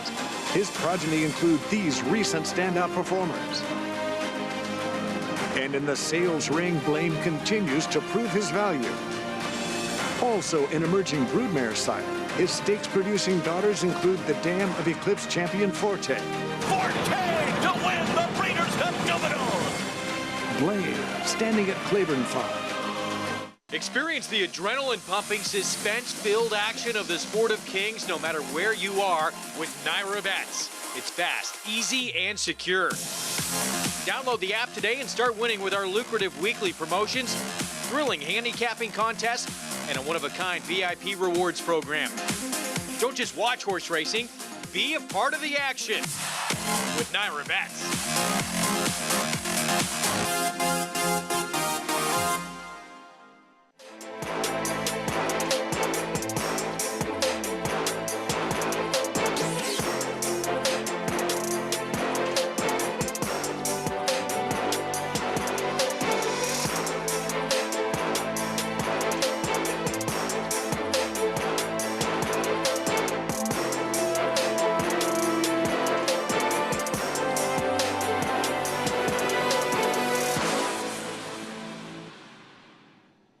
Racetrack Television Network brings you every race, from every track, on every screen, every day.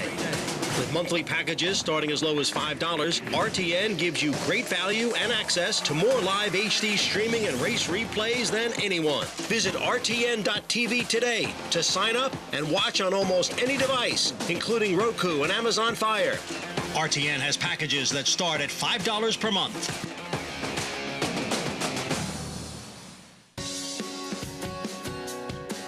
Thanks for sticking with us here on Fox Sports 2. It's America's Day at the races. Riders up in the paddock for race 8 here at beautiful Belmont Park, as we do have a second-level allowance race for the New York bred fillies going a mile on the turf course. And while your favorite What Love looks fantastic here, and she by far ran the best race last time out, do want to check in with the stretch out. That's number 4, Starship Lauban, as she tried the turf for the first time in her last start, and she was the only horse to make up any ground, and watching her move over it, I really thought she enjoyed the surface under her feet. And furthermore, she's such a long, rangy filly that I think she's going to like the stretch out. And 2, with the stretch out from the 6, she's bound to show some more speed, and that's always a good thing to have on these turf courses, at least here today, Greg. All right, Maggie, thank you. Post parade coming up. They're coming through the tunnel. Even money, though, on What Loves looks like, for Todd Pletcher. Manny Franco's second start of her 4-year-old campaign, and she has run some big figures respective to this group. So it's easy to see why she's a short price. Yeah, and I thought her comeback race was excellent. She was compromised at the brakes, stumbling a bit, didn't have as much forward position with a tepid pace on, and finished well. She should improve with the start under her belt. And if she gets away cleanly, it's just going to provide a better trip. I think this daughter of English Channel grew up a lot from 3 to 4. I just saw a more mature filly when I saw her last time running over at Aqueduct. Look, they're gonna start from out of that chute here at this mile distance on the Widener turf course. Yeah, a little bit of a dog leg from the mile, more gentle into that turn, not as severe, particularly mile and a 16th on the inner turf. It's kind of a gentle slope into the backstretch. Here is Home for Christmas, Flavien Prat, to kick off the post parade for the Christophe Clement barn. Yeah, filly that's, part of the pace probably. She's a little bit one pace. Flavien Prat seems to excel with these types. He kind of puts them in forward position.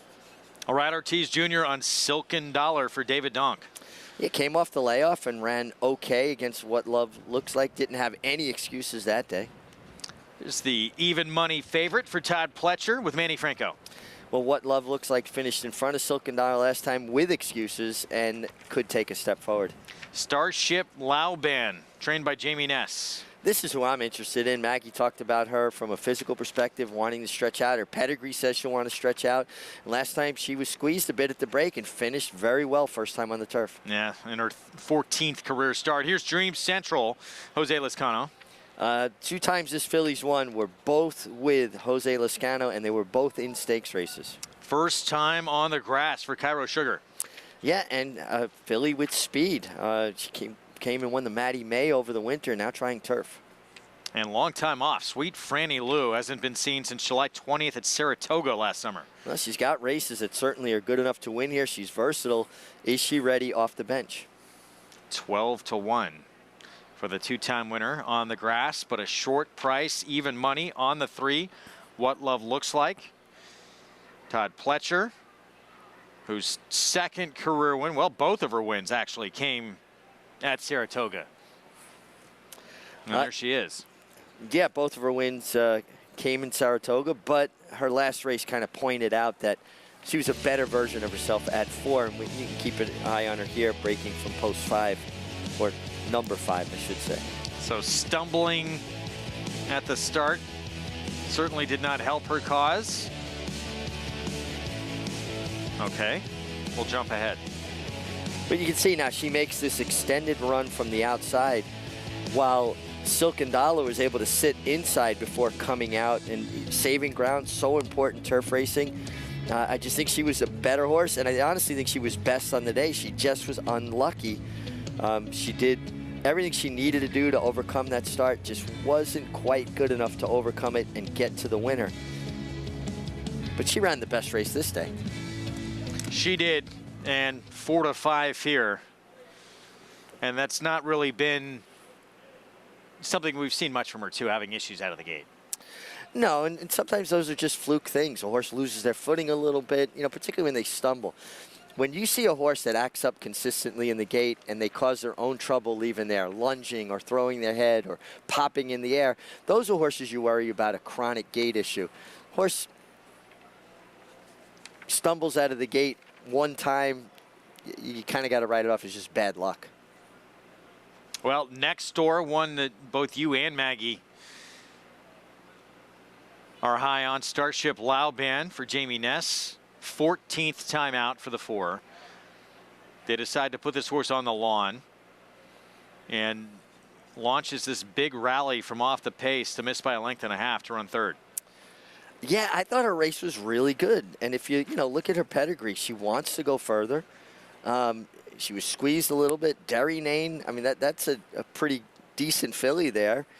And she was closing. She was getting to her late. I like the stretch out for her. And I like that she handled the turf so well last time. She's 6 to 1. As you look at this long shot, Cairo Sugar. Let's go back down to Maggie.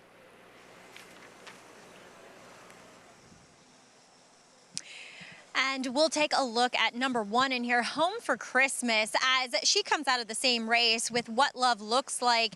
And she kind of just looked awkward in the beginning of that race and just unsettled to boot. Furthermore, she did pull a wide trip and she came up a bit short in the end. I do think she's a horse that probably does prefer to be on the front end, so therefore she kind of gave Trevor McCarthy fits because she wasn't getting her way that day.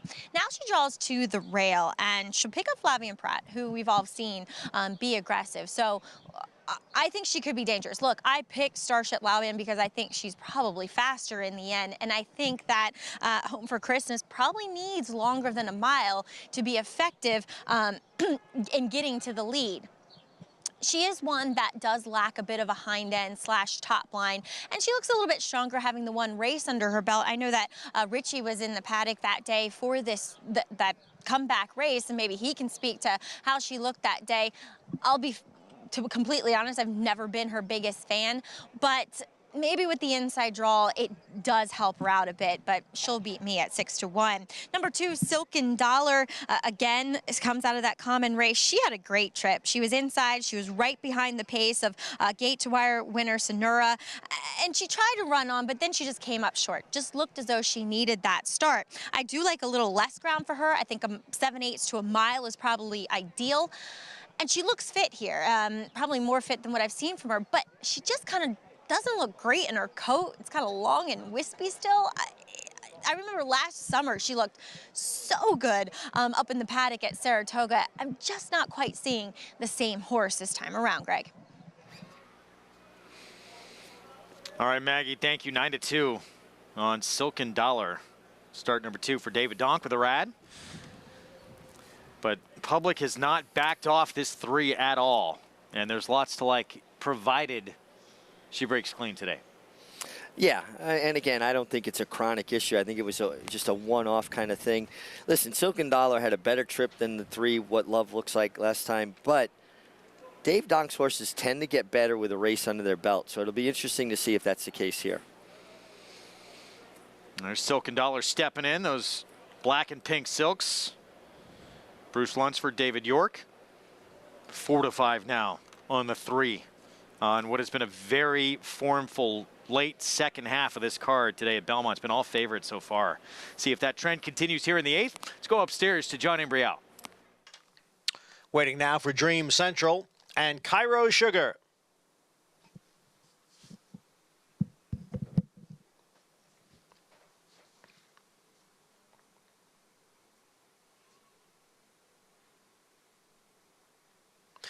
They're in the gate.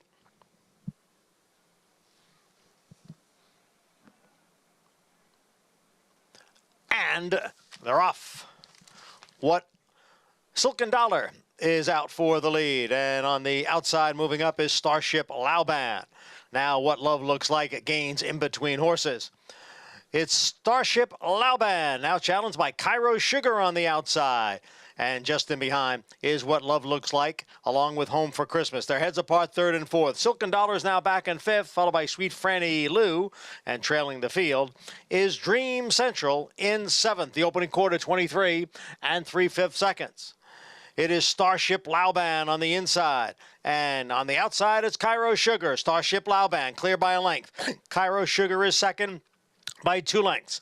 Home for Christmas and the favorite, What Love Looks Like. They are heads apart 3rd and 4th. And then it's 2.5 lengths back to Silken Dollar, Sweet Franny Lou, and Dream Central. Half mile, 47-1. And now they race midway on the turn. Starship Lauban maintaining the lead here by a little more than a length. What Love Looks Like on the outside is now taken second as Cairo Sugar drops out of it. Home for Christmas is down at the rail. And on the outside is Silken Dollar, then Sweet Franny Lou, and Dream Central. The field turns into the stretch. 3/4 in 1:11-2. Starship Lauban, What Love Looks Like. Those two are together as Sweet Franny Lou gains ground on the far outside. It's Sweet Franny Lou, What Love Looks Like, and Starship Lauban. What Love Looks Like has a narrow lead as they come on for the finish. What Love Looks Like gives Manny Franco his 3rd win today.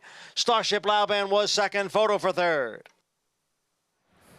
3 today, as you heard from John Imbrial, for Manny Franco. What Love Looks Like. The chalk continues to roll here on this Friday at Belmont. Yeah, she made a lot of sense on paper. I think she's just an improved filly from 3 to 4. She's had a good trip under Manny Franco, who finishes so strong on these horses. Starship Lauban had everything her own way on the lead. No excuses, just came up second best. But how about the move from Sweet Franny Lou off that extended layoff? Looked like she was going to inhale the 2 leaders, flattened out a little bit late. One to watch back. I think she probably just needed a run to get back to her best. hung on for third there. But What Love Looks Like, homebred for Barry Schwartz's Stonewall Farm, gets it done. At 4-5, 3-4-5 it looks like. Sweet Franny Lou there checking in third, I believe, to complete the trifecta. Again, Manny Franco. You watch him enough, pretty easy to spot. Yeah, I mean, it's very distinctive. He's got a very strong hand ride. He's just a very physical rider, really good athlete. You watch him play in the basketball game against the trainers. I mean, the guy is just a natural athlete. He makes everybody look silly on the basketball court. And he's wanted to be a baseball player, shortstop. Do you think hands down the best athlete in that room? Yeah, listen, this is a room full of very talented, athletic young people. To me, he's just a little bit of cut above in that respect. 3, 4, 5, 6 finish, 4-5 favorite. What Love Looks Like. Second start back of her 4-year-old campaign. Wins for Hall of Famer Todd Pletcher and those silks of Barry Schwartz. We'll have the prices and then set up the nightcap when we come back.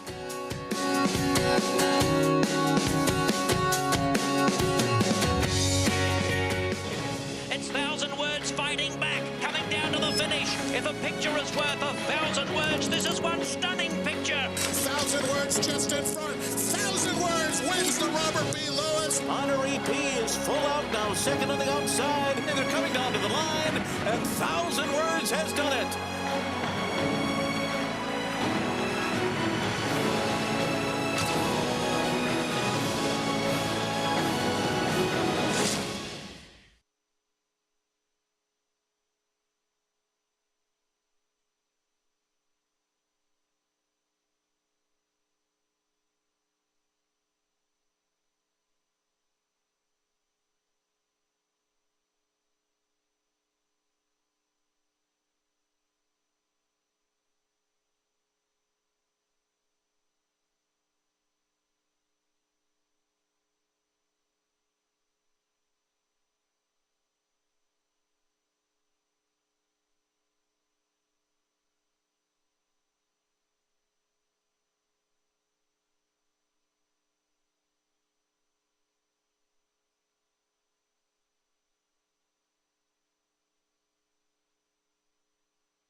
Back with you on America's Day at the Races on FS2 Regional Networks out in Southern California. It's brought to you in part by America's Best Racing. For the love of the race, visit americasbestracing.net today. What Love Looks Like. 3 today for that man, Manny Franco, as we take a look at our winner's circle lead-in, brought to you by Fasig-Tipton Digital, North America's #1 digital auction platform for thoroughbreds. Fasig-Tipton Digital, the newest from the oldest. Learn more at digital.fasig-tipton.com. 3 wins now for this 4-year-old filly, successful in her second start back of 2023. Yeah, broke very well today, got good position. Manny Franco was patient, had to run down a very game filly in the runner-up, Starship Lauban, but I think a filly that's improved from 3 to 4. And listen, full disclosure, I won a lot of races in those black and white colors. They're iconic colors in the state of New York, and I'm always pleased when I see Barry Schwartz get the W and those silks headed to the winner's circle. Well known on this circuit, no question. $3.90 for the win. And favorite after favorite after favorite, continuing here on the late sequence of this card. Head downstairs to a man who may have as many as 4 in the Belmont Stakes. Maggie. Yeah, that's right, Greg. We'll talk about those possible Belmont entrants in a moment, but do want to talk about this filly, New York bred filly, Todd, what Love looks like. We were just talking. It feels like she could get better with more racing, more age and seasoning. She will, and that seems like what most of the English channels get a little better as they get a little older and mature, and she'll probably handle more distance as well. Yeah, nice return to the races with second and a win today. But let's talk about Tappet Trice. We saw him work in preparation for the Belmont Stakes. Love a Tappet in the Belmont, as you well know. Talk a little bit about the move this morning, going 1 minute and 0.15. Yeah, I thought it was a super good work. He seems to be training really well over this track. As you said, you know, the Tappets do really well in the Belmont. He's out of a Dunkirk mare. Dunkirk we were second in the Belmont with. But what I really liked about the work is the way he finished and the gallop out. I had him out in 112 and change, and then 7/8 and 125, pulled up the mile 138 and change. So, you know, he's got a big long stride, and you know, I think he's going to appreciate the wider sweeping turns here, as opposed to, you know, tracks like Tampa where he struggled with the turn a little bit. Talk a little bit about him as a horse. He seems like one that doesn't love the kickback, and two, when you go back to his Bluegrass win, Louis Saez kept him engaged, kept him, you know, closer to the pace. Do you think that plays out well going 1.5 miles? I think it does. If we can get him to a comfortable rhythm and just get him in, you know, that long stride he has, and you know, I'd like to see him get in the clear a little bit sooner than we were able to in the Derby and get into that rhythm. You don't want to hold him up, you know, at any stage if you can keep from it. Now, we will see the 2-year-old champion Forte coming back and working tomorrow morning here, 8:45? That's the plan, yep. Now, unfortunate news about Kings Barnes, though. Yeah, he had, like 4 o'clock this morning, got a little bit of a bellyache, and you know, he's just had a little round of bout with a colic, and thankfully, you know, it's non-surgical, but, you know, it's gonna knock us off schedule here for several days. All right, Todd, well, thank you so much, and congratulations here with What Love Looks Like. Thank you.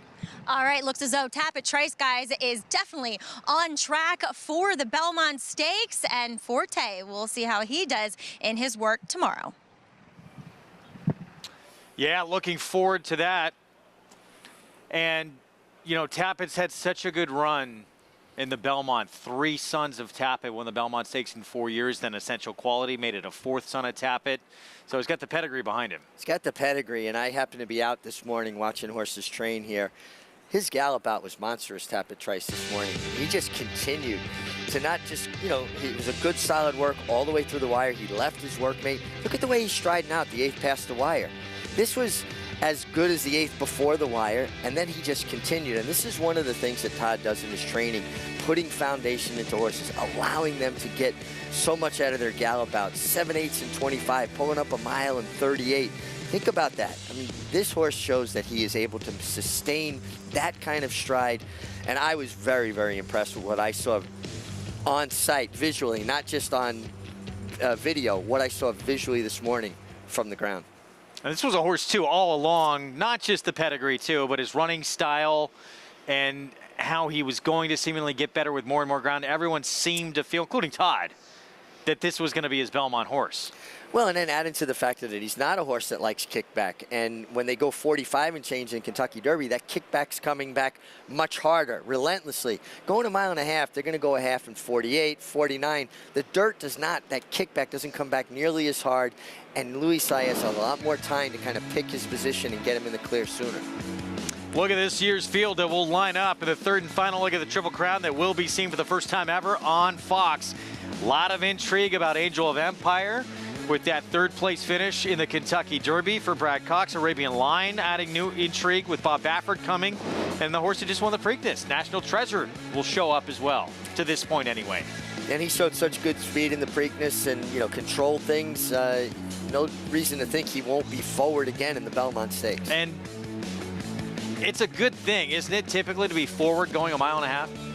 It is. You know, people, I think, sometimes have this misnomer that horses that are closers do well in the Belmont. It's horses that can get a position and stay, maintain their pace, that win the Belmont Stakes. Great full field, it looks like, that's being assembled for this year's edition of the Belmont Test of the Champions. We get set for the 9th at Churchill Downs. Mile and 16th, we're back on the main track here. Conditioned $30,000 claiming race to close out their Friday card. And 7-5 favorite. The 7 in here, that's Fieldstone, off the claim. Jonathan Wong just claimed he'll have Ricardo Santana Jr. aboard the 7. It's Jonathan Wong, another trainer making that move from Southern California to Kentucky. We've seen a lot of that migration recently. Let's go to Paul for more on the nightcap.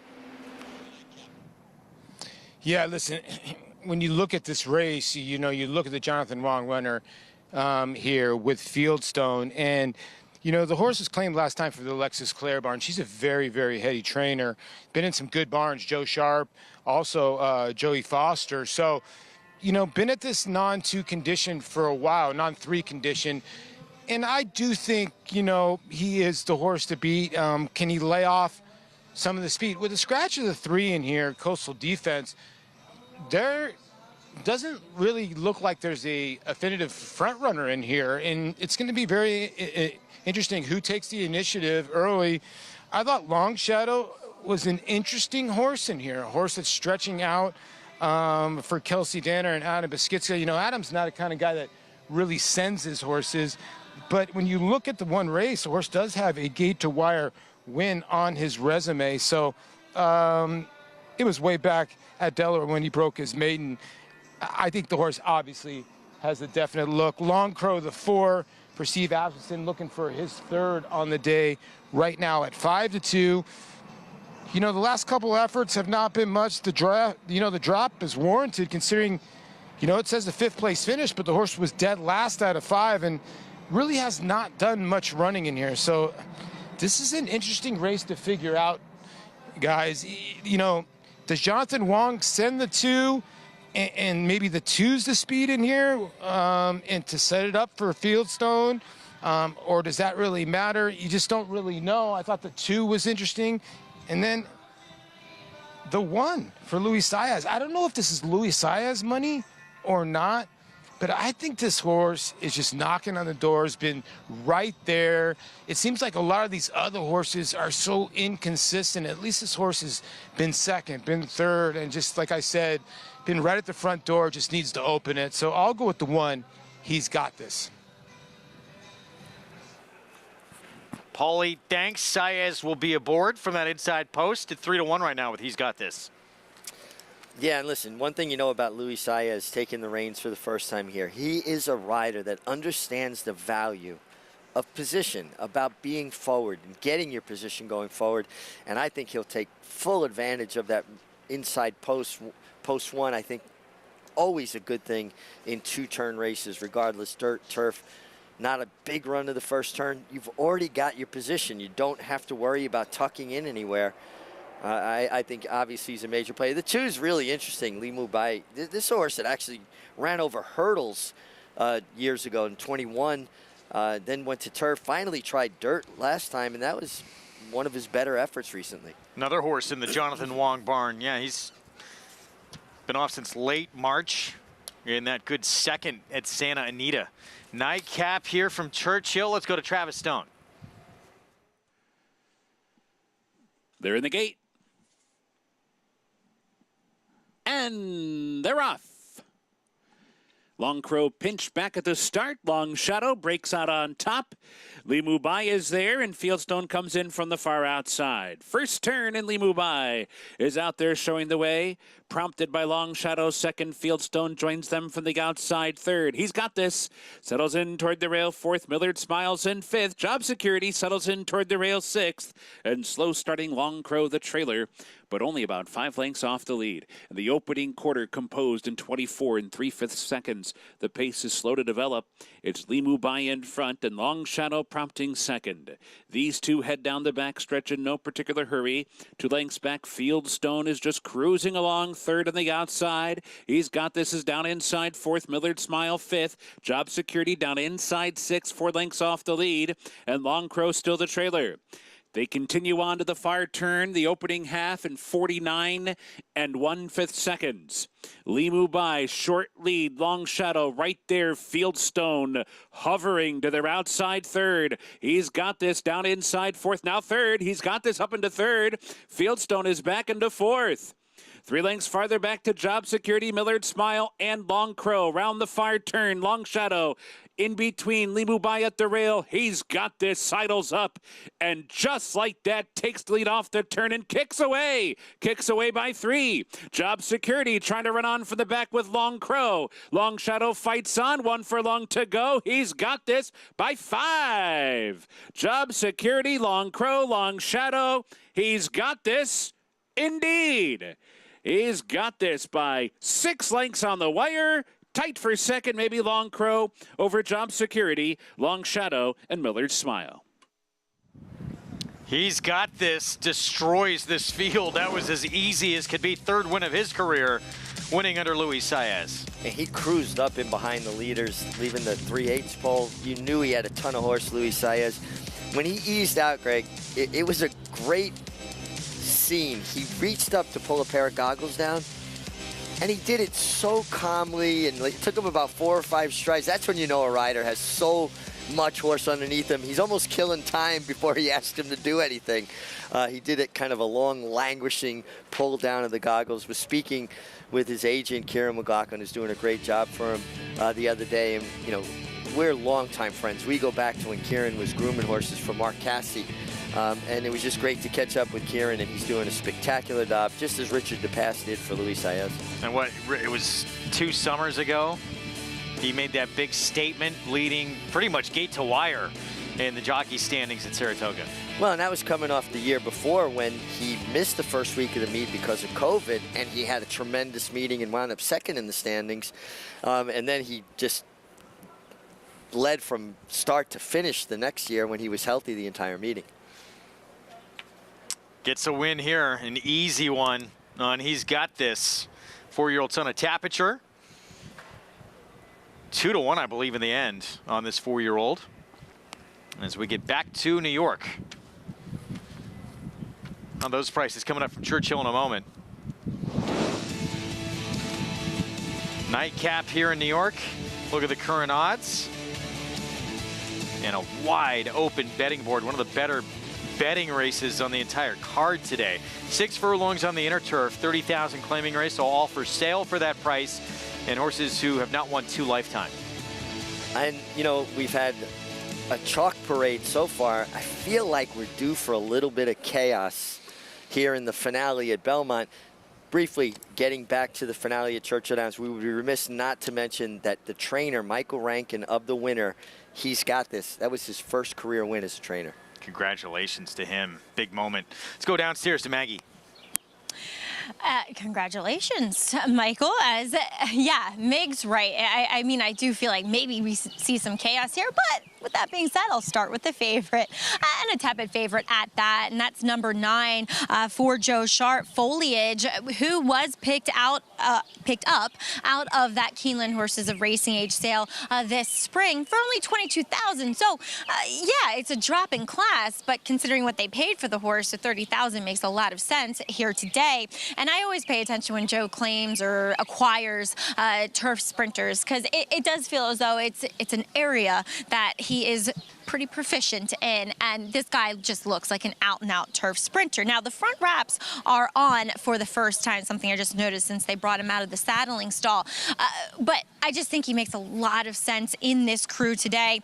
Last time against so much tougher, posted on the far outside, race, you know, pretty much played out far in front of him, and he just was never able to make up the ground. But I think with the class relief, he should be pretty effective here. As we'll move on to number 7, that is Spetro, who returns off the layoff, and I can't say that I think he finally gets to do what he's meant to do for Charlie Baker, because I feel as though he is a horse that's better at a mile, at least, where he can kind of get out, get into his stride, and 2, he's very long and lanky. Now, he looks fit here. He is a tough horse to keep weight on, and I think Charlie's done well in that respect. But again, I just feel like the 6 furlongs is just a bit too sharp for him, but I say that knowing that he's run at least an effective race going the 5.5. Then I got a real crazy one for you. Number 5, it's a little bit funny. This horse, I thought, looked like a turf horse first time out when he debuted over a sealed fast track. That was by far his best effort. Now, I know he has shown absolutely nothing in 3 consecutive open dirt track races, but the fact that he ran well on a sealed racetrack, as I talked about, it mimics the turf course a bit more, and the fact that the dam went 3 for 12 on the turf and it's a gamble, who's a proficient turf horse grade, and he's by English Channel and algorithms isn't a great influence. This guy looks like a turf horse. I'd be willing to throw him in at least underneath at a huge price, Greg. All right, Maggie, thank you. We'll see how this nightcap plays out. What's been an incredibly formful late second half of the card. Maybe get a little craziness here in this finale on the lawn sprinting. We'll be back.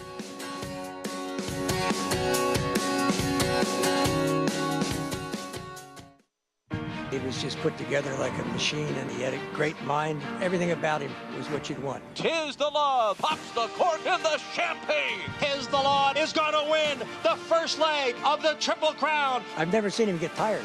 Respect the law. Tis the law. His structure is just perfect. His bone is perfect. He's left the others behind. He's going to win the Run Happy Travers. He's everything you would look for in a horse. Now more than ever, it's time to get with the program.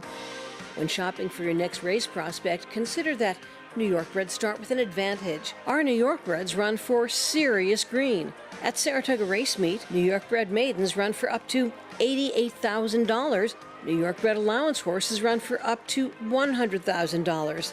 And New York bred owners can collect awards of up to $20,000 per horse per race. So get back with the program. Seriously. I'm very bullish on it. Tom's D'Etat's got a 4-length lead at the 16th pole. Tom's D'Etat has conquered the Clark. Your best horses of the last 10 or 15 years are not consistently as fast as this horse. It's total domination for Tom's D'Etat. He's a beautifully balanced horse and a really good mover, and he's just full of class.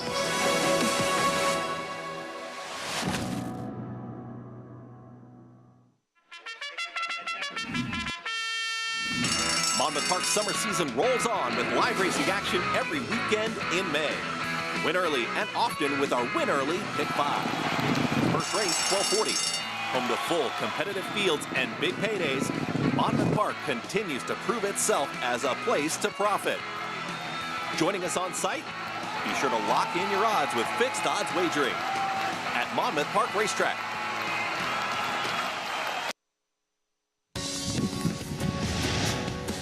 We're back on America's Day of the Races on our FS2 coverage. Regional networks out of Southern California as well. Brought to you in part by Hallandale at Alapa. We're getting set for the finale on this Friday card at Belmont as they come through the tunnel for the post parade. 6 furlongs, sprinting on the inner turf in this 30,000 condition claiming race. Horses who only have a maiden win on the resume to this point. So all looking for that second win of their career. And here's the one moving pictures to kick things off. Rudy Rodriguez off the claim. Trying turf for the first time. Mare did produce 1 turf winner. Sire Mohaymen only gets 7% turf winners, albeit a small sampling with turf sprinters. On our way, boys. Believe we'll see next. Looked like was putting in a winning move and then potentially moved a little too early because got caught, wound up third at 14-1. Yeah, but ran well. That was back in October. Comes off the layoff. You get Eric Cancel aboard here at a big price again. Watasha, Jose Ortiz, the blinkers go on for Hall of Famer Bill Mott. There's one turf race wasn't bad in a maiden allowance race at Gulfstream in March of 22, and now he drops in class and turns back. Real king, blinkers on for Mike Maker. Out of a mare that was a stakes winner on turf, and you see Mike Maker surface switch to turf is usually pretty successful. It's a little bit funny, 30-1. Mackie talked about his pedigree. Mare was a 3-time turf winner. I absolutely think there's a pedigree here. Giramonte, off since January 21st. Yeah, and has some good races on the turf, but coming off a long layoff, it may be a place to get started. Spetro, Dylan Davis will ride. 4-year-old debut coming up. Yeah, sprinting on the turf. Let's see how this horse reacts to this. So for 1 1/8 back in December on the dirt. Volkert, Jorge Vargas rides for Mark Hennig. Best race came under Jorge Vargas on the turf for this horse. They gave him a little bit of a try on the dirt, but he's getting back to his preferred surface. Broke his maiden at Belmont sprinting. Foliage at 3-1, Arad Ortiz Jr. Yeah, horse that, last couple of races leave a little bit to be desired, but has races last year that were good enough to be competitive here. Preakness winning rider, John Velasquez on Moonhunter, the 10.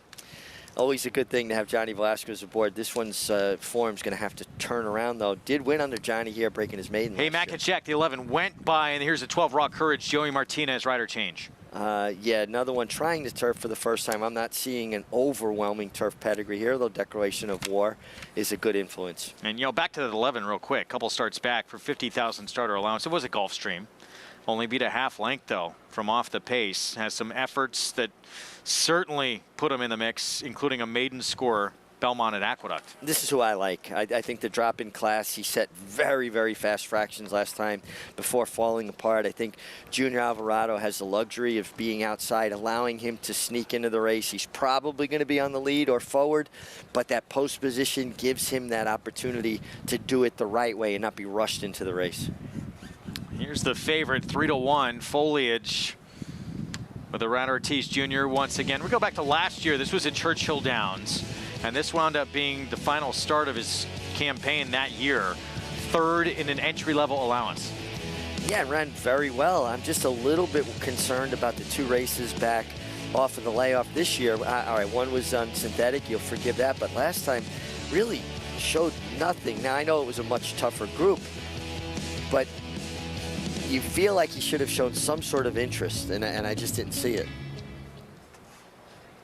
5-2 right now, taking even more money.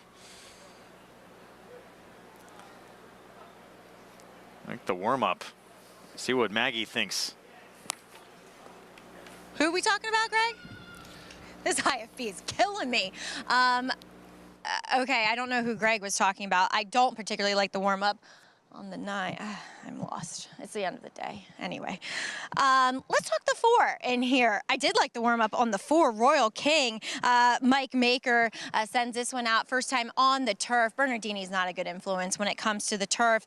The Dam, though, she went 1 for 4 on the turf, including winning a PA Bred Stakes race. I'm pretty sure that's who you were talking about, Greg, is number 4, Royal King in here. He's not that convincing, or he wasn't that convincing back in the paddock. Like, he doesn't have the proverbial turf hoof, blah, blah, blah. But watching him warm up, he does have that extra bounce to his stride that suggests that he should like getting on the surface. It's just, is he good enough here? But boy, is he a generous price for a first-time turf Mike Maker entrant. Moving on to number 8, Volkert. This is going to be my pick. 15-1 on this horse who has run low 80 buyers when sprinting on firm turf? Sure, sign me up. I'll take it. I know he looks pretty dirtied up from his recent dirt form, but this guy has some go-back races, and he's never run this cheaply on the turf before, Greg. All right, Maggie, thanks. And we're going to go back to the 9. Megan's 5-2 favorite here as you talk about Foliage. Yeah, I just wasn't enamored with his warm-up. I like to see a better energy level. I just didn't like the way he was picking up the bit.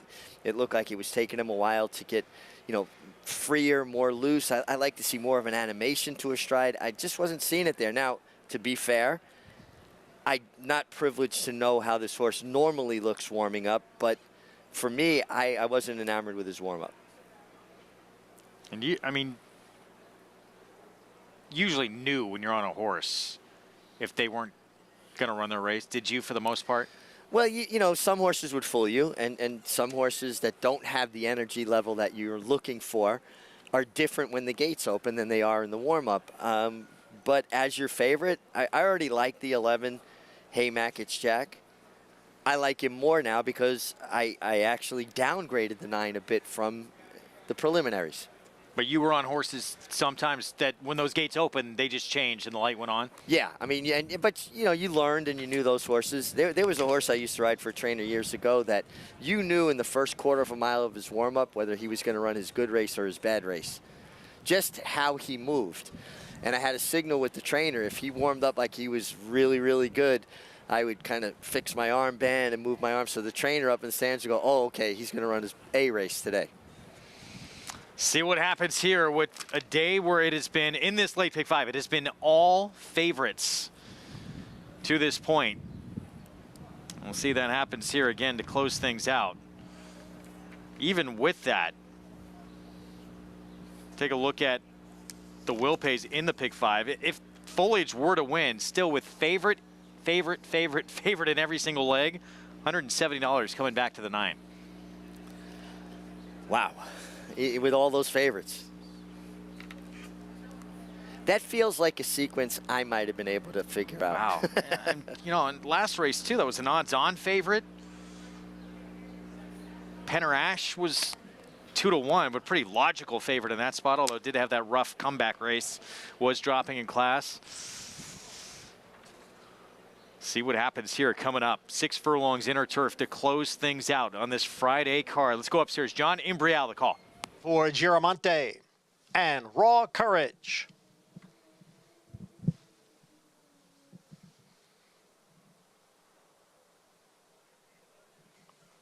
There in the gate.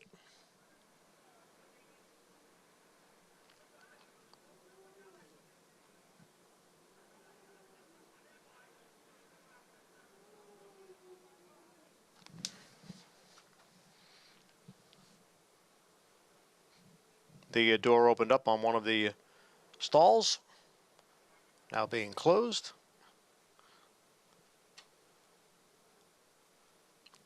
And we're just about set.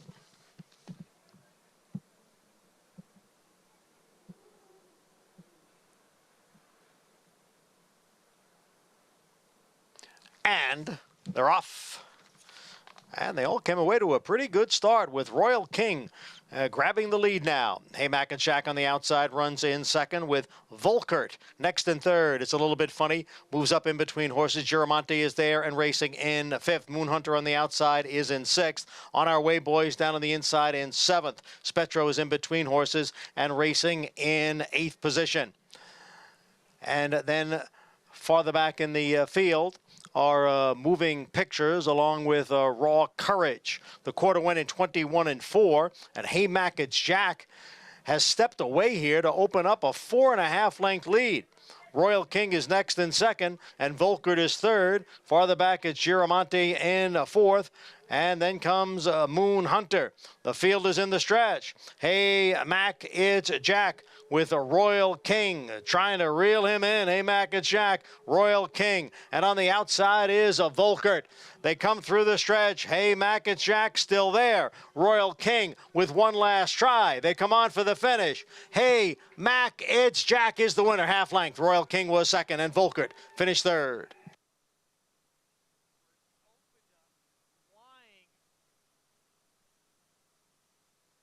Horse opened up and they were flying 21-4, 44 for the half, and able to hang on and win.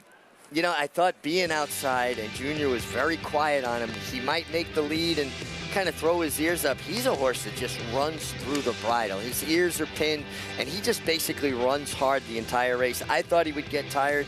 He kept finding. Junior did a really good job of holding him together, keeping him going forward. And hey, Mac, it's Jack, just a fast horse. He got the best of it. Now, I liked him. I picked him. I opened up my Naira Bets account for him. But like a typical horse player, I needed the 8 to be second for my exacta, so I'm gonna complain anyway. Hey, Mac, it's Jack, so close. You go that quick. This turf course is playing fast too, but at this level, yeah, it's supposed to back up. The turf course is fast. There's a lot of bounce to it. It's very live. But he's a horse that doesn't throw his ears up and relax. He just continues to run hard into the bit. Junior did a good job of nursing him along as best he can. Those horses like that are just not easy to ride. John Kimmel, Junior Alvarado, Mariano Brothers Stable.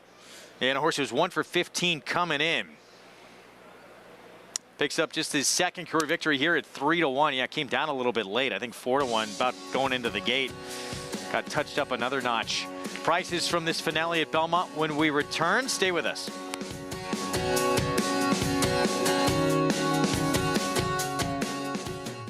Paraconti has the potential to be a leading turf stallion in America. Paraconti proved with Spenderella that he can produce an international caliber horse that can run all over the world. Spenderella hanging tough with the advantage to win the Appalachian. I've been fortunate enough to train some top fillies and mares. Spenderella is right up there with the best of them. Spenderella turns it into a procession. I think Caraconte is a horse who has tremendous potential. Caraconte standing at Gainesway.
We're back on America's Day of the Races on our FS2 coverage. Card in the books on this Friday afternoon at Belmont Park. Hey, Mac, it's Jack closing things out. Well, the price is in a moment. Get signed up with Niner Bets. $25 free Belmont Stakes play, plus that $200 sign-up bonus with that code you see.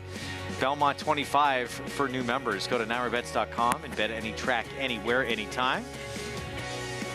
And it Hey, Mac, it's Jack Gates Wire in the nightcap. Looked like this horse was in for trouble in the stretch as fast as he went early, but he was able to hang on for the win.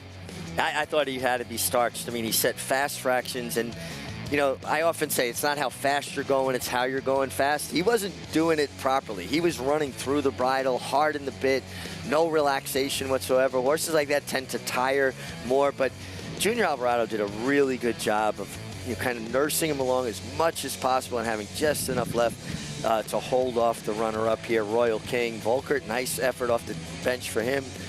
And well, we didn't get the favorite in the finale, but we got the second choice over some big, juicy prices. Formful late half of the card. Pick 5, $232. With this being the only favorite in the sequence, Hey, Mac and Jack, who did not win among this late 5 group. Still, you get $232 back, including an odds-on winner in What Love Looks Like. Nice payoff, and I'm not good with the multi-race bets, and I feel like I could have come up with that sequence. I think quite a few were able to put that one together today. Still, there were a few races where you had to make some choices in there. We're going to look ahead to the weekend. Grade 3 Soaring Softly, 7th on the card, 7 furlongs on the turf. And a look at the great Soaring Softly, who started out on dirt, didn't show a whole lot. The switch to the lawn made all the difference. Yeah, for Jimmy Toner, who just done such great work over the years with turf fillies, you know, gets those types, great pedigrees, and Jerry Bailey aboard. And, you know, Jerry was always a rider, particularly in the turf, saving ground, cutting corners, taking edges. He didn't really do that with Soaring Softly, but if you look at her from a physical perspective, she's got that big, long stride. Probably not a horse you want to stop and start, but it's fun to look back at these races. You got Jose Santos finishing second on a Christophe Clement filly, and then there's Jerry, just such a stylish rider, besides being so good from a tactical standpoint. Really look good finishing on horses. Look at this year's group that will line up in tomorrow's 7th at Belmont. 6 to 5 on Love Appeals. Christophe Clement going to have a couple in the race. Love Appeals won the debut, got beat in a stake, and then came right back and won at Aqueduct. Pretty dominant win and moved. This was big move forward with this figure. This was an impressive performance, Greg. She was a little bit keen early. Manny Franco was able to kind of get some cover, took her back off the one, hit her behind horses. That's the way Christoph trains his horses. In the mornings, they'll work right behind another horse before being shown daylight and produced. But for her to put this much separation on a field in an 1/8 of a mile in a turf sprint is super impressive. When we talk about turn of foot, meaning acceleration, this filly has an incredible turn of foot, or acceleration, if you will. She's already won going 7.5. I think 7/8 will be fine. You get Joel Rosario back in the saddle. So good with these kind that tend to be a little keen, such nice, quiet hands. She's going to be very tough to beat. 6-5 favorite, morning line down in Speightstown. Meanwhile, American Apple will be her 3rd start of her 3-year-old campaign. Eric Cancel will ride. She comes out of a 2nd place finish in a stake at Churchill Downs. Yeah, listen, this was a nice run from her. Not a good draw, post 10. Had to come out wide, finished well. I think she's a lot more settled filly now as a 3-year-old than she was as a 2-year-old. And I think 7/8 is going to suit her. I wouldn't have thought that as much as a 2-year-old, but now I think that she's just a little bit different. Maybe these 5.5 furlong races she's coming out of a little bit sharp for her. Could be the Goldilocks effect here, Greg. 7 furlongs, just right. Soaring Softly tomorrow, then Monday. We hope you join us Memorial Day for our coverage, where New York breds will shine. Andy was talking about Andy Serling before. Mig, you switched out with him. That commentator field, 13 potentially lining up in there. Love the New York Showcase these days. You get big full fields like this. The commentator should be a terrific horse race. And I love the participation we get from the owners and breeders of New York bred. They have done such a tremendous job with the New York breeding program, and it's because of the men and women that have dedicated themselves to breeding top-class horses in the state of New York. And the way they've evolved from the early 80s to current day is just phenomenal. New York breds not only start with an advantage, they win internationally, and they've been winning grade 1s everywhere. Meanwhile, Churchill Downs featured coming up on their Saturday card, 1.5 miles on the turf. Fillies and mares, 4-year-olds and up. They got 12 that are going to line up for their feature. That is late on that card. 5:26 Eastern start time. Now let's take a look at Miss Yearwood. Ian Wilkes and a 4-year-old filly who's coming off a win at 1.5 miles. That was a Keeneland. Yeah, and you know, you've got to look at that. Horses that can win going 1.5 miles. Ian Wilkes is kind of specialized in putting foundation into his horses. She's one of only 2 fillies to win at the distance in the Kirtana, going the 1.5 miles. And she came with a big, giant strides late here under Chris Landaros, a very strong finisher in his own right. So you got to like the fact that she can get the distance. And I think that's something you've got to put even more stock into, going these marathon distances, 1.5 miles. Some horses just not capable of it.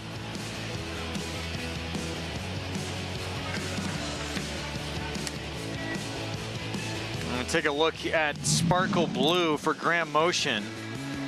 Coming out of some tough company. Ended last year in a grade 1, and she was right there, just missed.